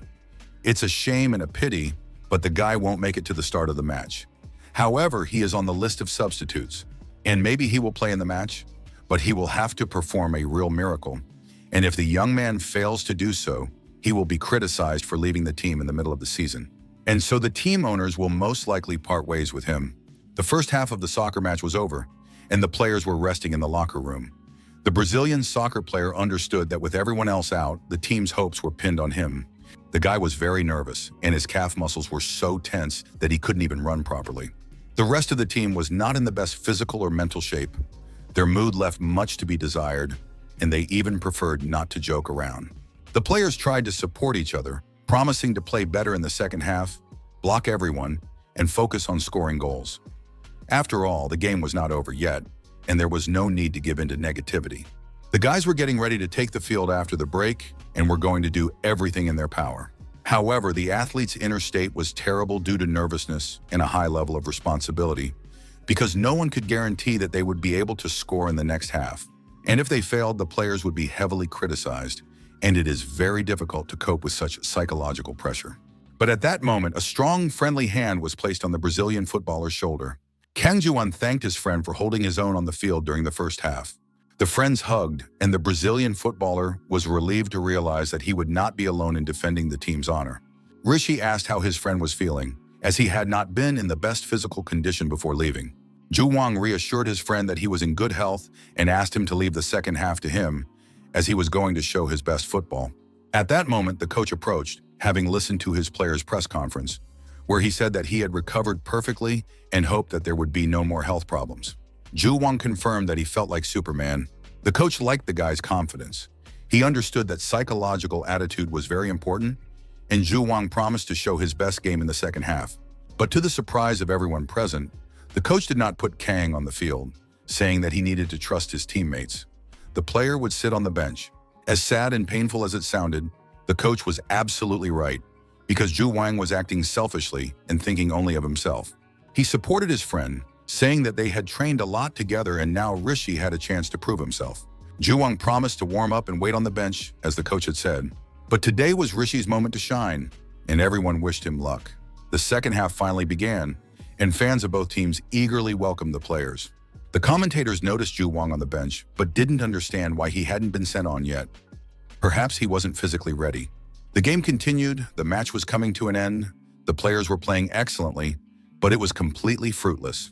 The referee added extra time, and it became clear that the team would still lose because they had been unable to do anything during the main match. Rishi decided that if it ended like this, the press would criticize him, and the young man wanted to play well here and move to the Spanish Soccer League. He literally wanted to run, and with these thoughts in mind, he rushed forward, positioning his head as perfectly as he could. It proved to be effective. A stunning header, and the score was tied. Looking at the scoreboard, Rishi couldn't believe his eyes. But it turned out that he had indeed scored a very important goal for his team. Ju Wang realized that the coach was trying to turn the situation around and raise the players' morale. He was a true master of tactics. But at that moment, the coach turned to Khan and announced that there would be a substitution and that he needed to get ready. Ju Wang was called on for the last minutes of the match. The guys greeted each other and wished each other luck. From his very first steps on the field, the player rushed into attack. No one had time to react, and in the first seconds of his triumphant return, Kanu scored a goal. The soccer commentators were shocked and wanted to see a replay immediately to study this amazing goal. The coach was amazed by Kang's incredible form and even thought he should have been brought on earlier. But just a few seconds later, another goal was scored. It was simply an amazing performance after returning from his hometown. The match ended with a crushing victory for Tottenham, who advanced to the championship final.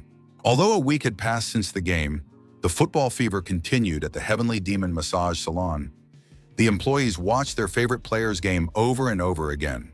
The guys always knew that Taihan's massage was truly amazing, which is why world-class sports stars came to him. Manager Huang considered it a huge stroke of luck that viewers around the world had seen Ju Wan's performance. After all, if things continued like this, the Heavenly Demon Massage Salon would become famous all over the world. The guys were so engrossed in discussing famous visitors and their super director that they didn't notice when customers approached them. Sun Hyun and manager Huang immediately noticed that these strangers were foreigners. The visitors were indeed non-Koreans and were using a translator on their phone. They asked if they gave massages to soccer player Kanu, and it turned out that they were world-famous players. The salon employees were literally stunned by the appearance of such celebrities. They immediately started fussing, checking customer lists and records. Sun Hyun had messed up. He hadn't made a note because the call was in English. The guy didn't understand anything and just hung up. Manager Huang was furious. He was literally enraged that his subordinate had not passed the phone to him, but had simply hung up. Manager Huang understood that something had to be done because such a rare opportunity should not be missed, and immediately rushed to find an opening to arrange a massage for the celebrities. Unfortunately, Master Taehan had absolutely no openings, and the only option was a course for beginner massage therapists such as Sun Hyun. At that moment, Taehan finished another session, and the gorgeous beauty left the salon, literally gliding like a swan. For some reason, the master finished the massage early today. It turned out that the client had personal problems and asked for an express session. This was amazing news, and manager Huang decided that this time he was really lucky. The manager apologized to his boss and asked him to accept the client right away. The man said that the footballers had called about the reservation, but the employee did not understand English and simply hung up the phone. Now the clients had flown in from England, confident that they had a reservation. They were teammates of Kana Ju Wang, and they had to be accepted, otherwise the salon would be disgraced.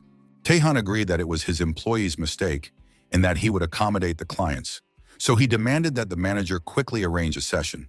Taehan undertook to help one of the athletes, but the second had to go to Song Hyun, who was already qualified enough to handle important tasks. Sun Hyun was surprised to hear that he could handle important tasks, which meant that he himself was an important person. The young man felt a surge of strength and confidence and promised to do his best. Still in shock, the masseur invited the player to the massage room.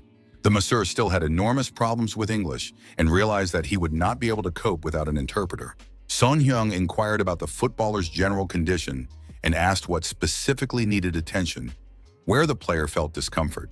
It turned out that there was no particular discomfort, and he had come with Rishi, who for some reason was afraid to go alone. This was excellent news, and Sun Hyun realized that he would indeed be able to handle the client. Now he would give him a relaxing massage and make him feel his best. The massage therapist literally growled with pleasure, realizing that he would now become famous after such a cool client. In Taihan's office, things were not so relaxed. Rishi was literally screaming in pain, but the masseur told him to endure it. The athlete's body was stiff, and the upper part needed to be warmed up. After that, Taihan could move on to working with other parts of the body. Taihan pressed on the athlete's temples to give him a feeling of freshness. The freshness was debatable. The guy was literally boiling over. When he thought he was already dead, Rishi heard a voice calling him. And now he was a child again in his hometown, on the soccer field, and the ball hit him in the head and flew away. Someone yelled at him to run, find the ball, and get back in the game. But he had to be very careful, because you never know where the gangsters might be. The weather was beautiful, the air was clean, and the old favorite soccer field in his hometown reminded him of the uniform he wore as a child, hoping to become a world celebrity. Finally, the boy saw the ball and rushed to pick it up. It had been a long time since he had run after a ball like that. How much fun it was as a child. I wonder what his soccer friends are doing now. The boy was so absorbed in his memories that he didn't notice the danger and felt the barrel of a gun pressed against the back of his head. The child apologized for trespassing. He needed to find the ball that had rolled away. However, the villain accused him of theft. The boy denied it, saying he hadn't stolen anything. But the bandit demanded proof of his honesty. He handed him a small bag, which the boy had to take to the right place to prove his honesty. Moreover, this would save Rishi from a life of hunger. At that moment, he understood what his childhood friends, who had been unable to break through and escape the city, were doing. The boy did not want to ruin his life. However, he understood that the gangsters had seen his face, and if he did not agree to carry out their orders, they would kill him. Rishi thought that he needed to succeed in soccer to repay his grandparents who had raised him. At that moment, the police arrived, and the gangsters realized that they could lose their goods, so they had to run away. They shouted at the boy that he was just lucky, but next time he wouldn't get off so easily. At that moment, the coach approached and asked the child how he was doing. Rishi realized that his coach had saved him by appearing in front of the gangsters and shouting about the police. The coach was surprised that the child had not dropped the soccer ball even in such a dangerous situation. But it turned out that it was the most valuable thing for the boy. Tai Han, in the role of coach, made sure that the child never forgot what that soccer ball meant to him. The soccer ball was irreplaceable and precious to him. The footballer's face relaxed because the memories of his childhood reminded him how important football was to him. Manager Huang greeted the player with tea and desserts and asked about his impressions of the massage. The athlete confirmed that the massage was indeed amazing, but his attention was drawn to a root sticking out of the cup. Manager Huang explained that the salon makes individual teas based on the condition after the massage. For the footballer, they had made tea with ginseng, which stimulates physical strength and mental concentration. Ginseng also helps fight fatigue and promotes recovery, so it should have been perfect for the athlete. Rishi looked at the root with surprise, seeing it for the first time in his life, but decided to try it, believing that the tea had been brewed correctly. The effect was amazing. The young man immediately felt a huge surge of strength and clarity in his head. Complex mathematical formulas immediately appeared in his mind, all mixed up with physics, mathematics, and geometry. Someone's hand rested on his shoulder and brought him to his senses. The tea had overexcited the footballer. Rishi was perfectly fine, although he was talking logarithmic nonsense. He offered his friend some tea, which tasted like math problems. But his friend said he had already drunk his share and could remember what he had heard in his mother's womb. The guys realized it was time to stop fooling around and get ready, because they had a flight that evening. But they really wanted to thank Tai Han for his services. He suggested that they all have lunch together, as it was already break time, and the owner joined their company as well. Tai Han happily told the foreigners about the national food and vegetables that they often eat. The whole company was very relaxed. The table was laden with delicious food, and the guys enjoyed chatting and sharing their impressions. The massage therapists were in shock. It was unbelievable to think that they were having lunch with world stars. The athletes enjoyed trying traditional Korean dishes, just as their new Korean friends had advised them to do. It was incredibly delicious, and the footballers did not deny this fact. The vegetables and meat created a fantastic harmony of flavors. Rishi said that he had been to many famous restaurants around the world, but had never eaten anything tastier than this. Tai Han doubted the sincerity of his words, but Rishi was ready to swear that it was true. Sun Hyung asked how the players found out about the massage that made them travel halfway across the world. Everyone saw the incredible match with Kana's comeback. His performance was fantastic, and when asked about the secret, he told them about the massage. Rishi was so desperate that he almost didn't believe in himself and clung to any opportunity, so he rushed to Korea just for the massage. The team made it to the league finals thanks to Han's performance. Now they had a very important final match ahead of them, and they needed to prepare thoroughly for it. Taehyun realized that the players really needed his help and support and had come from far away for him, so the masseur decided to help even more. The young man activated his inner energy and filled the food with it. Taihan handed the energy-filled dish to the athletes, saying that it would give them more strength and help them win the final. He promised to cheer for the team from here and handed another portion of food to the athletes. The next day, the Heavenly Demon Massage Salon was buzzing with talk about the recent visit by the soccer superstars. Many did not believe that the world-famous footballers had been there in person, but the signatures on the autograph board spoke for themselves. It was unreal and fantastic. The footballers came for a massage before the final, but it really made sense. A new client arrived and announced that he was there for a massage session. The man's name was Lee Yae-man. This name was known to all Koreans and made an impression on the salon staff. The visitor was shown to the changing room. The massage therapist looked up information about the celebrity on his phone and was shocked. It turned out that the chairman of one of the most famous and influential companies in the country had come to their salon. Manager Huang returned to the reception area from the restroom, saw the new client, and asked his subordinates how they had greeted him. The massage therapists were shocked, and the manager tried to find out what caused such a reaction. The name of Chairman Chan, who was a very respectable and important person in the country, came up in the conversation. Manager Huang admitted that he was not familiar with this man. However, the client who had just come in for a massage looked exactly like Chairman Chan. Manager Huang had already decided not to be surprised anymore. After Premier League players who flew halfway across the world for a massage, anything could happen. However, the manager immediately had the idea of asking such a high-ranking client for an autograph. Chairman Chang changed into massage clothes in the dressing room and looked at himself in the mirror. In his youth, he was full of energy and could work tirelessly, but old age was taking its toll. This was excellent news. His heart had been rejuvenated, so today's session could make the man even younger. And if that really happened, he would be able to feel young again. Taihan greeted the client and asked how he was feeling. The man was pleased that the young man recognized him. He said that thanks to the masseur's actions, he felt much better. But last time the young man called it only an emergency treatment. Now the chairman had come to undergo the rest of the treatment and finish the job. Taihan laid the client down on the couch and began the examination. Chairman Chan was interested in the masseur's age, and the young man said he was 26. The chairman thought it was a wonderful age. When he was that age, he was afraid of nothing. If he were 26 now, he could have grown his corporation tenfold. Mr. Chan said that his doctor had noted a rejuvenation of his heart, and the man believed that this was due to the masseur's touch. He wanted to rejuvenate himself with massage and was ready to make a deal. If the guy made him younger, the chairman would grant him any wish.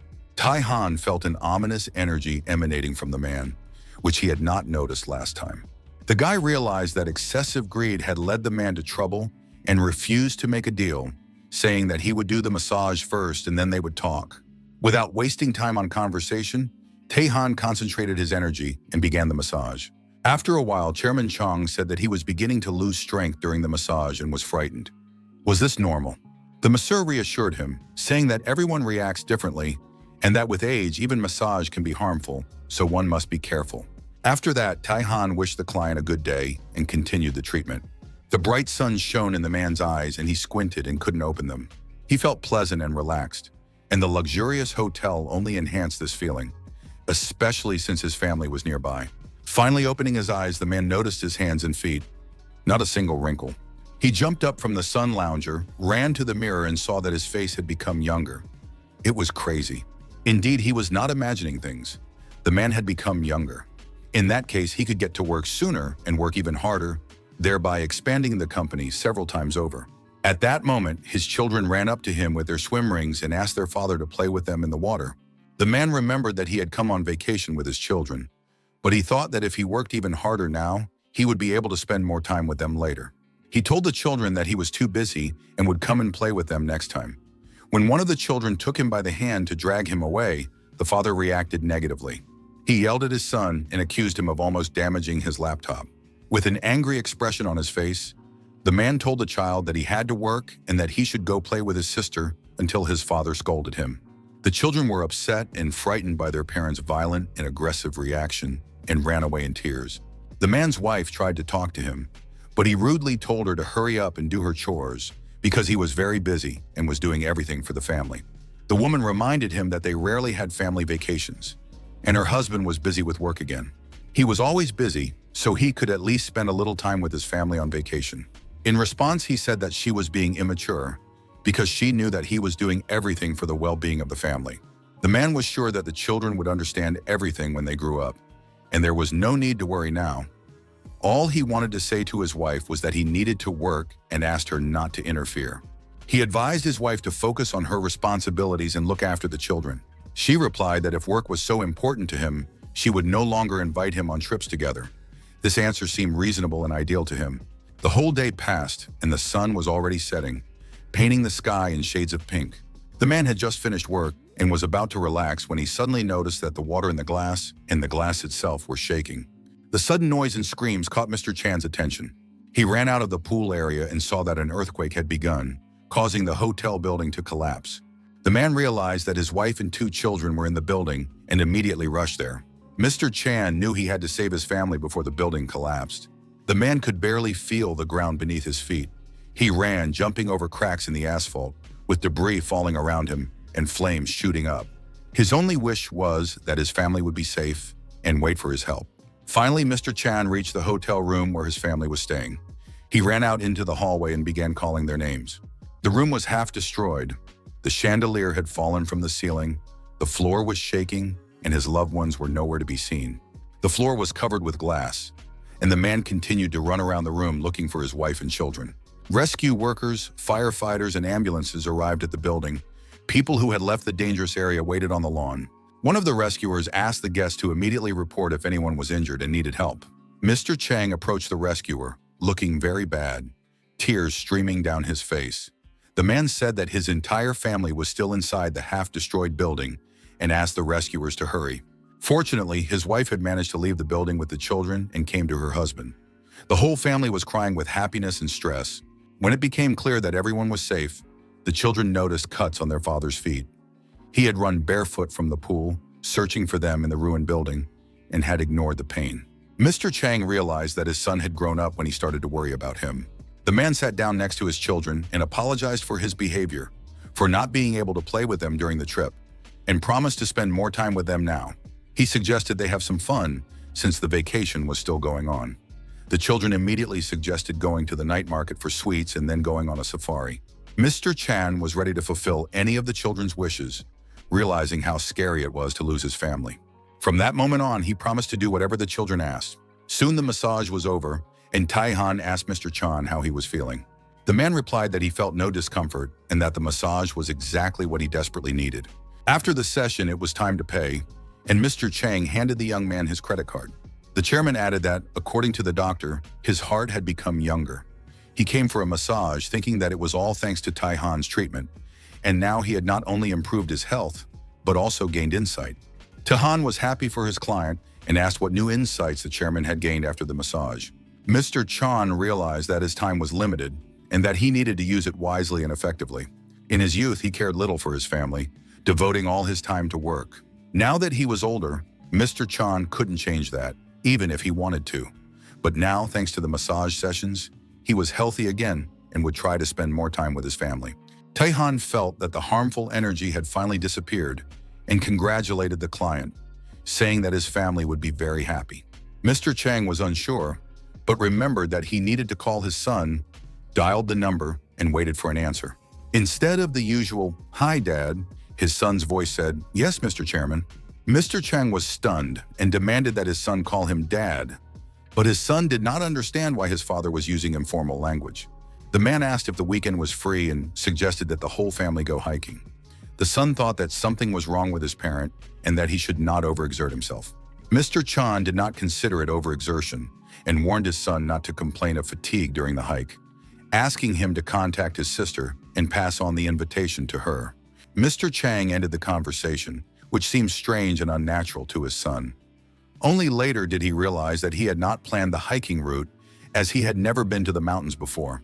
It so happened that Tai Han witnessed this conversation, so he suggested going to Mount Kiryusan.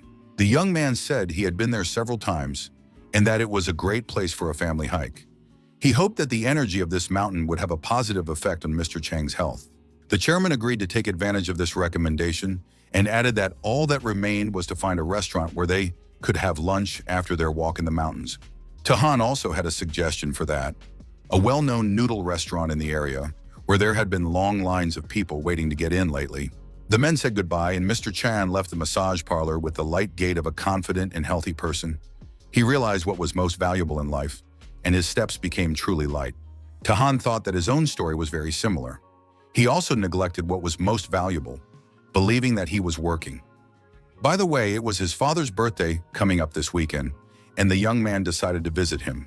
His thoughts were interrupted by a message from a CA. She had a shoot the next day, but she had fallen ill, and her throat was very sore.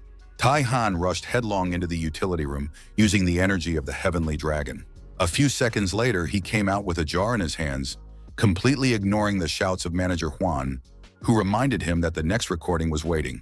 The boss said he had urgent business to attend to, so he was leaving early, which was unheard of, as the next client was waiting for him.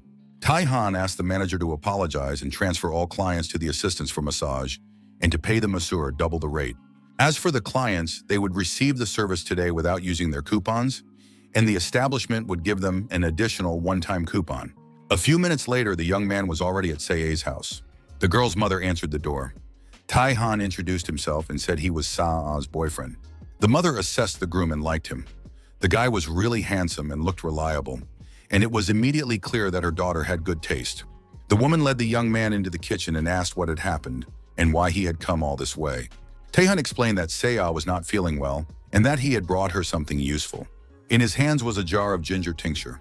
The woman said that the girl's fever would not go away. It was very difficult, but she had recently fallen asleep from exhaustion. Sia was sleeping in her room with a cold compress on her forehead.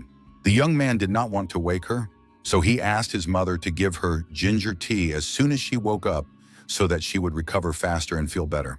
Tai Han decided to take his leave, as he had come unannounced and didn't want to disturb anyone. The woman said that he wasn't disturbing anyone at all, and that it was wonderful that the young man had come all this way for Sao-A. His mother asked him not to leave until she had served him tea and fruit, because Sao-A might wake up soon. The girl's sleep was restless. She tossed and turned and raved. The compress fell from her forehead, and she called her mother to bring a new one. Ca felt someone put their hand on her forehead, and her body relaxed, the pain gone. The girl felt relieved. Ca thought it was her mother stroking her, but when she opened her eyes, she saw Tai-Han in front of her. He believed that his hands could also heal. The girl couldn't believe that her beloved was in front of her, and thought that her fever was causing her to hallucinate. But she liked this hallucination, so she decided to believe that Tai-Han had really come. Then she realized that she could feel his touch, and that it was impossible to feel a ghost or apparition, which meant that Tai-Han was really there. The young man explained that he had put off all his work and rushed over, even though his workday wasn't over yet, because she had said she was sick. It was very touching. The girl realized that she was unwashed, with dirty hair and unbrushed teeth, and couldn't appear before her beloved looking like that. Taehan believed that when someone is sick, they get worried, and when they get worried, they want to visit the sick person. He was sure that Sa'a would do the same. Of course, that was the case. Finally, the girl came to her senses, and the young man offered her some tea to help her recover. It was ginger tea that he had brought with him, prepared according to his recipe. It was supposed to relieve her cold and ease her body aches. The girl usually disliked ginger tea because of its pungent taste, but now she was ready to drink it. Taehan had come all this way for her, so it was impossible to refuse. After just a couple of sips, Ca felt as if she were in that very tea house where they had once met. Taehan remembered that she really liked this place. It was warm and cozy, so he brought her back here. Sia felt her body and mind relax thanks to Taehan. After that, the young man asked her to turn over so he could give her a massage, which was good for colds. Saya tried to refuse, saying that she was already feeling better after the tea, and that it would be better if Taehan rested without straining himself. The young man said he would stretch the muscles that were aching from the cold and wanted to look at her back, so he asked her to turn around. Ca didn't really want to do this and kept insisting that she was fine, but the masseur had already begun the process. Placing his hand on her back, he felt the energy circulating between them. The girl felt as if she were heating up. This was normal for her condition because the murky energy was coming out with her sweat. The guy continued the massage, and sometimes it hurt Sa-A, and she sighed and moaned. These sounds attracted the attention of Sa-A's vigilant mother, who immediately reacted, realizing that something was happening behind the closed door. She quickly approached her daughter's room and opened the door without knocking. It is unclear what she expected to see, but she found the masseur at work. He was kneading her daughter's back as she sat on the bed. The young people turned to their mother and asked what had happened. She replied that everything was fine and that dinner would be ready in a few minutes. Sia felt that the massage had really healed her, and she knew that there would be no problems with tomorrow's shoot. Taehyun advised the girl to get a good night's sleep so that she would be completely healthy the next day. He also said that they would not be able to meet on the weekend because he would be busy. It was his father's birthday, and Taehyun had to go to his hometown to congratulate him. A brilliant and fantastic idea immediately popped into Sa's head. She declared that she also wanted to go with him, and this desire literally stunned Taehyun. Sia confirmed that the two of them would go to celebrate his father's birthday and that it was not up for discussion. Thus, the following weekend, the rising Korean star and Taehyun celebrated the man's birthday together. The young people, along with Ho-yeon, sat at a table with a fancy cake in the center. Everyone wore Christmas hats and held party poppers in their hands. After making a wish, the man blew out the candles on the cake. Mr. Kang was touched by this situation, and he was especially pleased that the girl woke up so early for him, despite her fame. Although his son had warned him about Sea's celebrity status, the man was still amazed. CA said that her fame was nothing unusual and asked to be called by her first name. The amazed father looked at his son, his head swarming with questions he wanted to ask. He decided not to ask anything now and simply stated that Taehyun continued to surprise him. The birthday cake was truly magnificent, and Mr. Kang was proud of his son's inheritance.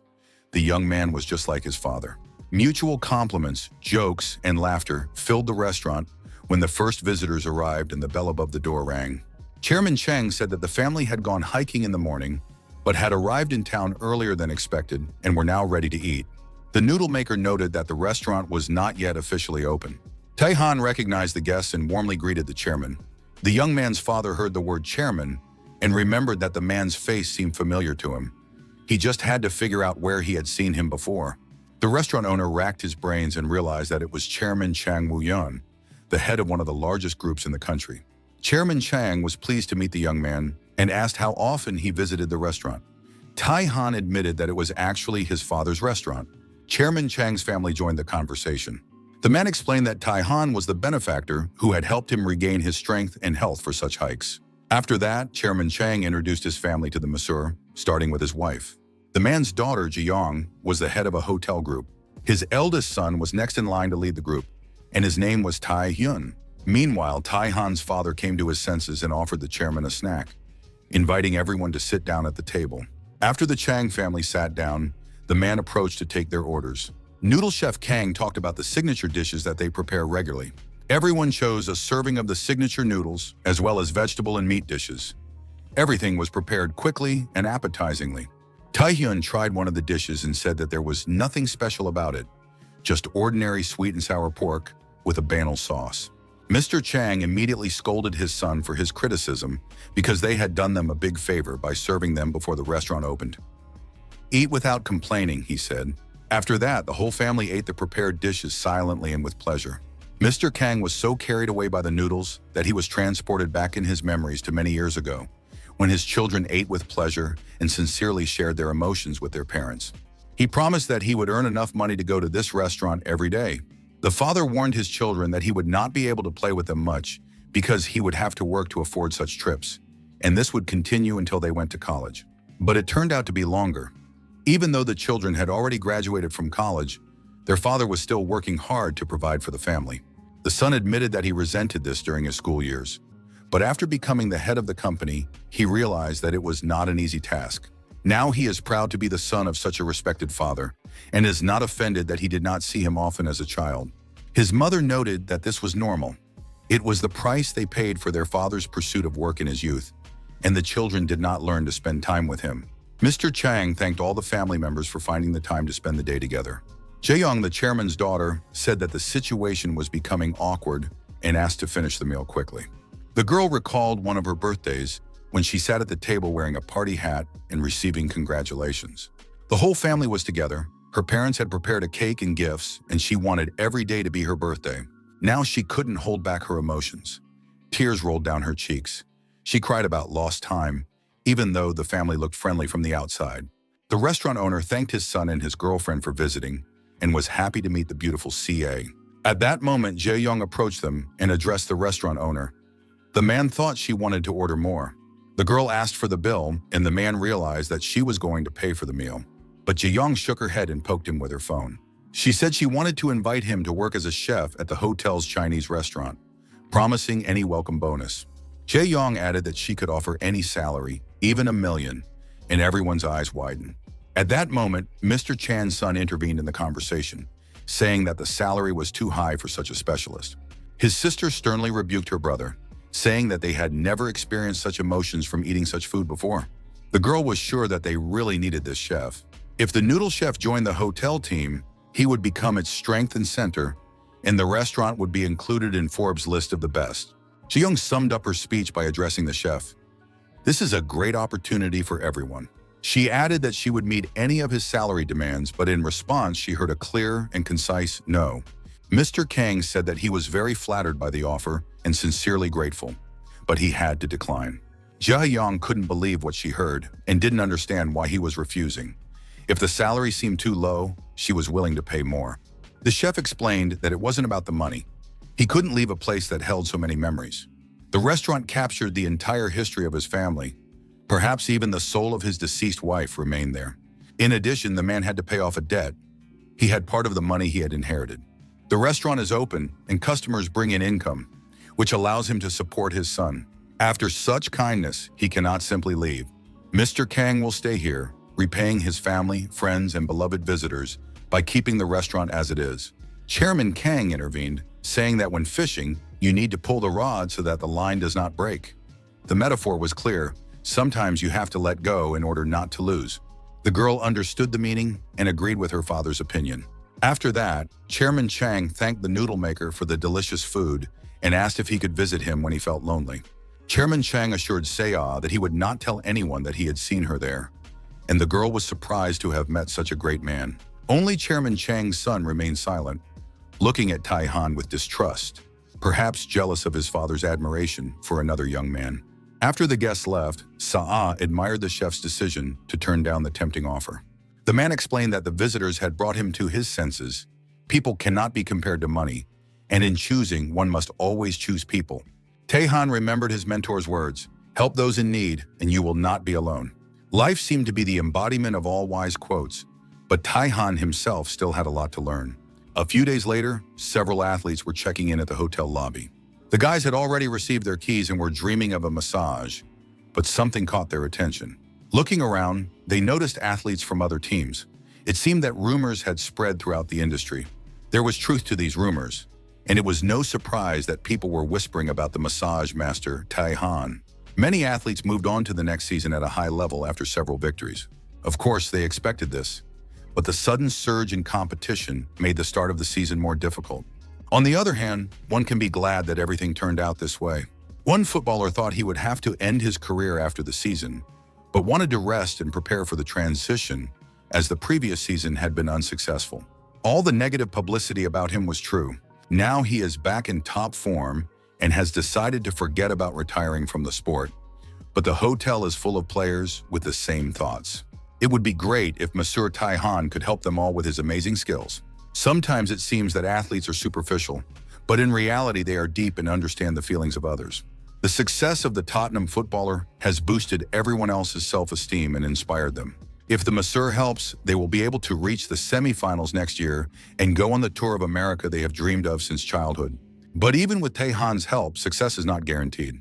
The situation in the Korean teams was so difficult that the help of a massage therapist could not save them completely. The guys stopped getting upset and went to play soccer with the locals. Gradually, some players became faster and more effective. They didn't admit what was happening, but the changes were noticeable. One of the athletes said that he was reborn, shed his old shell, and became a new promising soccer player. Every year, they brought results to the team and planned to continue until victory, even if it took a lot of effort. The footballer believed that he was underestimated, but he would show the power of his rebirth and everyone would be surprised. Sometimes the footballer's conversations seemed like utter nonsense, egocentric and boring. They didn't understand the essence of what was happening, but that's how people are who don't read books and only think about working with their feet. Soon another player appeared, returning from Korea, where he had also improved his skills. After that, the athlete looked admiringly at Ju-won, who had recommended the trip. He said that everything went well, and he especially remembered the meet after the massage. After all, the meat was prepared by the massage master himself. He was a master not only in massage but also in cooking. More and more players joined those who had already traveled to Korea, and soon the guys planned a joint trip. They discussed how to do it, because the season was almost over and massages might not be available due to busy schedules. The owner of Tottenham Hotspur was a young, promising, and very wealthy man named Tarvin Marches. The coach came to see him, but the owner did not want to listen to him, citing the fact that things were not going well at the club. He had already heard that Ju Wang and Rishi were doing well and advised the coach not to whine, but to organize decent games to get the most out of them. The coach noted that he had recently sent the two to Korea, but the owner did not like the idea. It was the middle of the season. Nevertheless, the coach claimed that despite the absence of players, they had returned and were achieving great success. The owner wanted to know how this was happening and whether it was related to doping. The coach replied that it was all about massage. The coach hoped that it would help, and judging by the results, it really worked. This idea literally intrigued the club owner. He had never heard such nonsense before. Tottenham Hotspur hadn't won a trophy in 17 years. Although the coach understood that the effect of massage is not the same for everyone, if it helped the players, they would be able to achieve even greater success. The owner was only interested in one thing: whether they could win, which meant they could make a lot of money. If one massage had such an effect, one could imagine the income that regular sessions would bring. Tarvin only knew how to count money, so he ordered the coach to take action and wished him luck. The hotel was almost fully booked, and this had been going on for several days in a row. There were more and more guests in the massage parlor. There were no specialists left, and the queue at the reception was considerable. Manager Huang was happy that the services were in demand, even for the most minor procedures. Taihan turned and headed for his office, but Manager Huang called out to him. The man asked if they could talk about something during their lunch break. The manager said that recently there had been a lot of comments about classic massage. For example, one client had long ignored problems with his arm because of deadlines. The man decided to save money and went for a regular massage. But the regular massage had an unexpected effect. The muscles in his arm grew stronger than the customer had expected, and he had to change his specialty to bodybuilding. Another man wanted to reduce the muscles in his legs, but the effect was too strong, and another man's back muscles grew so much that they didn't fit. Taihan was horrified by this information and was going to deal with his subordinates. But Manager Huang said that it was not a matter of technique. The manager found out that everyone was attracted by the busy schedule of the massage therapists. Since the salon opened, business has been good, and no employee has complained about their salary. But excessive workload can reduce the quality of work. Manager Huang did not want the salon's reputation to suffer, as it would be difficult to restore.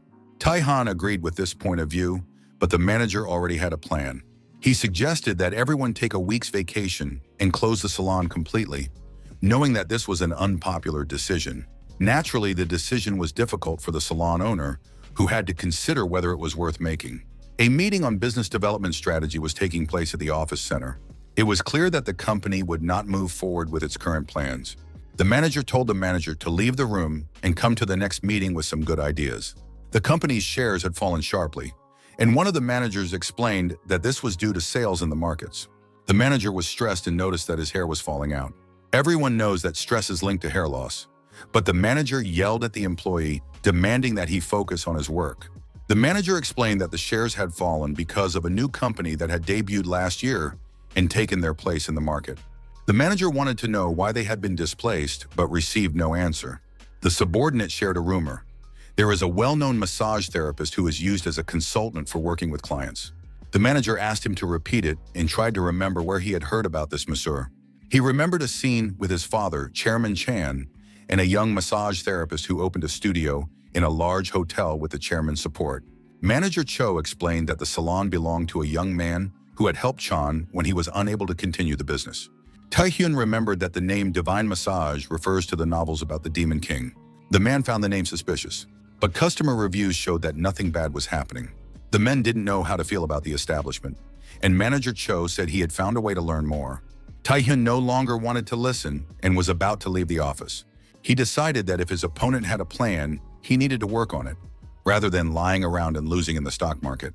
Taehyun realized that he would have to act actively and strategically. Otherwise, he could lose his position.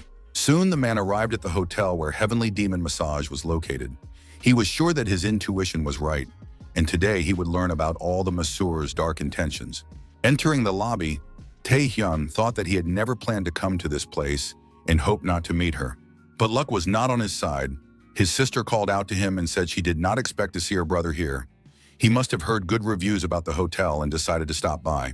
In response, he explained that he had not come for her work, but as the chairman of the Daejeon group and had to attend to his business.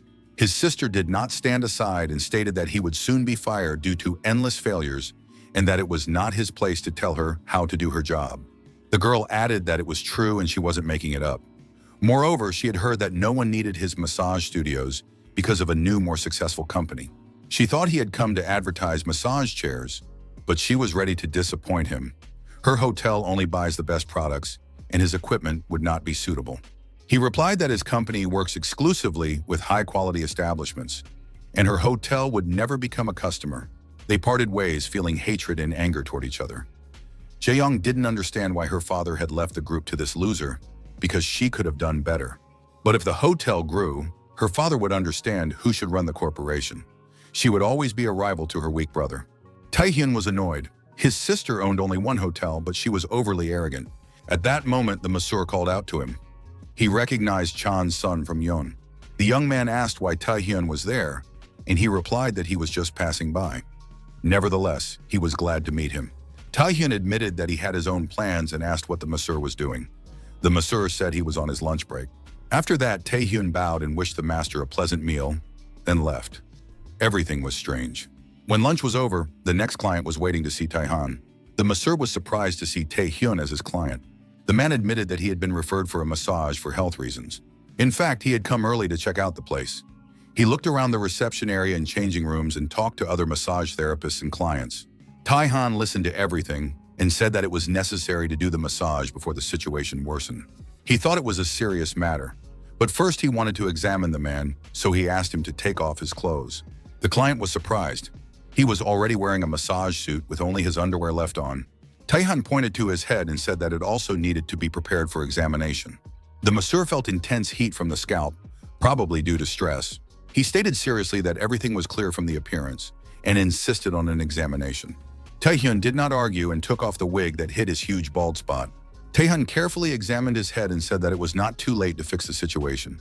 He warned that he was about to begin the massage, activated his internal energy, and placed his fingers on the client's head, right on the bald spot. A stream of refreshing water poured over the man. The sensations were extraordinarily pleasant. The water pressure was too strong, and the client thought his neck would not withstand the pressure. The masseur explained that they would continue working on the neck and stimulate several points at its base. Tae-hyun felt like he was at a water park, waiting for the next stream of water. Tae-han said that the massage was not over yet and asked the client to stand up. Tae-hyun admitted that the sensation was pleasant and refreshing and gave his hand to the masseur. Tae-han pressed the point between the thumb and index finger, stimulating it strongly. The man's tension and explosion of internal energy caused his hair to stand on end, and his body felt as if it had been electrified. The helpless client lay down on the couch, and the masseur warned that there would be subsequent effects soon. He recommended coming back if he liked the effects, but did not disclose any details. The next day, morning came in Chung Tae-hyun's apartment. The man felt great. His head was clear and his body felt light, although he didn't understand if this was due to the massage. Stretching, he realized that he was full of energy and ready for an active day. He hoped to learn about all the effects soon and visit the massage parlor again. Looking at himself in the mirror, Tae-hyun understood why his father liked the masseur so much. He felt wonderful too. He took off his wig, regretting that Tae-han might be a spy for the competition. Squeezing shampoo onto his hands, he began to wash his hair, thinking how nice it would be if the massage had an effect. As he lathered his head, he noticed that it wasn't as smooth as usual and wondered if the bald spot had been damaged by the greenhouse effect from the wig. He remembered the masseur's promise about the subsequent effects and was overcome with anxiety. As he frantically rinsed the shampoo out, he suddenly saw that his hair had indeed grown. The man could hardly believe his eyes as he looked at his reflection. He remembered Tae-han's words that it was worth coming back for another session if he liked the effect. Chung Tae-hyun got dressed in a few seconds without even eating breakfast, grabbed his phone, and urgently called a car through his assistant. He immediately headed to Divine Massage. Everyone was surprised by the presence of the chairman of Daejeon Group, who was looking for Tae-han. Tae-hyun knelt before the masseur and confessed that he had misunderstood everything, caused unnecessary trouble, and sincerely regretted it. There were rumors that the massage parlor had achieved success thanks to the advice of a certain great man. Taehyun thought that perhaps his father had revealed some secrets during the massage, and that the masseur had taken advantage of the old man's weakness. Now he felt ashamed. He was ashamed to suspect Taehyun, because if he had been their enemy, he would not have helped with such an amazing massage. When the man took off his wig, it turned out that his hair had started to grow, and the massage had really helped. The result was truly incredible. Taehyun reached out his hand and suggested moving to another room, as there were too many ears in the reception area. In a separate room, the masseur explained that he had transferred the heat caused by stress from the head to the whole body, distributed it correctly, thanks to which the nervous system recovered, blood began to circulate better, and hair growth resumed. Previously, this was only his ability, but now he was training employees, and soon all the salon's massage therapists would be able to use these techniques. Taehyun was impressed and listened to the explanation with interest. Ideas immediately popped into the businessman's head, and he asked Taehyun if he could teach his company the same massage technique. The massage therapist understood that the businessman wanted to adopt his techniques. Taehyun suggested using this to develop a new care device. Taehyun replied that he did not work with machines, but was willing to give advice and share his massage wisdom. Taehyun did not fully understand what massage wisdom meant, but he was willing to consult. The businessman agreed to pay for any advice, techniques, or training. Taehyun helped people and followed his mentor's wishes, but he couldn't handle the flow of clients on his own, so he fulfilled her wish using his own strength. The massage therapist agreed to cooperate. The men shook hands and agreed to start when it was convenient for both parties. At that moment, manager Hwang entered the office and apologized, informing them of an urgent call for a massage. Taehyun remembered that the company had previously decided not to travel to clients, preferring that they come to the office themselves. Manager Hwang reported that a request had come in from England. The Tottenham team was ready to accept any conditions if the massage therapist came from Korea. The new information changed the plans, and Taehyun decided to postpone the massage therapist's training. He announced that all staff would travel to England and continue their training upon their return. A few days later, the salon team flew to London. A representative of the Tottenham team met them at the airport with a welcome sign. On behalf of the staff, Taehyun thanked them for the welcome and said that the flight had gone well.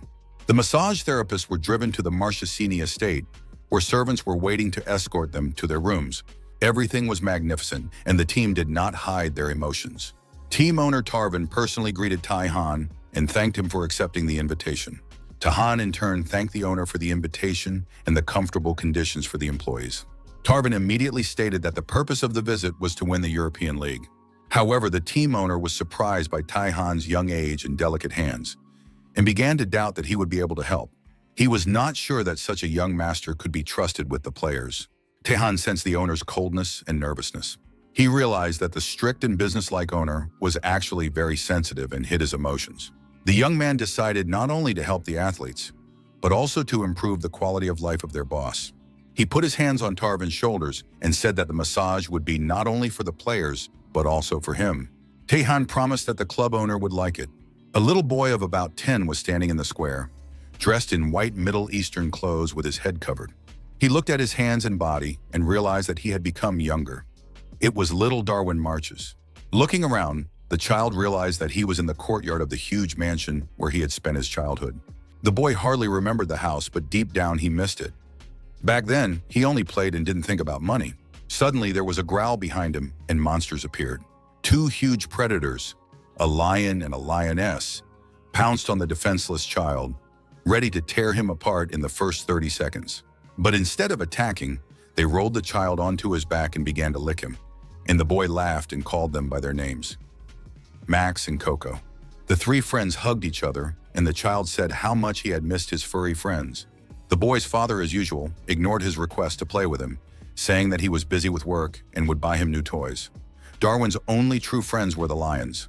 With unchildlike seriousness, the child told the animals that he missed them, that they were his true friends and that spending time with them was the best thing in his life. At that moment, the lion brought the wallet that had fallen out of the boy's pocket while he was hugging the animals and gently handed it to him with his teeth. Inside the wallet was a photo of a soccer club. The boy looked at it and realized that he couldn't hide forever in this world behind the lions. Important things were waiting for him. Tarvin had to keep his promise and lead the team to the top. The boy turned to his loyal friends and said that he had things to do now, but he would definitely come back and they would play together again. The child said goodbye to the predators, hugged them, scratched their backs, and wished them good health, assuring them that they would meet again soon. Tears of happiness flowed from the eyes of the serious businessman, who did not even take off his glasses, hiding behind dark lenses. Tarvin confessed to the massage therapist that thanks to his help, he felt joy again and met up with his old friends. Taihan promised that every player on the soccer team would receive a personalized massage, as massages can be tailored to each individual. The club owner recalled his feelings and agreed that it was a wonderful experience, and he hopes that the players will experience something similar. The man asked the massage therapist to help the club win an award. Everyone was interested in having the same amazing abilities as Kana for all the players on the team. The club bus with the players arrived the next morning. Rishi was in a hurry and called his teammates to meet the massage therapist as soon as possible, feeling excited about meeting Taihan. The other athletes were skeptical of his behavior, thinking he was exaggerating. What could be so special about a massage therapist? Kang Ju-won confidently told his teammates that Rishi was not exaggerating and that they would indeed feel better than ever. He knew what he was talking about because he was the first to experience the effects of Taihan's massage. The other players had already noticed an improvement in their game after returning from Korea. They were happy to meet again with the man who had given them back not only their physical fitness and football success, but also their joy of life. The team of massage therapists led by Taihan was already waiting for clients, and the guys couldn't believe they would be working with Tottenham players. The three of them would be working together. Taihan had taught his personal techniques only to Sun Heung-min and Sun Heung-min. The rest of the salon staff were resting, and Sun Heung-min thought this was unfair, as he was one of the best massage therapists and also wanted to rest. Taihan reminded him that with great money comes great responsibility. The best employees should not rest while the weak ones rest. Sun Hoon was worried that the players would feel worse after the massage, but his boss reassured him, saying that he would start himself and his assistants would continue what he had started. Taihan assured his subordinate that they had honed their skills and now needed to believe in themselves. Sun Hyun supported his friend, saying that it was time to show the power of divine massage. Sun Hong agreed that there was no need to be afraid because he already knew a lot and was ready to show his abilities. Rishi was very sensitive, and tears of happiness appeared in his eyes when he met Taihan. The guys greeted each other and exchanged words of good luck, but Sun Hyun was still nervous. He was confused by the fact that these tough players spoke Korean. It all seemed too good to be true, but the boss suggested taking it as a sign of respect. Taihan announced to the athletes that the massage would begin and asked them to take their places on the couches and lie down flat. After the massage, the players immediately showed a new level of play and training. The balls flew at crazy speeds. The goalkeeper caught them accurately, and tactics and transitions from defense to attack were honed. Tottenham Hotspur, watching the game, noted that the players had indeed started to play better. Another player finished his massage and confessed to his friends that his muscles had become as strong as a real horse's, and energy was literally emanating from him. The young man said that in his dream he was a centaur and ran a whole mile, and when he woke up, he remained strong and full of energy. Those who were nervous before the massage were supported by their teammates, who assured them that soon they too would become strong and fast. Soon, almost the entire club had been treated by the massage therapist. One of the players doubted his abilities and did not believe he could become a champion, but Kang assured him that without such a professional, the team would never have made it to the league. The player constantly doubted himself, believing that if he were a little stronger, he would bring the team closer to victory. Ju-won advised him to trust the massage and stop criticizing himself. The young man decided to get a massage, push himself to the limit, and earn the cup so that he would have no regrets later. Kang supported his friend and said that everything would work out and that the player was already close to his goal. It was Ben's turn, and he went for a massage with hope for success and faith in the best. The European League final was held in Bilbao, Spain, and the decisive game was about to begin. The final saw two very similar teams face off: Manchester United and Tottenham Hotspur, both of which had not won a trophy in a long time. Until the very last moment, it was unknown which team would break the losing streak and win the cup. There were masseurs in the VIP box of the stadium, and Sun Heung-min still couldn't believe he would be watching the game from such a cool place. He was nervous and fidgety on the eve of the match, but asked his boss not to fire him if the game didn't go well. Taihan said that he would make his conclusions after the final game, but for now he should just watch the match and try to enjoy the event. At that moment, the masseur received a message asking if he was free the following evening, as someone needed to discuss something important with him. Taehan replied to the message and suggested that Sun Hyun finally calm down and relax. He wished his colleagues a good evening and advised them not to get drunk after the game and to go to bed early. He also instructed the masseurs to make sure that the players were fine after the match and that they would not be late for their morning flight. Taehan left the VIP box without even watching the match, informing the staff that he was urgently returning to Korea because he had important business to attend to that evening. He did not tell his colleagues what exactly awaited him, but said that he knew for sure how the match would end and who would win the cup. Tottenham Hotspur. The next evening, Taehan arrived at the meeting he had been invited to the day before. The young man greeted Chairman Chan and asked why he had been invited to the restaurant. The man really liked Taehan's businesslike approach, but he suggested having tea first to make the conversation easier, as the topic made him a little uncomfortable. Chairman Chang said that among his sponsors was a powerlifter named Choi Aram, who had won gold at the last Olympics. Unfortunately, something bad had happened to the girl. She was suffering greatly from an injury. The chairman asked the masseur to examine her personally. Taehan realized that the injury had a complicated history, which surprised Mr. Chang. Chan admitted that he understood the seriousness of the situation and asked Taehan to tell him everything he knew. The athlete Aram has a sister named Boram, who is about 12 years older than her. The sister's parents died in a terrible accident when Aram was in first grade. The relatives did not know what to do with the child. The older sister was also in a difficult emotional state. The relatives asked Boram directly what she was going to do with her younger sister. The girl did not understand what they meant, so the relatives said directly, "It would be better to put the baby in an orphanage." They tried to persuade Boram, saying that modern orphanages were not bad, and she would be able to visit the girl and help her financially. After all, they had no other relatives. Wouldn't it be easier to leave the child and live their own lives? Boram was outraged and said that her relatives were simply afraid that she would ask for help, and the man confirmed this. They had their own children, and if she demanded help, they would not have time for her. The girl was outraged. She never expected such betrayal from her relatives, because it was not their concern, but a desire to rid themselves of problems. Her relatives continued to persuade her, saying that if Boram sent her sister to a shelter now, she would be able to get back on her feet and take the girl back later. Boram was adamant the baby should not become an orphan when she had a living family nearby. She decided to take care of her sister herself and promised never to burden her relatives. Unfortunately, little Aram overheard this conversation. After the tragedy, Boram had to drop out of college and work tirelessly to support herself and her sister, but they were happy because they had each other. Taehan asked why Chairman Chan liked these sisters, because of their difficult and unhappy lives. Chan explained that his company had always supported athletes from difficult families and continued his story. The sisters grew up, and one day on their way home from school, the older sister fell in the middle of the street, and the younger sister didn't even help her, only remarking that Boram had become clumsy. Aram demanded that her sister get up quickly and not embarrass herself in front of people. Boram, with tears in her eyes, confessed that she couldn't feel her legs. One day, the girl completely lost the ability to move. It was terrible, and even Taehan couldn't imagine such a thing. Indeed, it was a tragedy. The world is cruel, and the poor girl had suffered a terrible fate. The main irony was that after that, Aram started playing sports. Since her sister could no longer walk, she decided to become strong. And when she became strong, she would be able to carry her sister in her arms and repay her for all the kindness she had received from Boram. The younger sister was not easy. She worked hard and eventually won Olympic gold. The injury manifested itself later, but its nature was not simple. It was not damage from training. She developed the same syndromes as her older sister. Once Aram was exercising on a treadmill when her legs gave way. She fell off the treadmill and hit the floor. Fortunately, it was not fatal, only minor bruises. But something inside her was still damaged, and with each workout, she could lift less and less weight until even walking became difficult. Taehan analyzed the situation and realized that it was either a mental problem or a spinal problem, and he could only help in one case.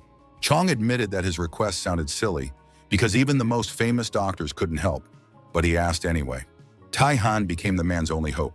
The young man asked when Aram could come for a massage, and Chong realized that his request would be granted. Taehan admitted that he couldn't take her for a direct appointment. All the slots were full, the salon was busy, but he could work with the girl after closing time. However, he asked for 2 days to prepare. Aram spent her time in the gym trying to lift weights, but she realized that with legs like hers, she couldn't exercise. There was a wheelchair standing nearby. The athlete realized that this was the end of her career, and therefore, the end of her life as she knew it. At that moment, Chairman Chang entered the gym and asked if the girl should take a break. Aram greeted the man and said she hadn't noticed him coming in. He admitted that he had entered very quietly, deliberately, so that she wouldn't notice him. The chairman asked how she was doing, and Aram replied that nothing had changed due to idleness. The girl was trying to adapt to the situation. Her older sister had worked hard to provide for Aram until her victory. Even if the athlete could not walk again, she had to take care of Borum. There would be competitions in the coming days, and the girl hoped to take first place there, as that would guarantee a good prize. Chairman Chang chose his words carefully for a long time, but in the end said that he wanted to make Aram happy, seeing how determined she was. Aram decided that the man wanted to treat her to sweets, but Chang held out a piece of paper and said he wanted to help her for everything she had done for others. The chairman was sure that the athlete's body was very tired and thought she needed a massage. The girl looked at the business card for the Heavenly Demon Massage Salon and thought that she had never had a massage before, and it might be beneficial. On the appointed day, Aram was brought to the salon in a wheelchair. The room was empty and completely silent, despite the establishment's reputation. The secretary explained that, at the chairman's request, they had been given time after the end of the working day. It would have been awkward to bother the masseur at that time. Tai Han recognized the secretary and greeted him. The young man said he was helping Ms. Aram in his spare time. The girl held out her hand to the masseur and introduced herself. He also greeted her. Tai Han took the athlete's hand, and his senses immediately began to analyze her energy state. Aram was sweet and pleasant. She noted that the masseur's hands were warm, which was probably due to his profession. The secretary seemed unhappy to hear compliments directed at another person. Finally, they went into the massage room, and the secretary helped the girl move from her wheelchair to the couch. The guy took her firmly by the arms and carried her to the massage table. It was clear that he was doing this with trepidation and tenderness, as if he were in love. But soon he was disappointed. Tai Han asked him to leave the room, which caused a violent reaction from the secretary. Tai Han noted that he had not noticed such behavior before, but Aram said that the secretary was very caring, even more than it seemed from the outside. The girl lay down on the couch, and the masseur warned her that it would be a little painful so that she would not be frightened. Aram asked him to focus on her shoulders and arms. She said that she was going to switch to Paralympic powerlifting, where strong shoulder and arm muscles are important. Tai Han said that Chairman Chang had not asked him to strengthen her arms, but wanted Aram to take up weightlifting again. The girl appreciated Chang's concern, but understood that in her situation it was impossible. Tai Han said that he would achieve the impossible and that the athlete should not think otherwise.